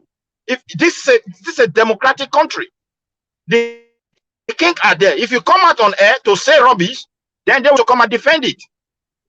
So if you cannot defend it, you're going for it. So this is one thing people have to know. Irrespective of our way of life, it should be respected. Don't leave your place, come to my place and be telling me your own is the best. It's rubbish.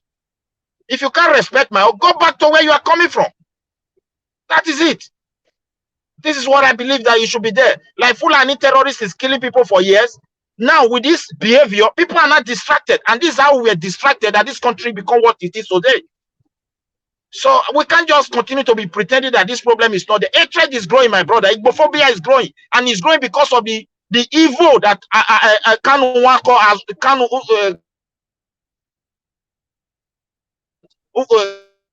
what is it called? Kanu has sowed in the heart of this young. All they know is violence. All they know is to feed that. I don't know whether they can fight. They can fight. Not, you can't fight me. I will tell you to go and fight yourself, and it will happen. You start killing your people. That's it.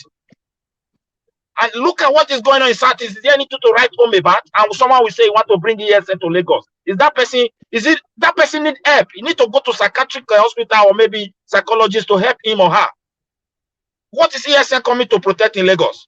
Has he been able to protect Southeast? They are killing their own people. They are killing.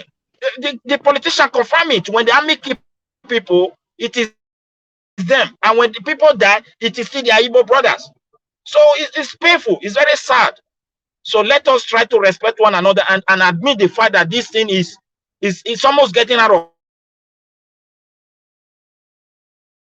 hand and it's not going to help any one of us. Nobody should come here and engage in propaganda. Tell God, no. We should go and treat the grassroots of this problem. They have been living there peacefully for years. Why come we not seeing this kind of something? And not only that, they don't stop there. And other Nigerians are watching. So I pray that our brothers in the Southeast should know that nobody hates them. But these children that is growing up now, all these ones they born like just entering 18 years, 20 years, 25 years, they need help. Their parents should start telling them, man, respect your neighbor. Yorubas that own this land, they are good. That is why we have been here. Respect them. Respect their system. Don't just open your mouth and say whatever you like. Respect the dope people who hosted you. Don't go and insult their king.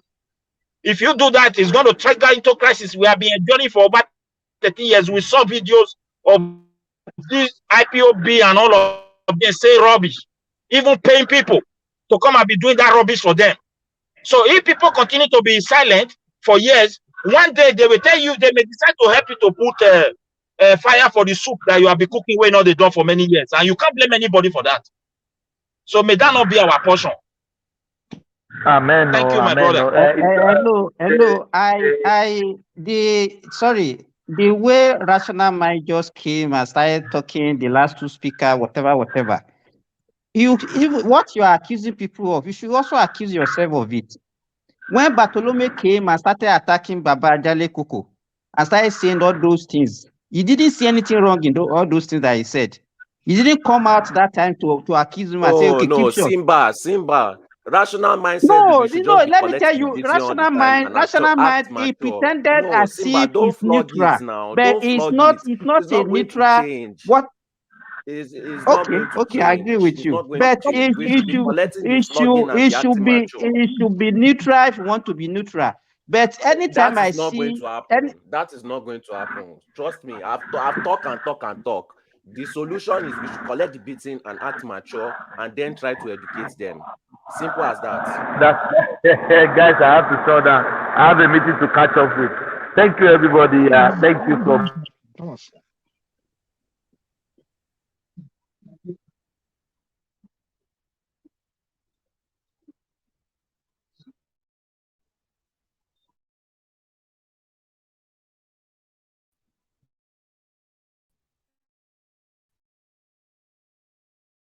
Everybody, we have to go now. I have to shut down now. I'm sorry. I have a meeting to catch up with. Thank you so much, everybody. That's been the nice session. God bless you all. Peace. I will say this: don't incite people for violence. All this rhetoric that somebody burned Igbo shop in Lagos, I don't know. I don't know. It just gets me annoyed every time if I hear this, because market burn every time. Accidents happen, fire happen every time. In this country I am, fire happen almost every day. It happens in north, in the west, in the east. Market burn everywhere. So Lagos is not an exception to Lagos. Market will burn in Lagos. There's nothing you can do about it. It will continue to burn. It has been burning for ages. So forget about somebody that burned your market. Nothing. Nobody do that. If they are not putting good safety in place, market will keep on burning. If people are stacking petrol in their shops everywhere, market will keep on burning. So that is it. Accident is accident. Thank you, everyone.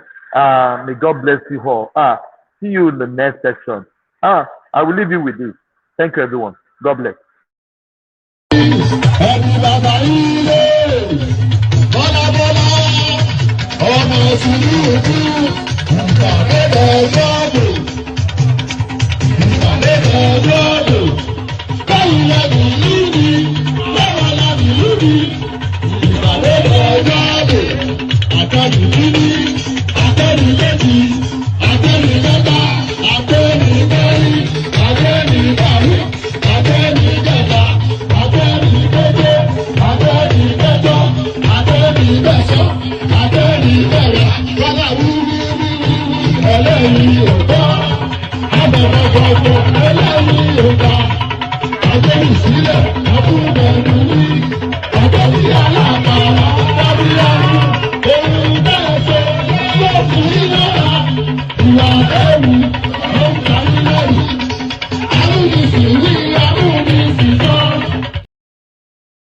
sometimes they sweet us. When they sweet us,